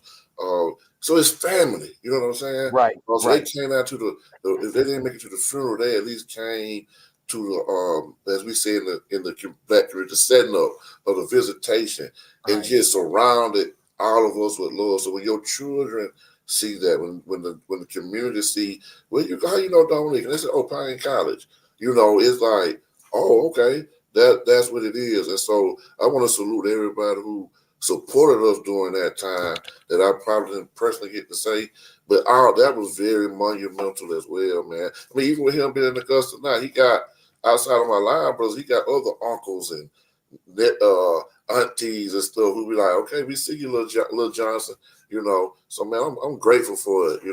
One of the best decisions I made. You know what I'm saying? Right, and that's important. It's funny. I remember when let me just talk about your son for a second. When I first saw him, it's like me messing with him about who he is, and know, and not know, and the thing is, it's not that in a sense when we were in school, I pledge alpha, you pledge omega. We wasn't where we was there together every day, but we knew each other and of each other, and but because we're such a family at this place. Right. When you come back and you've got these other bros that you got love for, and and it becomes such a dynamic that changes the culture and changes the world for what we are. And it starts right here on this campus Right. by us giving today and the things that we do as far as making sure that we have the level of engagement that we need. I think, man, when we give, like we have to understand, we have the power of education. We understand that. But, for us, I pastor too. So I tell people two things that's going to change in the community, right? Is the Holy Ghost and some money. You know what I'm saying? So at the end of the day, but why not give to the institution that helped shape who you are? Right. And when we think about that, we think about the leaders who've come out, like just who we went to school with. I think I told that earlier. When you think about my Neo, Jarito Henderson, you think about the pastors who've come out, Ronald Slaughter. Who will be on in a minute? Slaughter gonna be on. Yeah, he's gonna be on in a minute. Okay. Yeah. My Neo Ralph. You think about all those people, and outside of just bros. I'm gonna just name bros. I'm just talking about. You think about the leaders and the impact that have come out of those hollowed hallways. But we didn't know it, but we all just doing our thing. But we were together doing something and matriculating through this process into man or womanhood. So that's what giving would do. It will help us that. It will help us, get it to where AI now we can do different things. We begin to we already compete. Now we compete even more on a national and world level. We use that vision to go forward. So yeah. It's so important. And today is Giving Tuesday. We have to make sure that we continue to give. Make sure we continue to spread this message. I tell people, keep hitting the share, keep hitting the copy this link, send it to people on Facebook Messenger, hit the share in there. We need that engagement. We need people just to click the link, to view for a while. We need them to give, send people the link so they can give. And I understand that everybody's not alumni, but you have to understand that giving as a whole helps us. Yeah. Giving as a whole, You may not have went here, but guess what? Somebody you know was Right. impacted by what Paine did for them. Right. Some teacher they had was a Paine. It ain't two plain places in Georgia. You gonna go That's and not good. have a Paine College teacher in one of them classrooms somewhere. Right. What I've heard a lot of other people have done who of our race, who are black, who probably went to PWI, no shade on them, right? They adopted a HBCU. They were like, hey, I went here, but I want to adopt a HBCU. And so guess what? We want you to adopt us. You know what I'm saying? We want you to adopt us. Let's go hand in hand, like the Wonder Twins. You know what I'm saying? Right. That's right. That's right. We just really want to get what we can do and get what we can and give, right? And once we give, we see the power of giving. It's black philanthropy at its best. When you further the education in a hallmark like Paine has been around and been doing. Right. Listen. I appreciate you coming on. Before I get you out of here, I want you to give an appeal again. Tell everybody where you are, what you're doing, and how important it is to make sure we give to our beloved Paine College. Hey, I'm Dr. Dominique Johnson. I'm in Macon, Georgia. I'm the pastor of Kingdom Life and the founder of the Urban CEO, which is a nonprofit, and that stands for the Urban Community Empowerment Organization. Also a truancy intervention specialist, not a truancy officer. I find solutions and for the Beale County School District. Got there in 93, stayed at SGA left in 98. Some of the best time of my life. But listen, if it's 500, 5,000, we just ask that you give on the day to help further the mission of educating the future leaders to live a legacy. So joining me, I'm going to give, right? I'm going to give. And I just ask you to join and give. What's up, Shadrach? What up, baby? Hey, you super popular, man. You got these folks jumping out here. Shadrach hopping in. You notice how you turn hopping in. Hey, I'm gonna say this. I know we gotta go. I know. You good, man? Come on, bro. I know Coach gotta go. But even we talk about that, like the Shadrach, like don't get me wrong. We all had our little terse every now and then, right? But when you think about the love like that, like we didn't have like that super major beef. I can't tell all the stuff that me and Shadrach has done, but we thank God that we're mature men now. And look, you listen. Now that's the part I will cut you off of, Pastor. That's why I stopped. But on a serious note, y'all, let's give. Let's give, and I'm inviting you, like you said earlier, even if you didn't go to Paine. Man, you see the great people that have produced. Help us to keep creating that legacy. That's what we're asking. That's what we're asking today. That's all we're asking. Listen, man. One time, I appreciate you again for coming on, taking the time to get on. Now, I'm giving you a heads up. I meant to do this earlier with other folks. As we get closer to homecoming, we're gonna do this again because this was our first shot at this, and we wanted to get the engagement going and let people see as we work on who we are, engagement, who we are, transparency, who we are with this president. Man, I'm gonna take a moment to say something. We got a great president, but I know you feel real strong about that, man. Right, man. I mean, when you talk about leadership, I think how that go about do around. And when you talk about not only just a scholar, right, but somebody with integrity, somebody who knows education, right, and moving it forward, but also somebody with vision. And here's the thing: has surrounded himself with people like you, appreciate it, brother. Other people who will come around them. A brother who just left, I forget his name. My bad. The provost, the provost, right? Teddy, yes, right. So what it shows you is that he's not scared to surround himself with other brilliant people. And with you all on the ground now, man, I know we coming back up. I know we already up. I know we just gonna move forward. Listen, brother, I appreciate those words. That mean a lot to me. You and other guys who said that today, man, I appreciate that. I love this place, man. I tell you, my grandpa went here. Aunts and uncles that went here. This place been part of who I am my entire life. So You know, it's what it is. I mean, back to them, Coach Spry, making y'all run at halftime when I was a little kid. Hey man, it is what it is. Coach Spry camps. You know what I'm saying? Right, man. I mean, I never forget that, man. You know, Terry Palmer teaches, not preaches. He coaches at FAMU. And guess what? He came through Macon. Hey, man, Nick, I'm in town. I got to come see you then. Family again, man. Family again. Man, listen, man. It is, brother. Listen, I appreciate you, man. Thank you so much for joining us today. Hey, thanks for the opportunity, brother. Thank you. And I'll be in touch with you when we do this again. Let's do it. Double salute, man. Hey, brother, appreciate you. Thanks so much. All right. Thanks. Listen, I as we continue this day, it's Tuesday, it's Giving Tuesday. Make sure to take a moment, go to paine.edu to make sure you give. We got some more guests coming on. We got some more people that are going to talk about Paine and what Paine has done for them. You're going to hear back from some of the people that's already been on. For those that are in Augusta, the Paine College Augusta Alumni Chapter, they're having a giving party.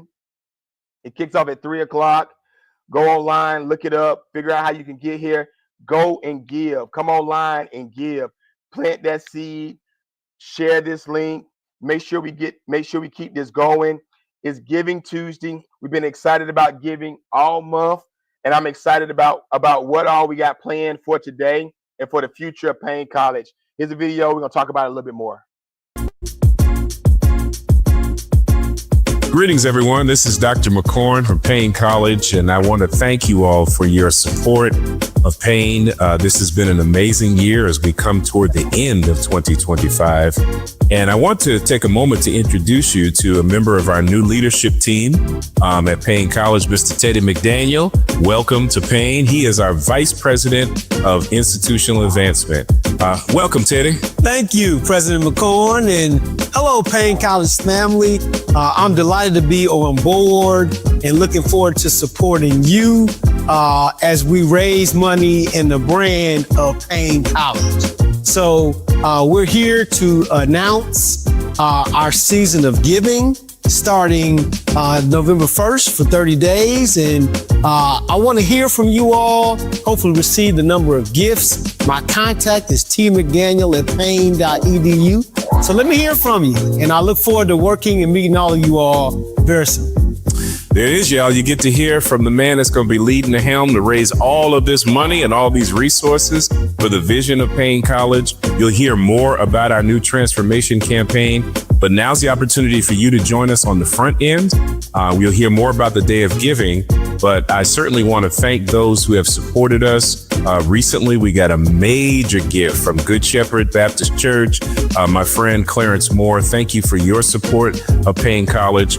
And happy to announce that my predecessor, the 17th president of Paine College, Dr. Cheryl Evans-Jones, kicked off our campaign with her $1,000 contribution in this season of giving.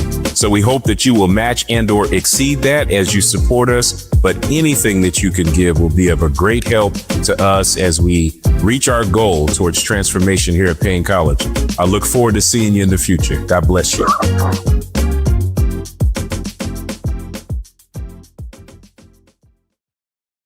Hey, everybody, thank you so much for staying with us and joining us as we are in our Giving Tuesday. I'm excited about what has happened so far. We've had some great people on talking about Paine College, talking about what Paine College means to them. People who have come on and given. I'm working on getting that list together of people that have given today. But listen, let us know you giving. Let us know that you're sharing this link. Put in the comments, engage, share, talk about what Paine College has done for you and what it means to you. Paine College is this great place, and I'm excited about what we're doing and what's coming for Paine College. The provost was on earlier talking about Paine 2030, what it's looking like, the new programs, things that are starting in fall, the new scholarships that are coming. But the only way we get to that place of scholarship, the only way we get to that place of what's going to happen next for Paine College is by you giving. Giving, it takes all of us. And it comes in different folds. It comes in definitely, we need the kind of giving that you go online and give. You come by the office, see Miss Carter, drop off checks, figure out how you can constantly give to what it is that we have going on here at Paine College. But more importantly, is you showing your heart and showing what Paine has done for you. That's right. Ways to donate. Donate at www.paine.edu. We're in preparation for transformation. I'm excited. We got another guest coming on who I'm sure he's getting himself prepared. He's getting himself together backstage. We're trying to make sure that we get everybody on. Listen, if you haven't yet, go tell somebody. Get online. Share this link. People have been talking about the great things, the great team that Dr. McCorn has got in to surround himself with. These thought leaders, because Paine is what it is. It's always been this light. It's always been this place on a hill. But I'm telling you, today we're looking forward to this big, tremendous gift that's coming, and it's gonna come. But it's gonna take all of us to push the initiative. It's gonna take for all of us to share, to make sure we get it to the right person, to the right hands. We want to make sure that people understand where we are and what we're doing, and understand the transparency. Dr. McCorn put out his 100-day plan. His 100-day plan, but he also put out his first 100 days. And we've been in this place since January, showing what all Paine has the potential to be and where it's going. So it's up to you to help us get there. You help us get there by going to paine.edu to give. Go look at some of the great swag that's on there. You automate giving, that way you don't have to think about it no more. Just let it continue to come and be there, part of what it is automatically happening. Listen, Paine is there. Paine is here, has always been here since 1882. Go in and give your gift of $18.82. Go in and give your gift of $18 million today. Listen, we want it all. We here. We asking Jeremy's been helping me backstage all day. Hey, thank you, Jeremy. Listen, go in and give. This is a gift that we're coming up with. This will be on campus by homecoming for sure. But get ready, get it pre-ordered. Look, hey, Dr. McCorn had that sweater on earlier in one of his videos. Brand new swag.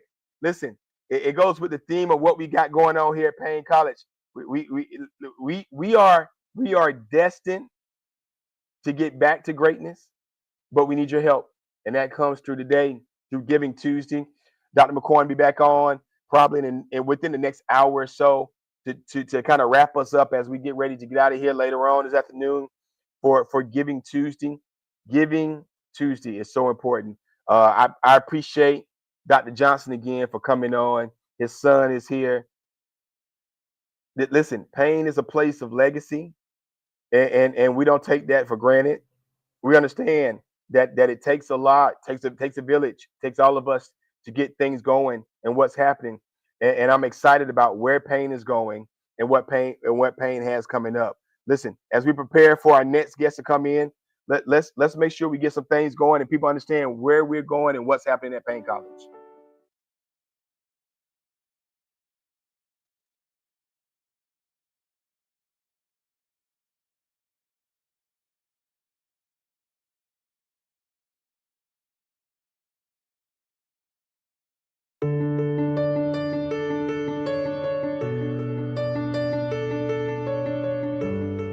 Lester McCorn, 18th president of Paine College here in Augusta, Georgia.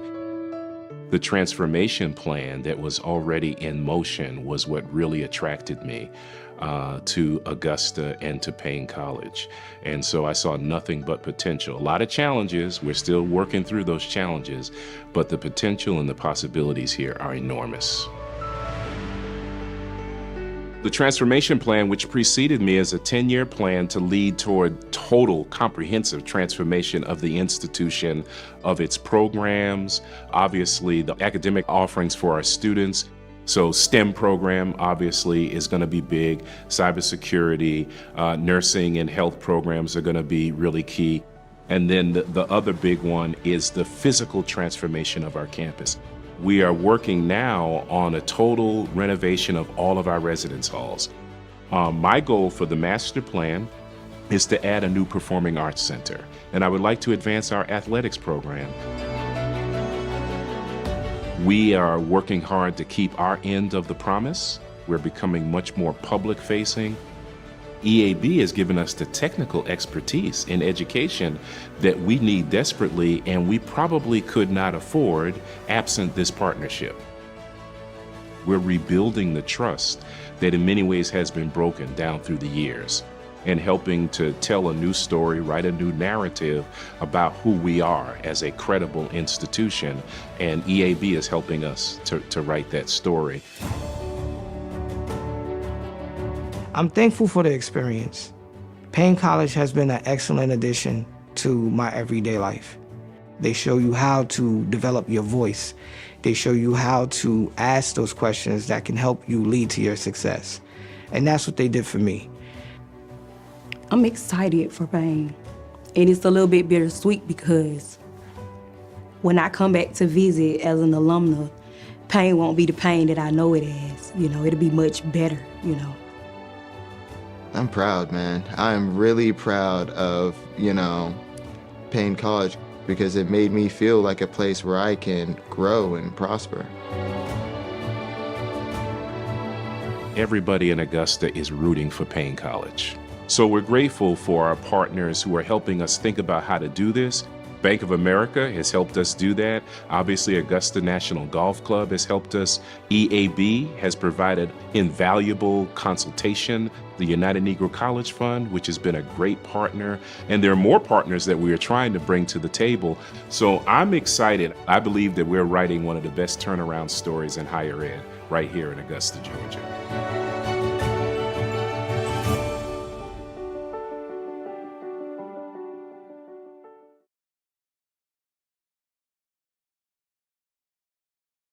One of the greatest turnaround stories, not just in Augusta, Georgia, but nationwide, is Paine College, and we need your help with Giving Tuesday.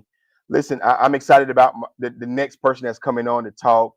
I've been able to have all these alphas in here with me, and then but it seems like everybody who I end up getting online to have conversations with that end up on camera that I got in for interviews and talking about Paine College, they've been from another fraternity, but one guy that I follow, me being a pastor, one I call him a preacher's preacher, and I follow him and watch him almost every single Sunday. I'm a big fan of the soon to be bishop. I call him a mentor. We around the same age, but a great mentor, a great pastor. Ralph, I ain't asked you for nothing. I don't need none of that, Ralph. Ralph, you stand down. You stand down, Ralph. I don't need none of that today. But you see your boy on here, Doc. You see your boy on here trying to chime in. Got something to say? Hey, man, that's a good brother, Dr. Ralph Bunch Terrell, man. Right, my brother right there in South Orange. You know, we walked the campus of Paine. Ralph was the only dude with Timberlands on in the summer. I've never seen nothing like it in my life, bro. Never seen nothing like it. Hey, Doc, let me say this. First of all, one, thank you so much for joining me. Thank you so much for the contributions you made, what you've given back to Paine. Thank you for your contributions to the Christian world, to this world as a whole. But and thank you for being you, man. But listen, let's talk about who you are and what Paine has done for you, and how important it is to give back to an HBCU like this. Man, it's vitally important on this Giving Tuesday that we give back to Paine College in particular. Paine College not only changed the trajectory of my life, Paine College also changed who I was as an individual. I came in one way and I left out another way. So Paine has been preparing leaders for over 140 years, but around 1996 to 2000, 2001, it prepared this leader. And because of the incredible contributions of some of those that are going on to be with our ancestors, Dr. Yvonne Shaw, Dr. Evelyn Etheridge, those that are going on from labor to reward, Dr. Gloria Williams Way. And I'm speaking across education, history, language, English, all that I use today are because of those individuals, along with those like Dr. Marcus Clayton and Dr. Pollard, who put my love for African American history inside of me. Up until my arrival at Paine, I did not thirst or yearn for our history like I did when I encountered Dr. Pollard and Dr. Gloria Williams Wade. And so much of what I do in ministry today here at St. James is because of the incredible impact that Paine College had upon my life. Paine College, I was married on that campus in 2003 in the chapel. So that chapel is very dear to me. And so when you have someone like our president now, Dr. McCorn, although he's one of your alpha brothers, I understand this is December. So the alphas want to run everything because this is December. I'm about to say stand down on that. I get that, and I get that it's cold outside here in New Jersey. I understand all of that stuff, but Gamma Beta and the Qs, run Paine College, and so they put in you that scholarship. That's what started that for me. I didn't finish there at Paine in terms of pledging, but that's what the scholarship all started. Because of those brilliant minds, Alejandro Roberts and the eights from '96. Those guys were brilliant, and they said to me, "Listen, we don't bring dummies into our organization. We bring scholars. We bring smart individuals." Calvin Phillips was the other guy that shared that with me. So I owe everything to Paine. I see Dr. Cranford is on the VP. I'm so happy that she's back there and the energy she is bringing. That energy, that positive energy that she's bringing. And man, I'm super excited. And so thank you for having me on. I owe who I have become to Paine College. I owe it all to Paine College. There would be no Ronald Slaughter as a pastor, as a preacher, without Paine College. And so I owe it all to that institution of higher learning, the college of our heart's desire. Yeah. And people have their stories about how Paine affected them, and even me, we tie in where we are, and how we made it based on Paine College. And like you said, you're one of those guys that you got that learning and that learning and that yearning. For what it is that you love to do and how you do it based on some of the things that you learned here, Dr. Pollard, and those that instilled those things, and that love for wanting to read a book and history and understanding. Because I tell people all the time, I'm a kid that was a NYSP to a Ron Sprott camp to Upward Bound to like to Bridge to I wanted those kids, so I wasn't a guy who read until you had to come to a place where you were forced to read, man. That's correct. And you bring up Ron Spry. There would be no me without Coach Ron Spry. He found me in the hood of Orlando. He had a common friend by the name of Coach David Jones, who says, "Coach, I got a kid that can go. He's a little thuggish around the edges, but if you can curtail that, you have an excellent guard, an excellent shooter." And Coach Spry say, "Well, I like one rough around the edges. They give me a reason to wake up in the morning, so I can deal with that kind of Negro." And so when he recruited me, my recruiting story from Orlando to Paine College in Augusta, Georgia, I came up on a recruiting visit. I don't even know if the hotel is still over there. They put me, I think, at the Comfort Inn Suites or something. It was a Kroger over there. It was by the Medical College of Georgia. I'm sure it's a new hotel now. And Coach came in, knocked on the door. I thought he was just coming to get me. Man, he came in, laid across the bed. I had twin beds in the room, laid across the bed, talked to me for about an hour and said, son, if you want to come here, here are the expectations. We believe in scholarship. Number one, you got to get your work. You got to excel in the classroom. There's no excelling on the court if you're not excelling in the classroom. Went to the gym, played some pickup ball, to see if my skills were good enough to get the scholarship. And lo and behold, it was. And this is what convinced me that I needed to go to Paine College versus Savannah State. It was time for me to go home. rather than putting me on a bus. Coach Willie Adams, Fred Adams, drove me from Augusta all the way to Orlando. I went by his home in Brunswick, met his mother, who is now a Hall of Fame coach with a street named after her and everything. Spent time at their house. Then he took me on to Orlando and drove all the way back to Brunswick that night, then back to Augusta the next day. That right there said to me, this is the college I need to be at, not Savannah State. This is family. I need to be at Paine College, because for Coach Willie Adams, who later became a mentor of mine, and one of the reasons I wanted to be Omega, seeing how he carried himself and his line from 1996, and him sharing in my life like that, man, it impacted my life. And so I signed on the dotted line to go to Paine College, and the rest is history. Ron Spry took care of me. Even when I ran out of athletic eligibility, he still kicked in money for the academics so that I can continue my academic pursuit of my bachelor's degree. And so I owe so much to Ron Spry and to Willie Adams and Sean Parks and that basketball program, man, who gave me the perseverance that I needed and that I use on an everyday basis in this office that I'm in at the church, in the office of the parole board for the state of New Jersey, as the deputy director in public safety for the city of Newark. I can handle the hood because I went from the hood of Orlando to the hood of 1235 15th Street in Augusta, where they told me don't go cross that bridge because it's another world if you go cross that bridge. That was in the 90s. So it prepared me for this moment. So on this Giving Tuesday, I want to encourage everybody, come on, give back. You are helping another generation.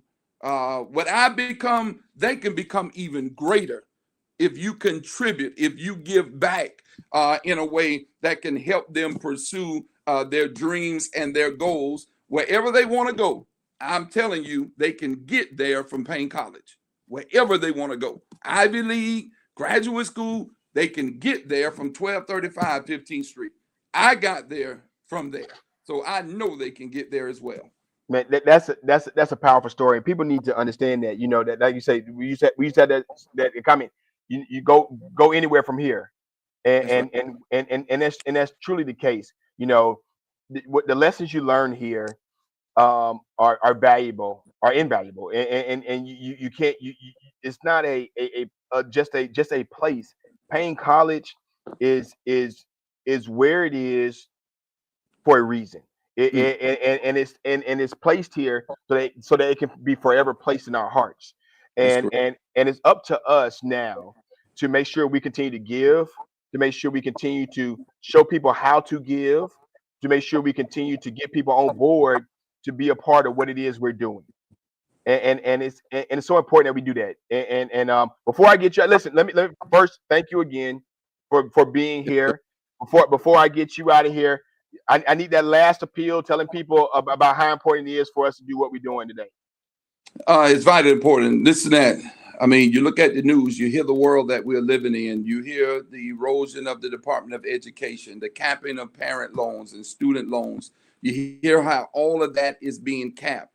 And so we are the ones that make up the difference. When the White House and Project 2025 and the administration want to cap the ability of students to earn a higher learning degree, is our responsibility. Those that have made it to where we are, to give back so that we become the bridge builders, so that we become the individuals that help another generation to be able to cross that graduation stage like many of us were able to cross. So let's give on this Giving Tuesday. Let's make up the difference. Where the Department of Education is now capping it, let's raise our level of giving. That's why I believe in the United Negro College Fund. That's why my church gives almost $20,000 to $30,000 a year to that. We're going to give $5,000 a year to Paine College because they would have no pastor if it weren't for Paine College. And so we even want to increase that level of giving because one of the core values of St. James is education. Malcolm X said it best. Education is the passport. You need it to access the rest of the world. So when you give back today, you give our young people access to the rest of the world through education. Education is our only natural equalizer, and we have to make sure we work on that. Make sure we continue to give back however we can. Doc, thank you so much for being here Thank with us. you. Thank you so much for being who you are and telling your Paine College story. I appreciate that. And until next time, peace out, brother. Thank you, brother. Have a good one. Let's give, Thanks so much. y'all. Let's give. Thank you. Hey, once again, thank you so much for joining us. It's Giving Tuesday. I got a special guest that'll be joining us. If you have not given, go online, give right there, donate at www.paine.edu. I'm excited about where we are with giving today. I'm hoping they're going to give me some updates, some numbers, and people that are giving. Please go online, give, go share the link. Let's make sure we give out our message of giving. There's a lot of things that this giving does as we are in preparation for transformation. Dr. McCoy is going to talk about a little bit about some of the things that have already happened. Check this out, and we'll be back after this.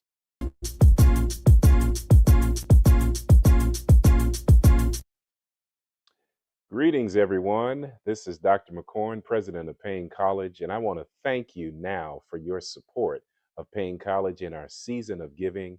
And today in particular is our day of giving. We are reaching out to people all across the country and even across the world to be our partners in our season of transformation, our transformation campaign. This is a special time for Paine College as we gear up for a brand new year.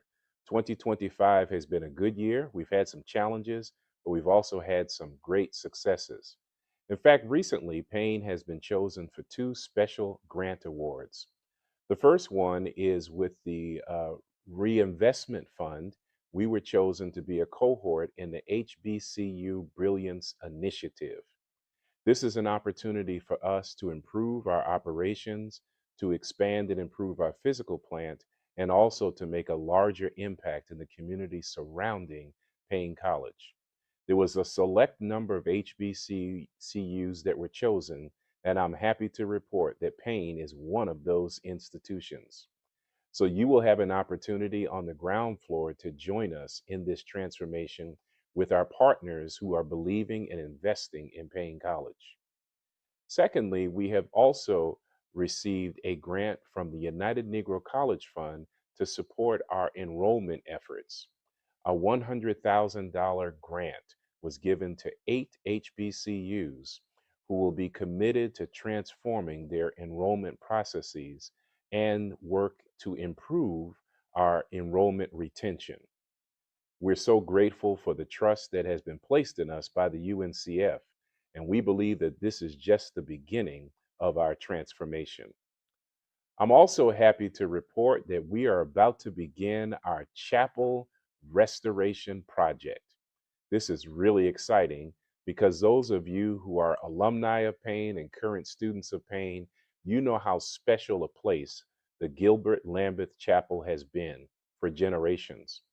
Our most important events happen in that chapel, and every Wednesday it is a laboratory for education and empowerment for all of our students. And so now that chapel, which has suffered some damage after Hurricane Helene and has experienced some renovations, will now experience a full transformation. And I am really excited about this. This is an opportunity for you to join us as well. So I'm asking now if you would today dig deep in your hearts and in your pockets to give support to all of these initiatives. No gift is too small, and certainly no gift is too large. If you partner with us today, there will be an opportunity for you to get this wonderful cardigan that I have on today. I'm asking for those of you who will be willing to join us to give at least $150, and you will receive this cardigan, this brand new cardigan with the new Paine logo. But not only will you receive one, but a student of Paine College will receive this cardigan. This will add to our new branded uniform look for our students. In the spring, we're going to get blazers for our students, but we're going to begin with these cardigan sweaters. So again, if you give $150, you will get a cardigan and one of our students will get a cardigan. There will be a special link. You'll see it on the screen that you can click and follow and make your contribution and place your order for your cardigan sweater. This is something you want, and if you order now, you'll get it in time for homecoming.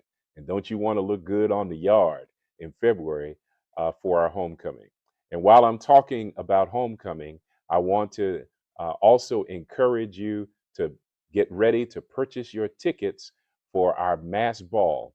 You know, that's a signature event on the campus of Paine College.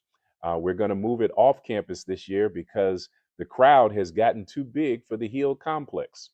So please stay tuned for information about the location and for ticket sales. And we're going to move the banquet to a Thursday night.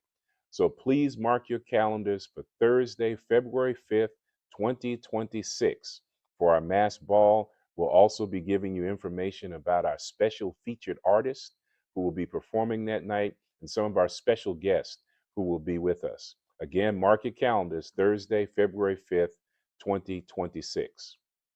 And as I wrap up today, and I'll be back later throughout the day, I do want you to please remember this special opportunity for you to purchase this cardigan sweater for $150. You'll get a sweater for you and a sweater for one of our students. There will be also opportunities throughout the day and beyond for you to join us. Call a friend, call a neighbor, call a classmate, call any alum that you know to support us this day on this day of giving.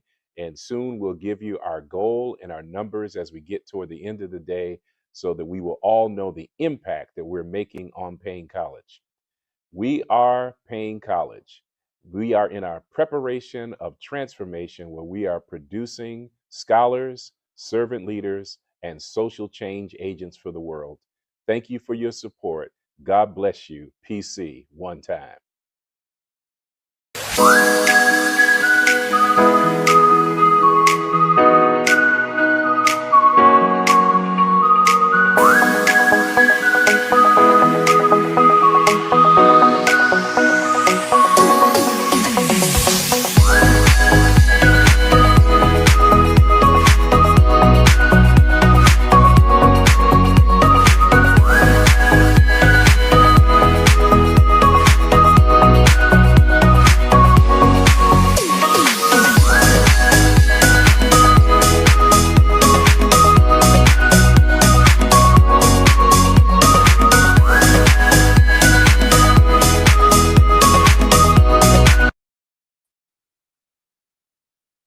Look, we're back, and now keep giving. No, don't stop. Don't stop. Get that sweater. I was he saw that cardigan. He said, "Hey, I need to go on in here and grab me one of these." That's right. For those that are looking, check it out. Take a moment. Go to the Paine.edu site. Jeremy and them have gone up and added the place where you can get the cardigan. Your gift of $150 not only gets your cardigan, but it also gets a student a cardigan. So that's going to be helpful for what we have planned as we move forward. But speaking of big things, I was excited. I was in here working. Coach called. I said, Coach, you got to come over. You got to talk about this. First of all, this national championship golf team that you coach. You got to talk about these super athletic scholar athletes that you coach. You got to talk about this great thing that has just happened to us and this gift that's coming. But for those who don't know, we on campus we have a PGA pro, the world famous. He gonna laugh when I say that. The world famous Coach Lacey. That is. Hey, your boy scored. He played his first. Talking about my son played his first high school varsity basketball game last night and scored. Scored when it mattered. So that's big. That's big. That's big. A kid that he was coaching years ago, trying to learn how to swing a golf club. But all those things play a part in how important life is, and just with what we have going on in Paine. But Coach, thank you so much for joining us. But let's talk about first of all why it's important to give about the scholarships. But how does it even affect stuff like what you have going on with sports and golf? So, real quick, I'm just gonna go over my history with Paine College and you know why I Please. love the school so much and why I'm so passionate and really strive for greatness and from my players as well as myself. Right. So Paine is to me is a school of second chances. It's a school of first chances. Don't get it misunderstood. But a lot of times when we're from the city of Augusta, we look over Paine and we don't understand how huge of a resource that Paine College is. So a lot of times people go off and then they end up coming back. Right. I was one of those people as well. I went to the military, then I came back. Mhm. But Paine allowed me to find my way. I volunteered as a golf coach for quite about 5 years or so, 5 or 6 years, and then Coach Adams. I mean, anytime he needed something, he'll call me. If I needed something, I call him. So I spent a lot of times with Coach Adams and everything, and he grew me pretty good until getting into the assistant coach position finally, and then now the head coach. And then also I can't leave out the legacy of my grandfather, Mr. Jim Dent, and everything that he's done. So he Right. helped start a scholarship through the tournament, and we were able to restart that tournament this year. So, man, Which was outstanding. yes, we sold it out. So we sold it out, and we only had probably about 3 months or so. Yeah. 2 to 3 months Right. to put it all together. So I mean, it came together quick. There were so many people that was just super supportive, and you know, we're just so appreciative of everything that has happened.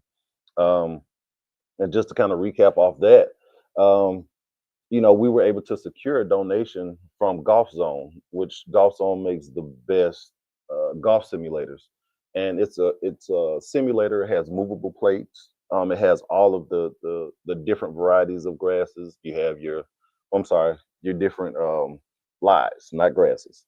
So you have the rough, you have the fairway, you have the sand trap. This and it has again those movable plates. So if you're on the hill, Feel like it's you're on gonna a hill. tilt. Yeah, That's awesome. and And, you and you know. say you secured this, meaning that this Yes. is coming to Paine College. Yes, this is coming to Paine College. Wow.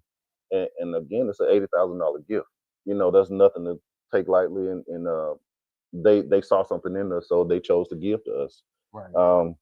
And so you know, can't leave out the players. The players, I'm tough on them. I get on their nerves. I know, but I guarantee, just like myself, when they leave Paine College, they're going to have a total understanding of why I was doing certain things.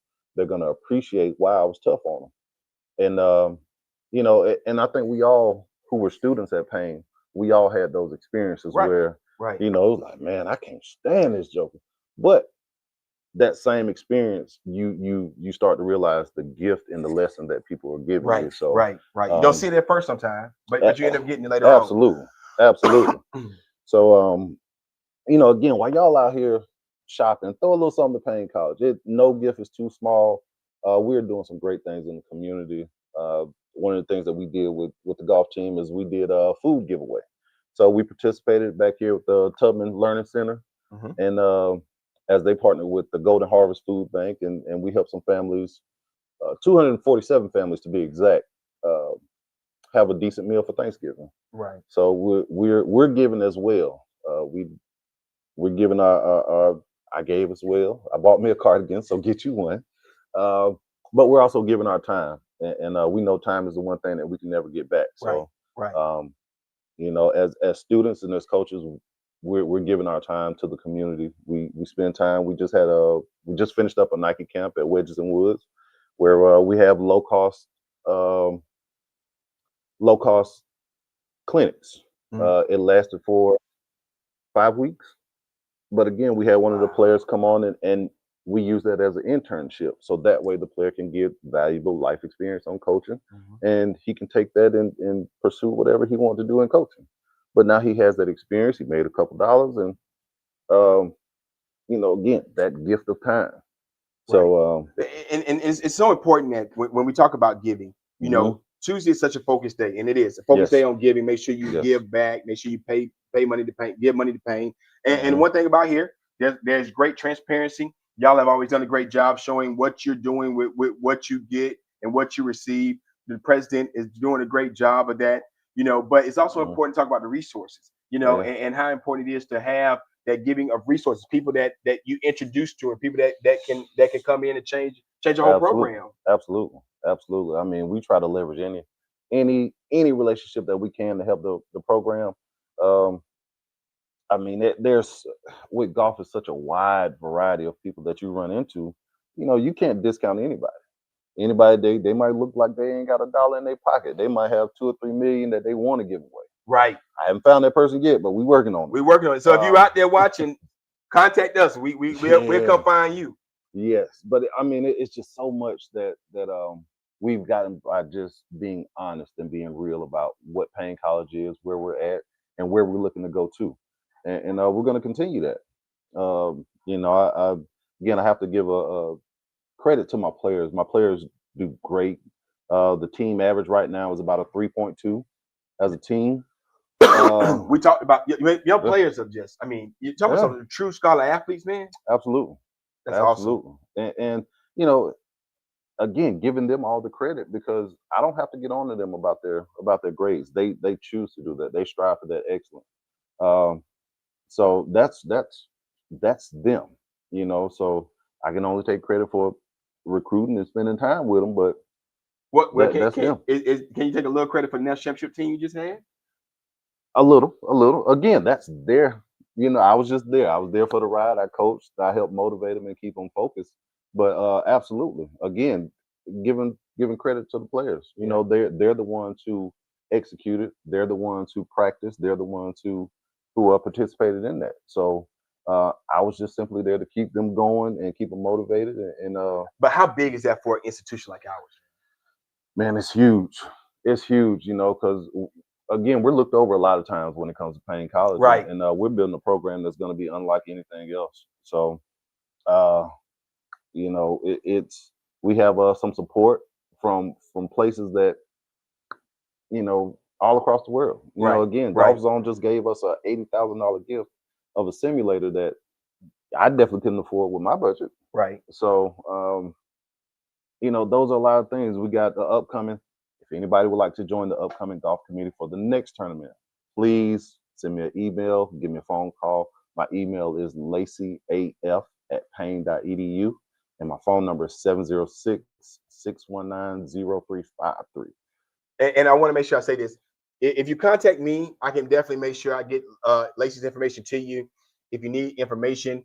But it's so important that we continue what we have going as it relates to Paine College. Yes. And we're not too big to say to ask for help. No. You know, so anybody that wants to be a part of what we have going on, if you say, hey, I want to give, I want to help the golf team, I want to like today is Giving Tuesday. It help everything that is given today helps our bottom line. So if it's something that you know, if you say, hey, I want to donate 1 million golf balls to the golf team, guess what? That's 1 million golf balls we don't have to buy. Yes. So there are ways to give. You know, we definitely want the money gives. We would definitely want you go in there and swipe the card. We want you to give $10 million a day. I need everybody on here to give. Hear me, $10 million a day. I need everybody give $10 million a day. But in the meantime, give what you can. Give what you can. Go to www.paine.edu so that you can give. Make sure to share this link. In closing, as we wrap up, tell people again how they can contact you and tell people how important it is to give. Yes. So again, the importance of giving, like the biggest thing is how these players and these student athletes feel knowing that the community cares about them. I can only tell them so much. When they actually see it, that's what they believe. Right. So, you know, please, if you can't give, please show up. Please, you know, stop by practice, stop by the school, and at least say hey to some of the players. Again, you can reach me at lacyaf@paine.edu, and my phone number is 706-619-0353. Again, thank you guys so much, and please give anything that you can. Listen, thank you so much, Coach, for being here. Listen, we're talking about preparation for transformation. We're kicking off Giving Tuesday. Dr. McCorn, he had a message out there for us about giving. But I just want to thank everybody again for watching. Continue to watch. We'll be back. Greetings, family. This is Dr. McCorn. Happy Giving Day. I want to thank you for joining us. This is an exciting day for Paine College. And it's an opportunity for you to join in the movement towards transformation, the Transformation Campaign. I want to thank you for tuning in and thank you for the support that you've given in the past. And I want to thank you in advance for what you're going to do today on the day of giving.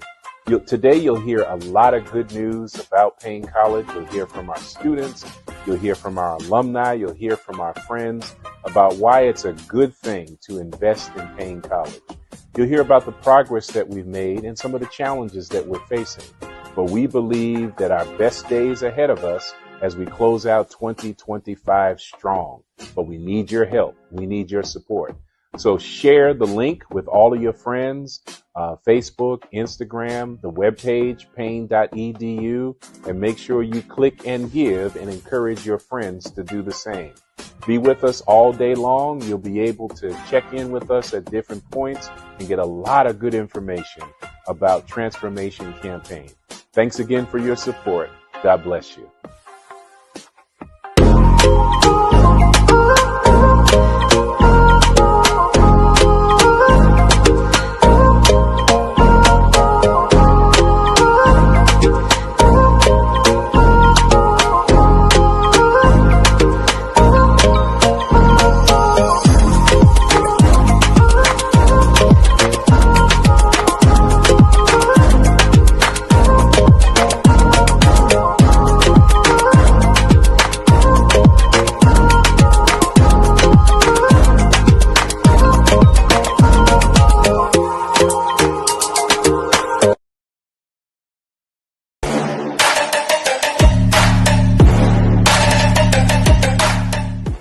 Hey everyone, President McCorn back here. Thank you for joining us for our telethon. Thank you for the contributions you've made. Please call a friend, call a neighbor, call an alum, call anyone you can to join us today in this telethon to make their special contribution to Paine College. They can go to paine.edu or click the links here at the bottom of the screen.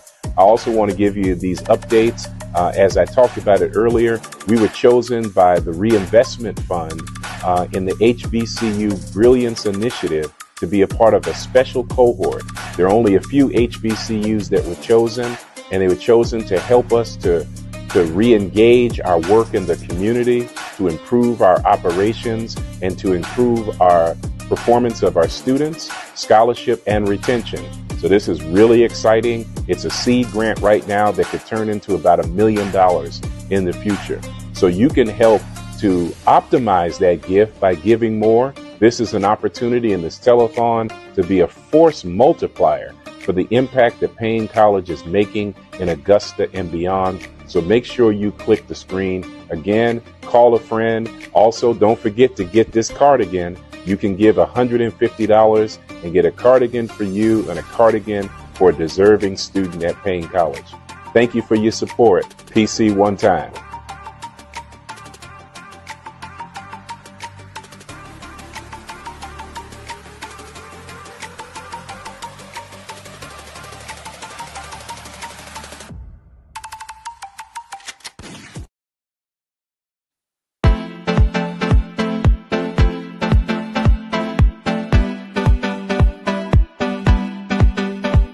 Hey fam, Dr. McCorn here again. Thanks again for joining us on our National Giving Day as a part of the Transformation Campaign.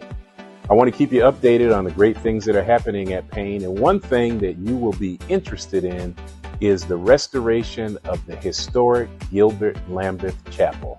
We're excited now to begin this campaign that all of you can participate in. There will be naming opportunities and big giving opportunities for you to support the restoration of that beautiful chapel. As you know, the chapel was hit by Hurricane Helene, and there has been significant damage, but we've made some repairs to the exterior, and now it's time to fully restore the interior of the chapel with new lighting and new seating and all kinds of amenities in that chapel. But we need your support. So go to paine.edu or click the links on the screen so that you can support us, and you'll hear more about the larger campaign in the coming days. We want you to get in on the ground level today. So help us to restore that beautiful space which houses our weekly gathering of our students and welcomes so many people from the community to the Paine College campus. Please support us today. Thanks again, PC, one time.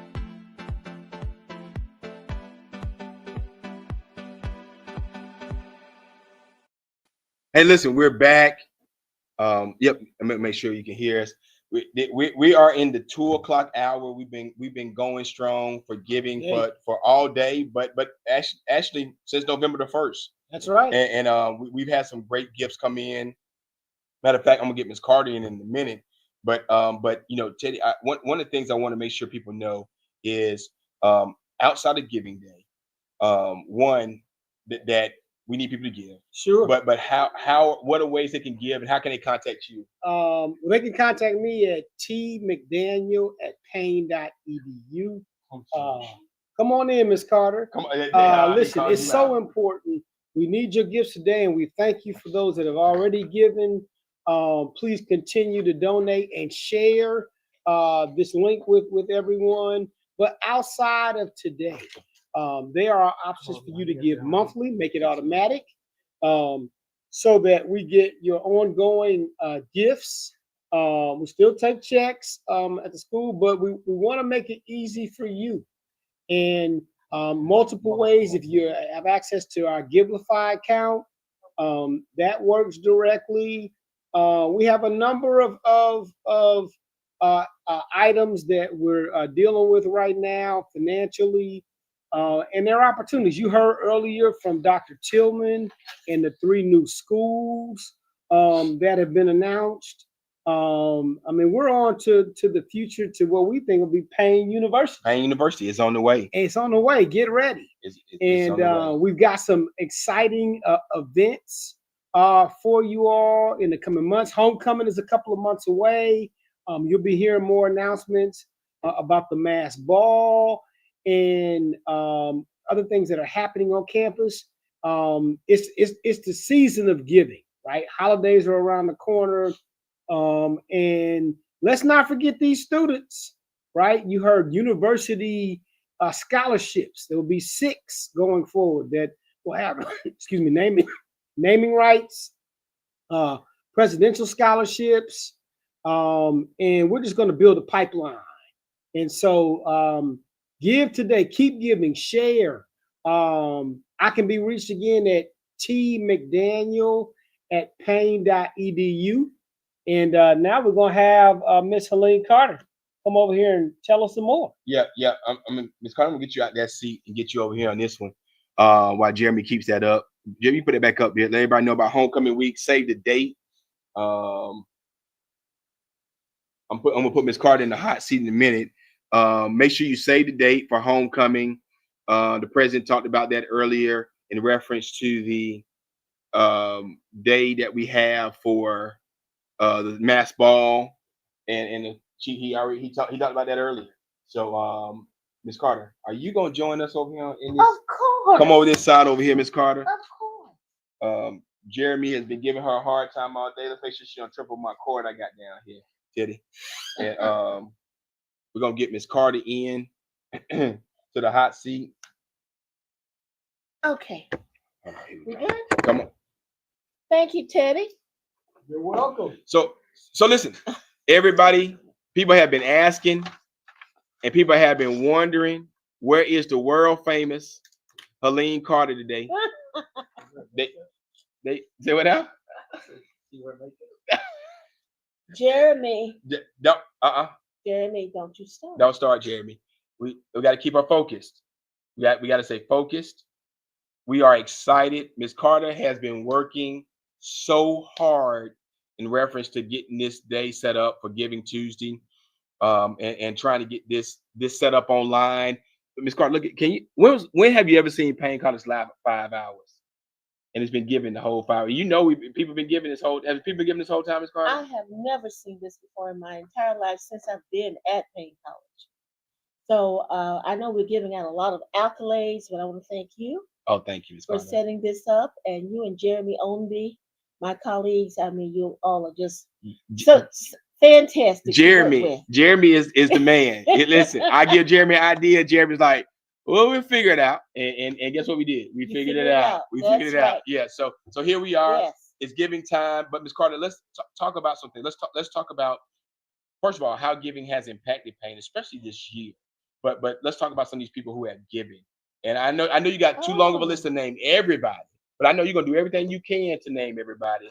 And I guess what, Ms. Carter, I guess you got all the time you want to tell. Let's tell them. First of all, we're gonna say thank you to everybody. But go ahead and do what you do, Ms. Carter. I won't be able to name everybody, Got you. but there are certain organizations and alumni chapters I do want to just call out, if I may. I want to thank first Trustee Derek Ross and his board for the National Alumni Association, the Payne College National Alumni Association, for very generously donating $10,000 last Monday towards this Giving Tuesday. We got an early start, and we contacted Trustee Gross, and he and his board very, very willingly consented to donating that $10,000. So thank you so very much. Secondly, I want to thank the Augusta alumni chapter of the National Alumni Association, George Bailey, president. I mean, these alumni who are in our backyard here in Augusta, they support Paine College religiously. And they also donated $10,000. And I want to mention that the Augusta chapter is hosting a very festive event today at 3 p.m. inside of the Hill Complex. Go to the large classroom. They will be there to accept a lot of walk-ins, walk-in gifts and donations. And you know those people. They're like my extended family. So please stop by the Hill Complex today at 3 p.m. Eastern Time to make your donation. And they will be there from 3 to 5 p.m. Then, of course, we have a basketball game inside of the arena right after that. Again, we want to thank, I want to just personally reach out to Trustee J.R. Henderson. I know we all know J.R. Rock, Reverend Rock, I heard. I want to thank him for connecting me to this very lovely person, Dina Sams. And although I've heard her name often and I've, seen her around, but she is the president of the Atlanta Metro Alumni Chapter. And when he connected me to her, I had no idea that she would work as diligently as she did, along with her board, to get the alumni on board to donate $10,000. So thank you, Dina Sams. Thank you to the members of the Atlanta Metro Alumni Chapter for that very generous donation. We received that this past Friday. I do have to reference this group. As you all know, that Paine College is affiliated with the United Methodist Church and the Christian Methodist Episcopal Church. And we have representatives from each of those denominations on our board of trustees. And we reached out to Trustee and Bishop Thomas L. Brown, who oversees the Georgia CME churches.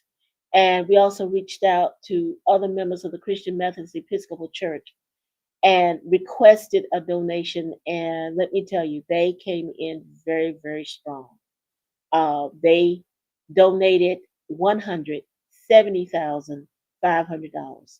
Again, you heard me right, $170,500. Wow.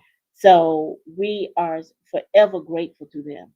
And they always support very generously, but we're just so pleased with that donation. But there are a lot of other donations came in, and alumni have been challenging their classmates, right? And challenging uh, even me and others to give. There was an early bird special this morning. How many of you may have seen that? It ran from about 6 a.m. to 9 a.m. And I think the challenge was while you have your cup of coffee, and I do have more than one cup of coffee a day, but while you're having your cup of coffee, give to Payne College. So when I woke up this morning early, I saw that on Facebook and Instagram. So I did the next best thing. I donated through Giblify.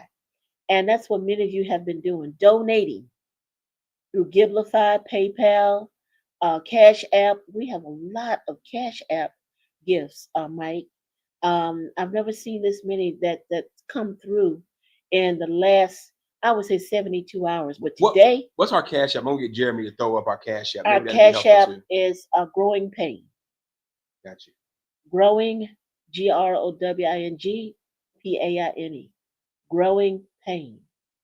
Please send your Cash App or Cash App it today.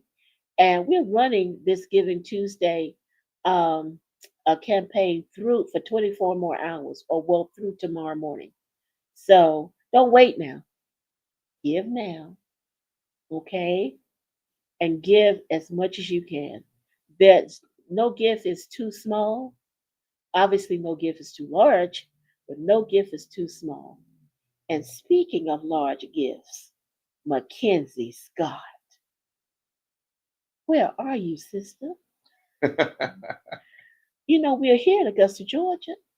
Just in the event you don't know where we are, Mackenzie Scott, please reach out to me.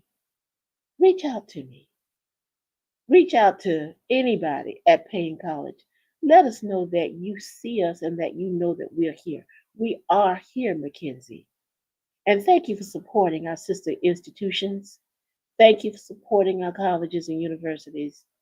However, Paine College is alive and well and located in Augusta, Georgia, in the event you did not know that. Moving right on, as I was saying, we have a lot of alumni who are challenging others.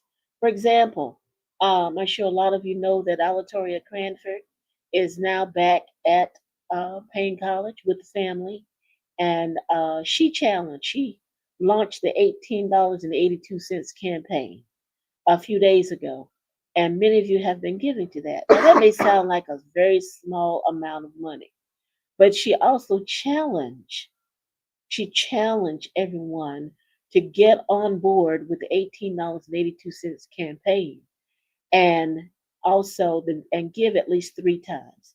PC one time, $18.82. PC two times, that's twice as much, right? And PC three times as much. And she's a woman who not only challenges, but she also sets the example. So I can see her gifts through Giblify. I can see your gifts now through Giblify if you're giving through Giblify. In addition to that, we had some other challenges out there. Um, Classmates are challenging their classmates. Brianna, I forgot her last Johnson. name. Johnston. Yes, Bree. Brianna also challenged her classmates and others to give not just one time, but monthly.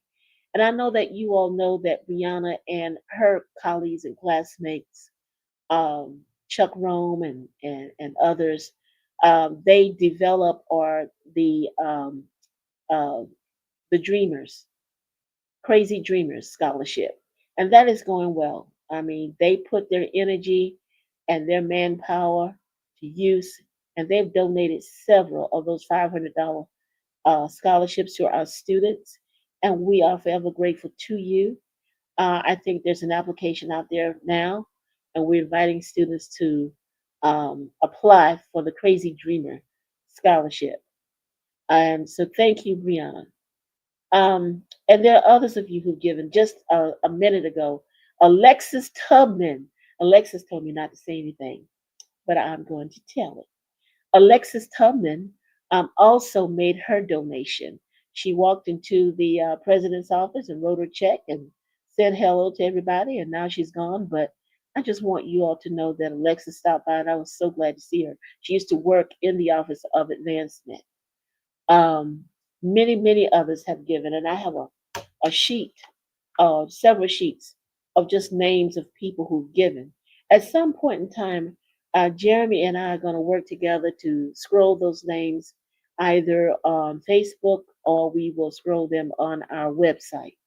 But we want you all to know that the gifts are coming in, and yeah, no gift is too small, but we've had small gifts, mid-range gifts, we've had gifts of $1,000 and more coming in. And then many of you who chose not to give online, you are bringing your checks. So we want to thank you. And then there are people who are just giving towards their scholarships, and that's cool. We want that. We need that. Just yesterday, Dr. Earl Thurman stopped by the president's office and dropped off 3,000 for the Earl and Maxine Thurman Endowed Scholarship. We are grateful for that, and there have been so many others who are giving to different causes. Trustee Barbara Boaknight, how you doing, sis? I hope you're doing well. I want to thank you for your uh, gift of $1,000. Trustee Barbara Burns Hall, thank you for your gift of $1,000. We are grateful to you. These ladies always give, always. I mean, they support everything that we do. President Jones. Oh yeah, Mike, thank you for reminding me. Our past president, Dr. Shirley Evans First person to come Jones. in. She was the first to give. She donated $1,000. And as many of you know, Dr. Jones always religiously donated to the cause. So, and let's not forget, she recently celebrated her birthday, November 30th. So happy birthday or belated birthday to you, Dr. Jones. I'm sure you're living life and living it well. And thank you for your leadership, and always thank you for your support. Um, Early on, you may have heard some dates, and we want you to put these dates and share these dates. And these dates are relevant to homecoming. Um, Usually, many of you who attend homecoming every year, you know that there's certain things that usually happen on a Friday or Thursday morning, that Friday all day. But we're moving some of those key events to a day earlier, to start earlier. On the 5th, Thursday, the 5th of February. Yes, indeed. We will host the annual Presidential Scholarship Gala and Mask Ball.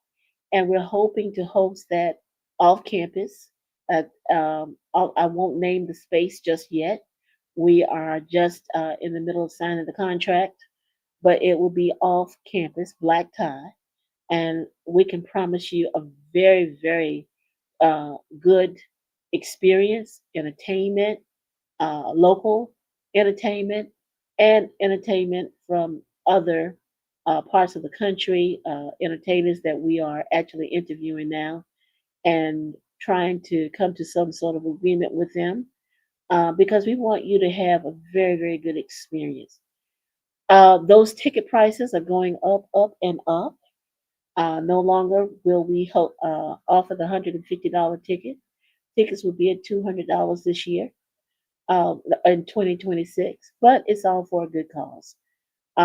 We will actually um, uh, raise the monies to support scholarships, not only UNCF scholarships, but also our presidential scholarships and the university scholarships. And we know that you'll have a good time. In addition, the Greek Step Show is going to move from that Saturday to that Friday night. So instead of the Greek Step Show being on a Saturday night, it will move to a Friday night. But many other things will remain in place, and you may have some new and exciting events. Yes, you do have to pay for parking. You know you have to pay for, but it all goes to where? To your alma mater. Mike, so tell me what else is going on today. Well, listen, I'm excited. I was over here trying to get the president, because we're gonna get ready to wrap all this up in a little bit. You know, Okay. we've had a long day of giving, Yes. and people are giving, and I'm excited. And I want to make sure, before I get the president back on, let me make sure I tell him, um, go ahead and get backstage. I want to make sure I tell everybody, first of all, thank you so much for giving. Thank you so much for participating in our Giving Tuesday. Take a moment. I know people have been sharing it, but go and share it again. Share it into a group. Send it, share it by message to people. Go on there, click the share, and share it with like 95 people on your friends list. Just because we need the engagement. Thank you so much for that. Thank you so much for giving. Thank you so much for understanding how important Paine College is, and what you've done. Ms. Carter, I thank you. I thank Jeremy for us doing this. You know, and I don't like to brag, but I'm gonna brag for a second. Ms. Carter and Jeremy have done a great job putting this together today, and Jeremy has worked very hard to put up with me all day long, and to put up with me over the last month getting this together, and which started out as just a thought, turned into this, which ended up being great. Yes. And I can't I wait. agree. I can't wait till the next time, and it's gonna be even bigger. And Jerry and I have been sitting here talking about all the different things that we're gonna do next time, and what else we're gonna add to it, because this was great. Like this was absolutely wonderful. So I want to make sure I take a moment to thank Jeremy publicly for helping put this together. Ms. Carter for believing in what me and Jeremy was thinking about. I believe. She said it's gonna work. It's gonna work. And so believing in what we were thinking about, but she could see the vision. And when we talked to the president about it, and he was just like, "Yeah, I see it. I see the vision." So I'm excited about us being able to do that and get there. That's so important. So as we prepare to wrap up, tell people again how important it is to give and how they can give, and then I'm gonna get you out of here and get the president on so we can close up for the day. It's so important that you give and support Paine College. Um, we we have seen a lot of students come through our doors, and oftentimes they don't know what they want, where they're going. But as I've stated before, it's like the song, the hymn. You may not, you may enter one way, but you're going to leave another way. And these students come back, and they have created their own businesses. They're entrepreneurs. They are working in globally, and just contributing to our communities and to the nation. We support a lot of students who cannot financially support themselves and take them and pay for their education. But many of them, just like you, they come back and they donate. So please, let's keep the dream alive. Let's keep Paine College alive. Keep our doors open. And in addition to that, you can give online. You can go to www.paine.edu, and you'll see on our homepage where you can just click and give. You can give via Cash App, Growing Pain, $ Growing Pain. You can give via PayPal. You can give through Giblify. You can also call me with your credit card, and I will take your credit card. Everybody got Miss Carter number. So if you ain't got it, just call somebody else that do got it. Because everybody around, anything to do with Paine, Augusta, United States of America, they got Miss Carter number. Okay, but Mackenzie Scott does not have my number. Well, we working on that, and that's why it's important to share this so she could possibly see it, or somebody she know can see it that can continue to share it, so it can get to her, because we need her. Yes. To get with us. Yes, am I correct? You are correct. Okay. And if you're locally here in Augusta, Georgia, stop by the Hill Complex today at 3 p.m. from 3 to 5, and you will see that the Augusta chapter is there, and they're hosting a very festive event, and you may just give right there on site. Well, Ms. Carter, thank you so much for being here with me today. Thank you so much for believing in us doing this and it working, and your part in playing and all of that. And we're going to be wrapping up very shortly. I'm going to try to close out the day. I got some special guests, and they're not guests because they're one is more famous than the other. I won't say which one is more famous or more popular than the other. We know which one it is. But I'm going to get this video queued up, and then we'll go to my guest to help us close this special day of giving out. It's been a great day. Yes, it is. It's been a great day of giving. People have been giving. So continue to give, continue to share. Everybody's watching, share right now because you're gonna love what we got, what we're gonna end up closing with, and some of the things that we're gonna talk about. Jeremy, let's get going. Let's prepare for what's happening next. Reverend Dr. Lester A. McCorn is described as a transformational leader, scholar, activist, and nonprofit executive with nearly 40 years of leadership experience. A native of Worcester, Massachusetts, he is the newly elected 18th president of Paine College in Augusta, Georgia. He is the former president of Clinton College, a private HBCU founded in 1894 by the AME Zion Church in Rock Hill, South Carolina. Under his leadership, Clinton College experienced dramatic growth in enrollment and student success, as well as a transformative $25 million campus building program, which included its first new medical clinic, a newly constructed academic center for excellence, and a digital library and learning commons. Clinton successfully completed its 10-year accreditation reaffirmation evaluation with 0 suggestions, findings, or recommendations. Dr. McCorn has taken the helm of Paine College at an inflection point in its 143-year history. The college has recently adopted a 10-year transformation plan in partnership with the Augusta National Golf Club, Bank of America, the United Negro College Fund, the Community Foundation for the CSRA, and EAB. Paine College has been rebranded with the motto, Preparation for Transformation. President McCorn is an alumnus of Morehouse College, Yale Divinity School, and Chicago Theological Seminary. He holds the Doctor of Ministry from United Theological Seminary. He is currently completing the requirements for the Doctor of Philosophy in Leadership and Change from Antioch University in Yellow Springs, Ohio. Reverend Dr. McCorn is an ordained elder in the AME Zion Church and a former pastor of churches in Boston, New Haven, Connecticut, Chicago, Atlanta, and Baltimore. He is the author of Standing on Holy Common Ground, an Afrocentric ministry approach to prophetic community engagement. Dr. McCorn is a proud life member of Alpha Phi Alpha Fraternity Incorporated. He is married to Mrs. Charlene M. McCorn, a retired educator of nearly 30 years. They are proud parents of 4 adult children and 5 grandchildren. Please welcome the Reverend Dr. Lester A. McCorn.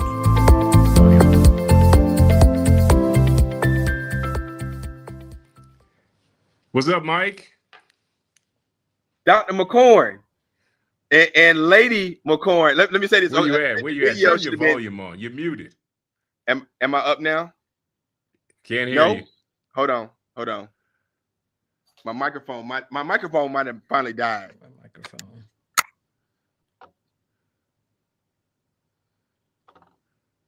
What about now? Nope.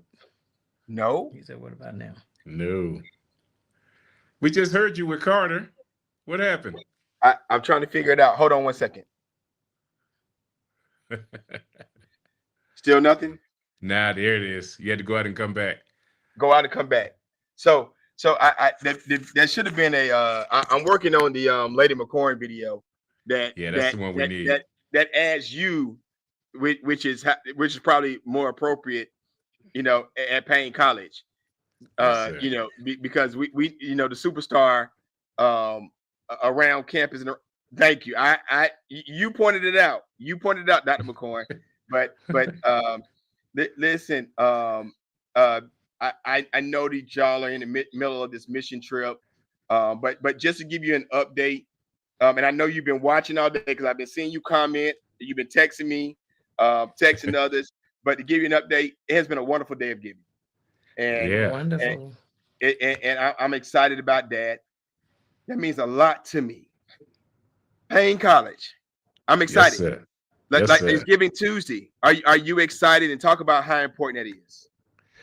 Well, before I turn it over to First Lady, let me thank you, Mike, for pushing through today after your own health challenges this weekend.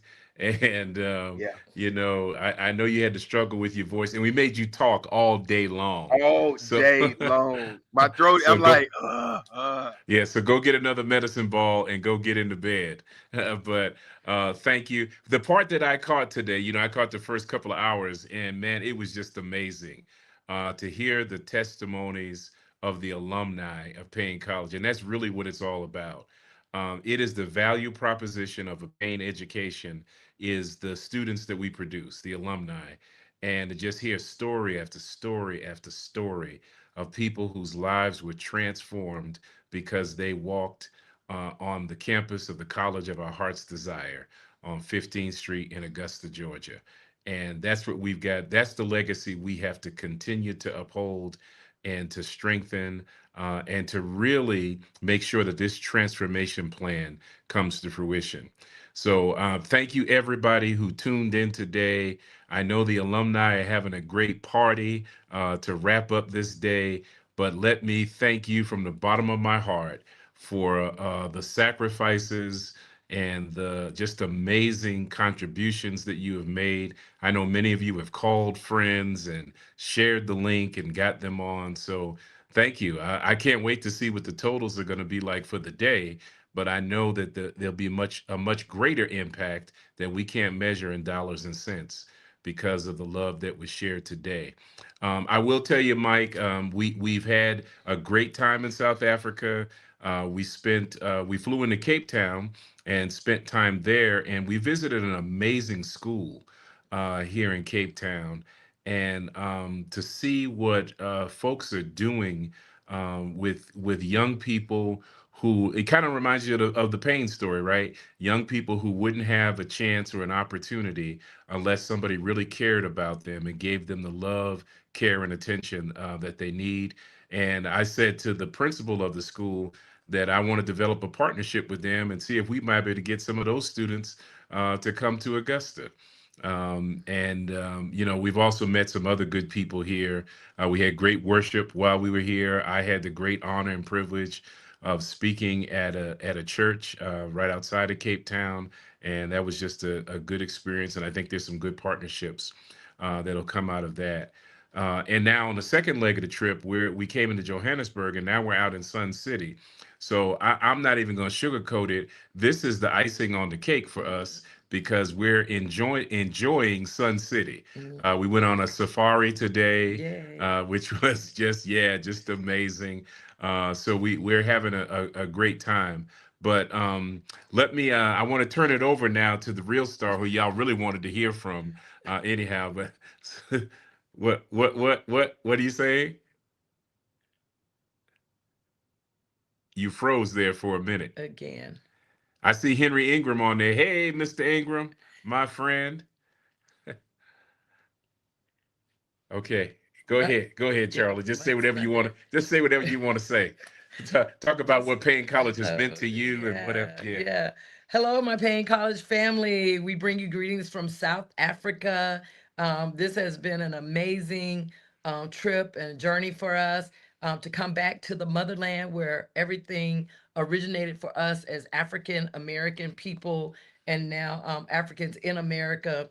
As Dr. McCorn said, the trip has been I don't even have the words to express how wonderful it has been.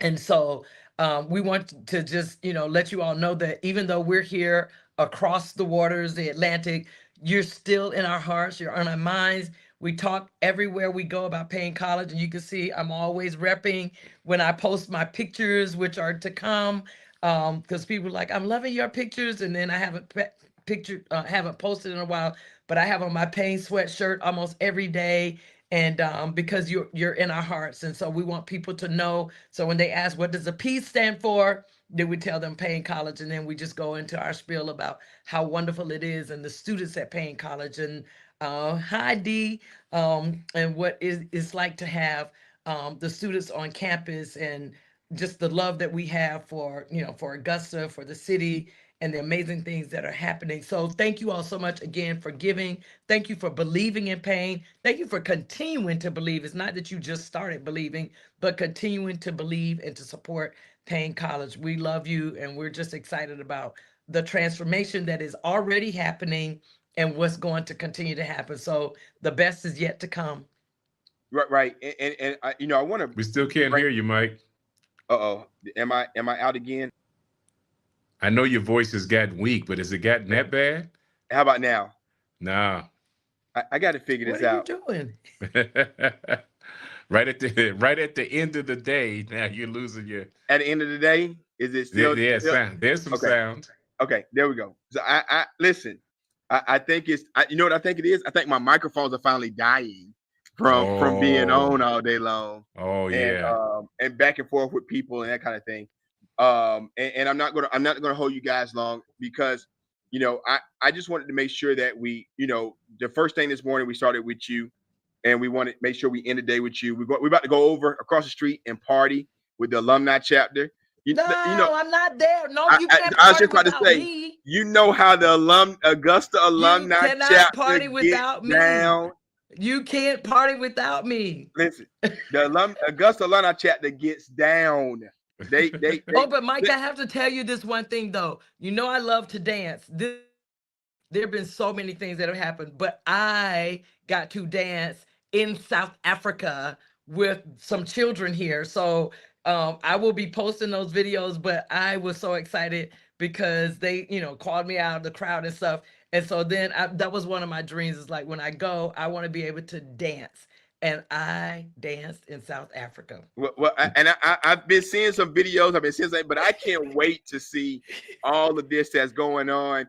And I want to make sure that we get this understanding of how important it just who y'all are, who you are, where we are in Paine, and how all of these things play a part in what our preparation for transformation is, and our transformation process as relates to where we are going. All of these things play a part in that, and having a visionary leader, having the visionary support right there with you, having us here to understand what you want and how you want it done so that we can put on what we're doing today. Like Miss Carter said a little while ago, I don't know if you were able to see here. She was like, nothing. This wouldn't have happened before now. Never in a time where people are actually engaged with what's going on as relates to Paine College, and we're able to do this today. And you understand, we literally have been on for 6 hours, and people have engaged the entire 6 hours. Yeah. Wow. That by itself just shows you to where Paine College is going, to a place that was, for a while we were worried it was going to be a ghost town, where people are constantly engaging and wanting to be a part. People have been giving all day. People are buying your cardigan and buying a cardigan for someone else. It's happening, Awesome. and I just, and as people have said, now let me make sure I say this. Thank you so much, Dr. McCorn, for coming. When I had already knew you, but when I came to meet you up there after you took the job, one of the things I asked you, you sure you want to come to Augusta? And you did. I admit that, not You in a did. bad way, but I wanted to know, is this something you want to take on? Because the next thing I said, well, if you want to come to Augusta, I'm gonna be here to help you. And that was the next comment out of that, because I know how important this place is for us in this community, and so I want to say thank you for coming to Augusta. Thank you for being this visionary that has led all of us to have a new mindset on campus, to see outside of our little box. And I'm here to be your person that bounce stuff off of. And Doc, how's that gonna work? And you say, trust me, you got to see past where we are. You got to see down there, and for then to make me do that, and for all of us here to do that, because it's a different place. Thank you for marrying that lady years ago. That has really been that's your there you go. That Yeah. for making sure that, because God knew that you needed her then, Yes, for sir. now, That's right. and That's right. and for where we are and where we're going, and the things that are going on. So thank you so much for all that. as we get ready to wrap this up, I'm gonna get Jeremy to cue up the transformation video one last time for Yeah. after you finish. But I want you to close us out, not just with why it's important for today, both of you.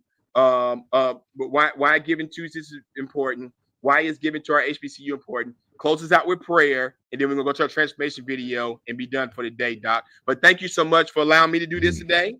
Yeah, Thank man. you for that. Thank you. Yeah. And it's on you at this point, Doc. Well, thanks again, Mike. Thanks for taking that drive to Rock Hill to come see me and tell me you were going to ride with me. And you've been faithful every step of the way. Thank you to everybody who's on the team. You just talked to Helene Carter. She was my point person coming in. And I told her that. I said, I'm going to need you because I don't know anything other than what I've read about Paine College. And she has been faithful every step of the way. The folks that have been there for years, Dr. Felder, I mean, just an amazing spiritual leader who brings so much to the table. And then, people who've been on the team like AD Khan and April Ewing, and, people just been there. And now these new people who are joining the team who come in with so many gifts and talents. And then all the faculty and staff. I mean, Paine is a special place. So I hope that your viewers today got a feel for that. If you didn't know Paine, you should know now how special this place is. It's why I accepted the assignment, and it is an assignment. God has directed me to Paine. God used a couple of people to tap me on the shoulder and whisper in my ear, nudge me a little bit to say, this is the place that you should come to.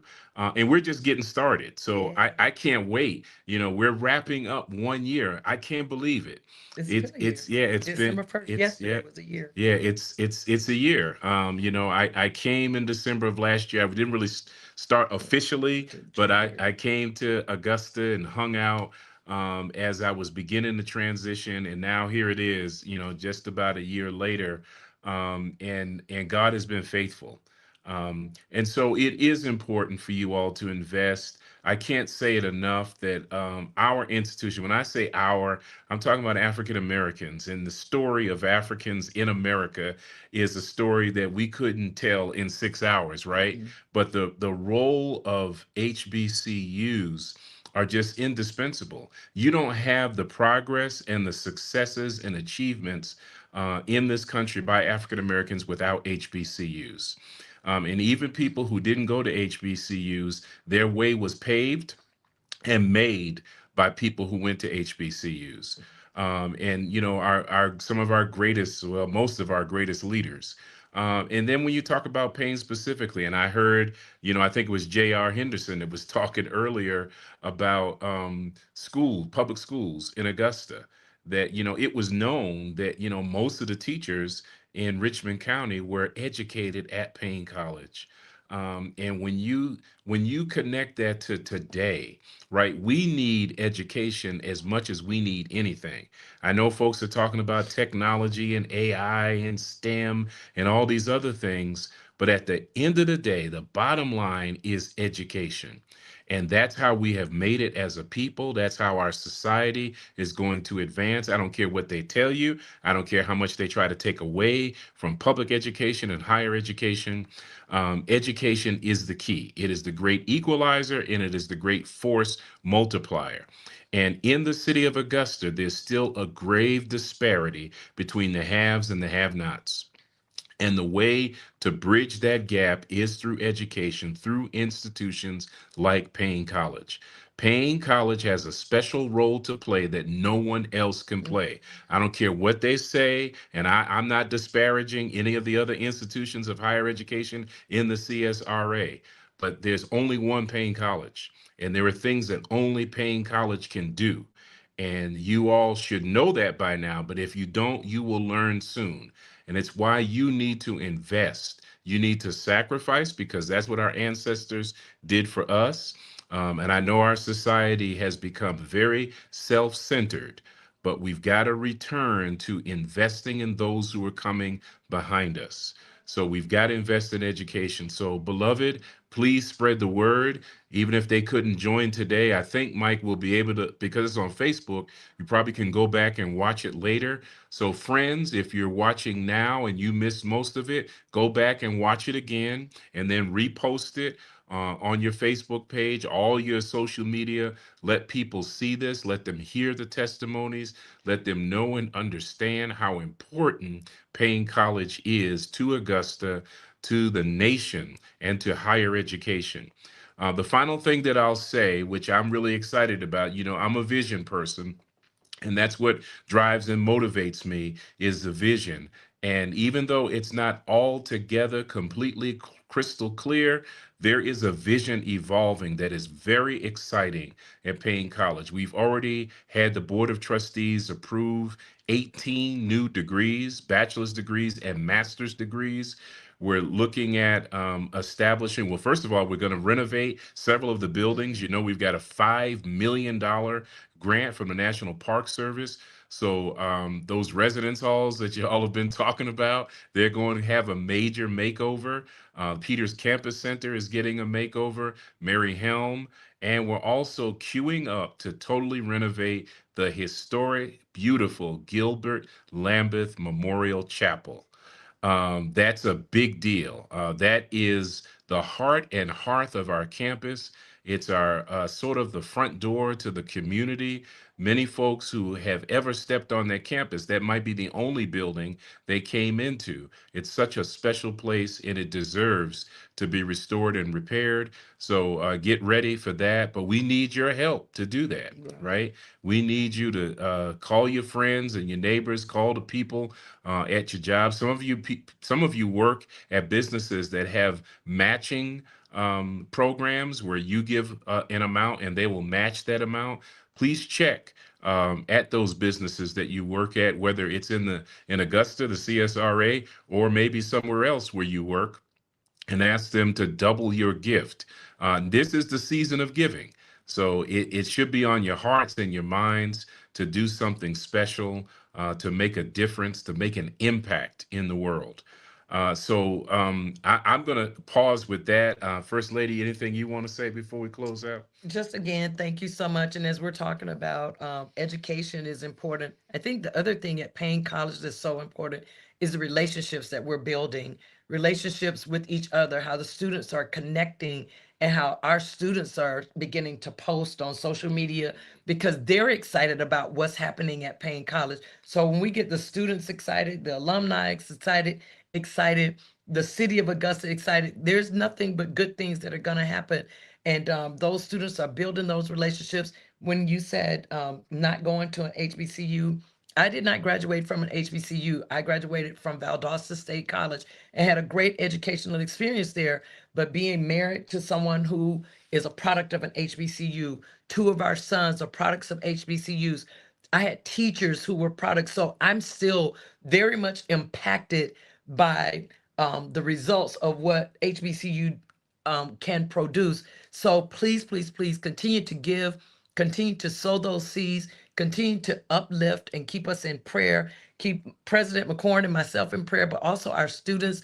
That's the only way we're going to be able to, continue to do the things that God has put in his heart and given him a vision to do. So we need you to continue to give, but continue to pray, to lift us up, and then support our students and support President. We're just excited that you all, for 1 year, I've said it and I'll continue to say it. You all have the best, Payne College has the best alum anywhere. Anywhere we've gone to New Orleans, we met Payne College alum.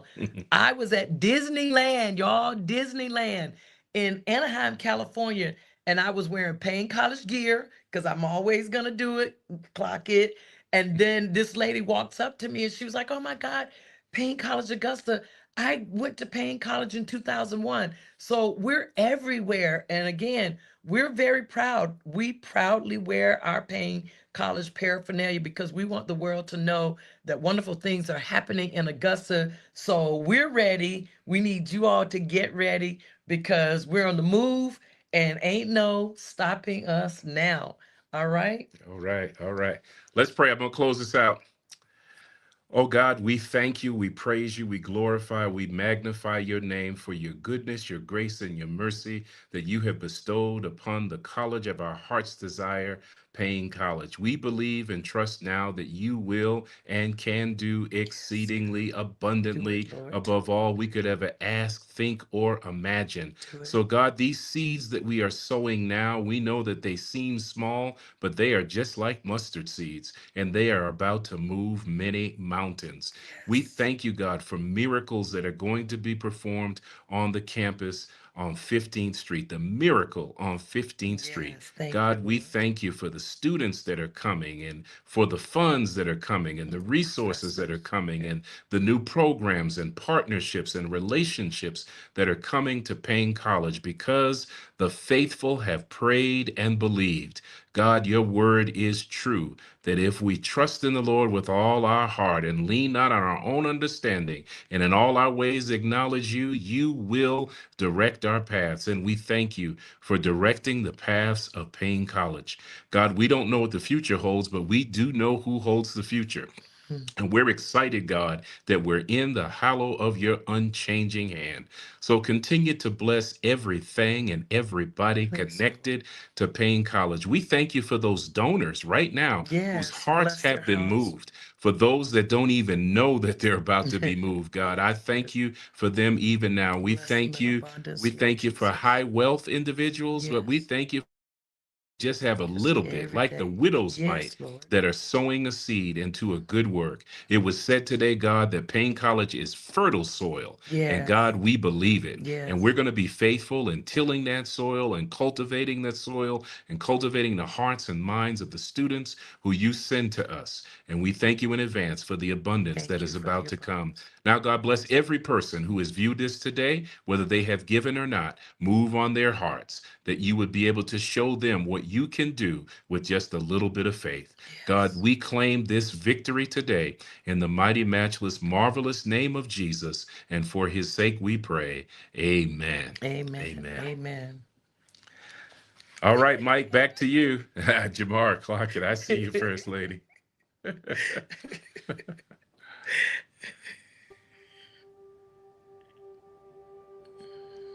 This is a great moment for Paine College.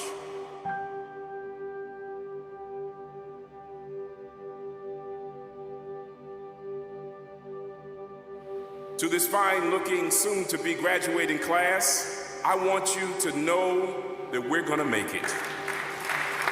Paine has survived all the other storms in 143 years, and we're going to survive and thrive again. It's my special pleasure to introduce Dr. Lester McCorn, President of Paine College. Storms grab our attention. Storms force people to act, and storms bring people together. All of us have experienced some storms in life. Paine has had some turbulence, but we're gonna be all right. We've had some distractions, but we're gonna make it because we're focused. I need some storm riders to go with me. Some folk who know how to handle turbulence and the disturbances of change. It might be a rough ride, but we're gonna make it, PC. I want you to know that Paine, right now, has 327 students. And our goal is to ensure that all 327 make it from one semester to the next, from 1 year to the next, all the way to graduation.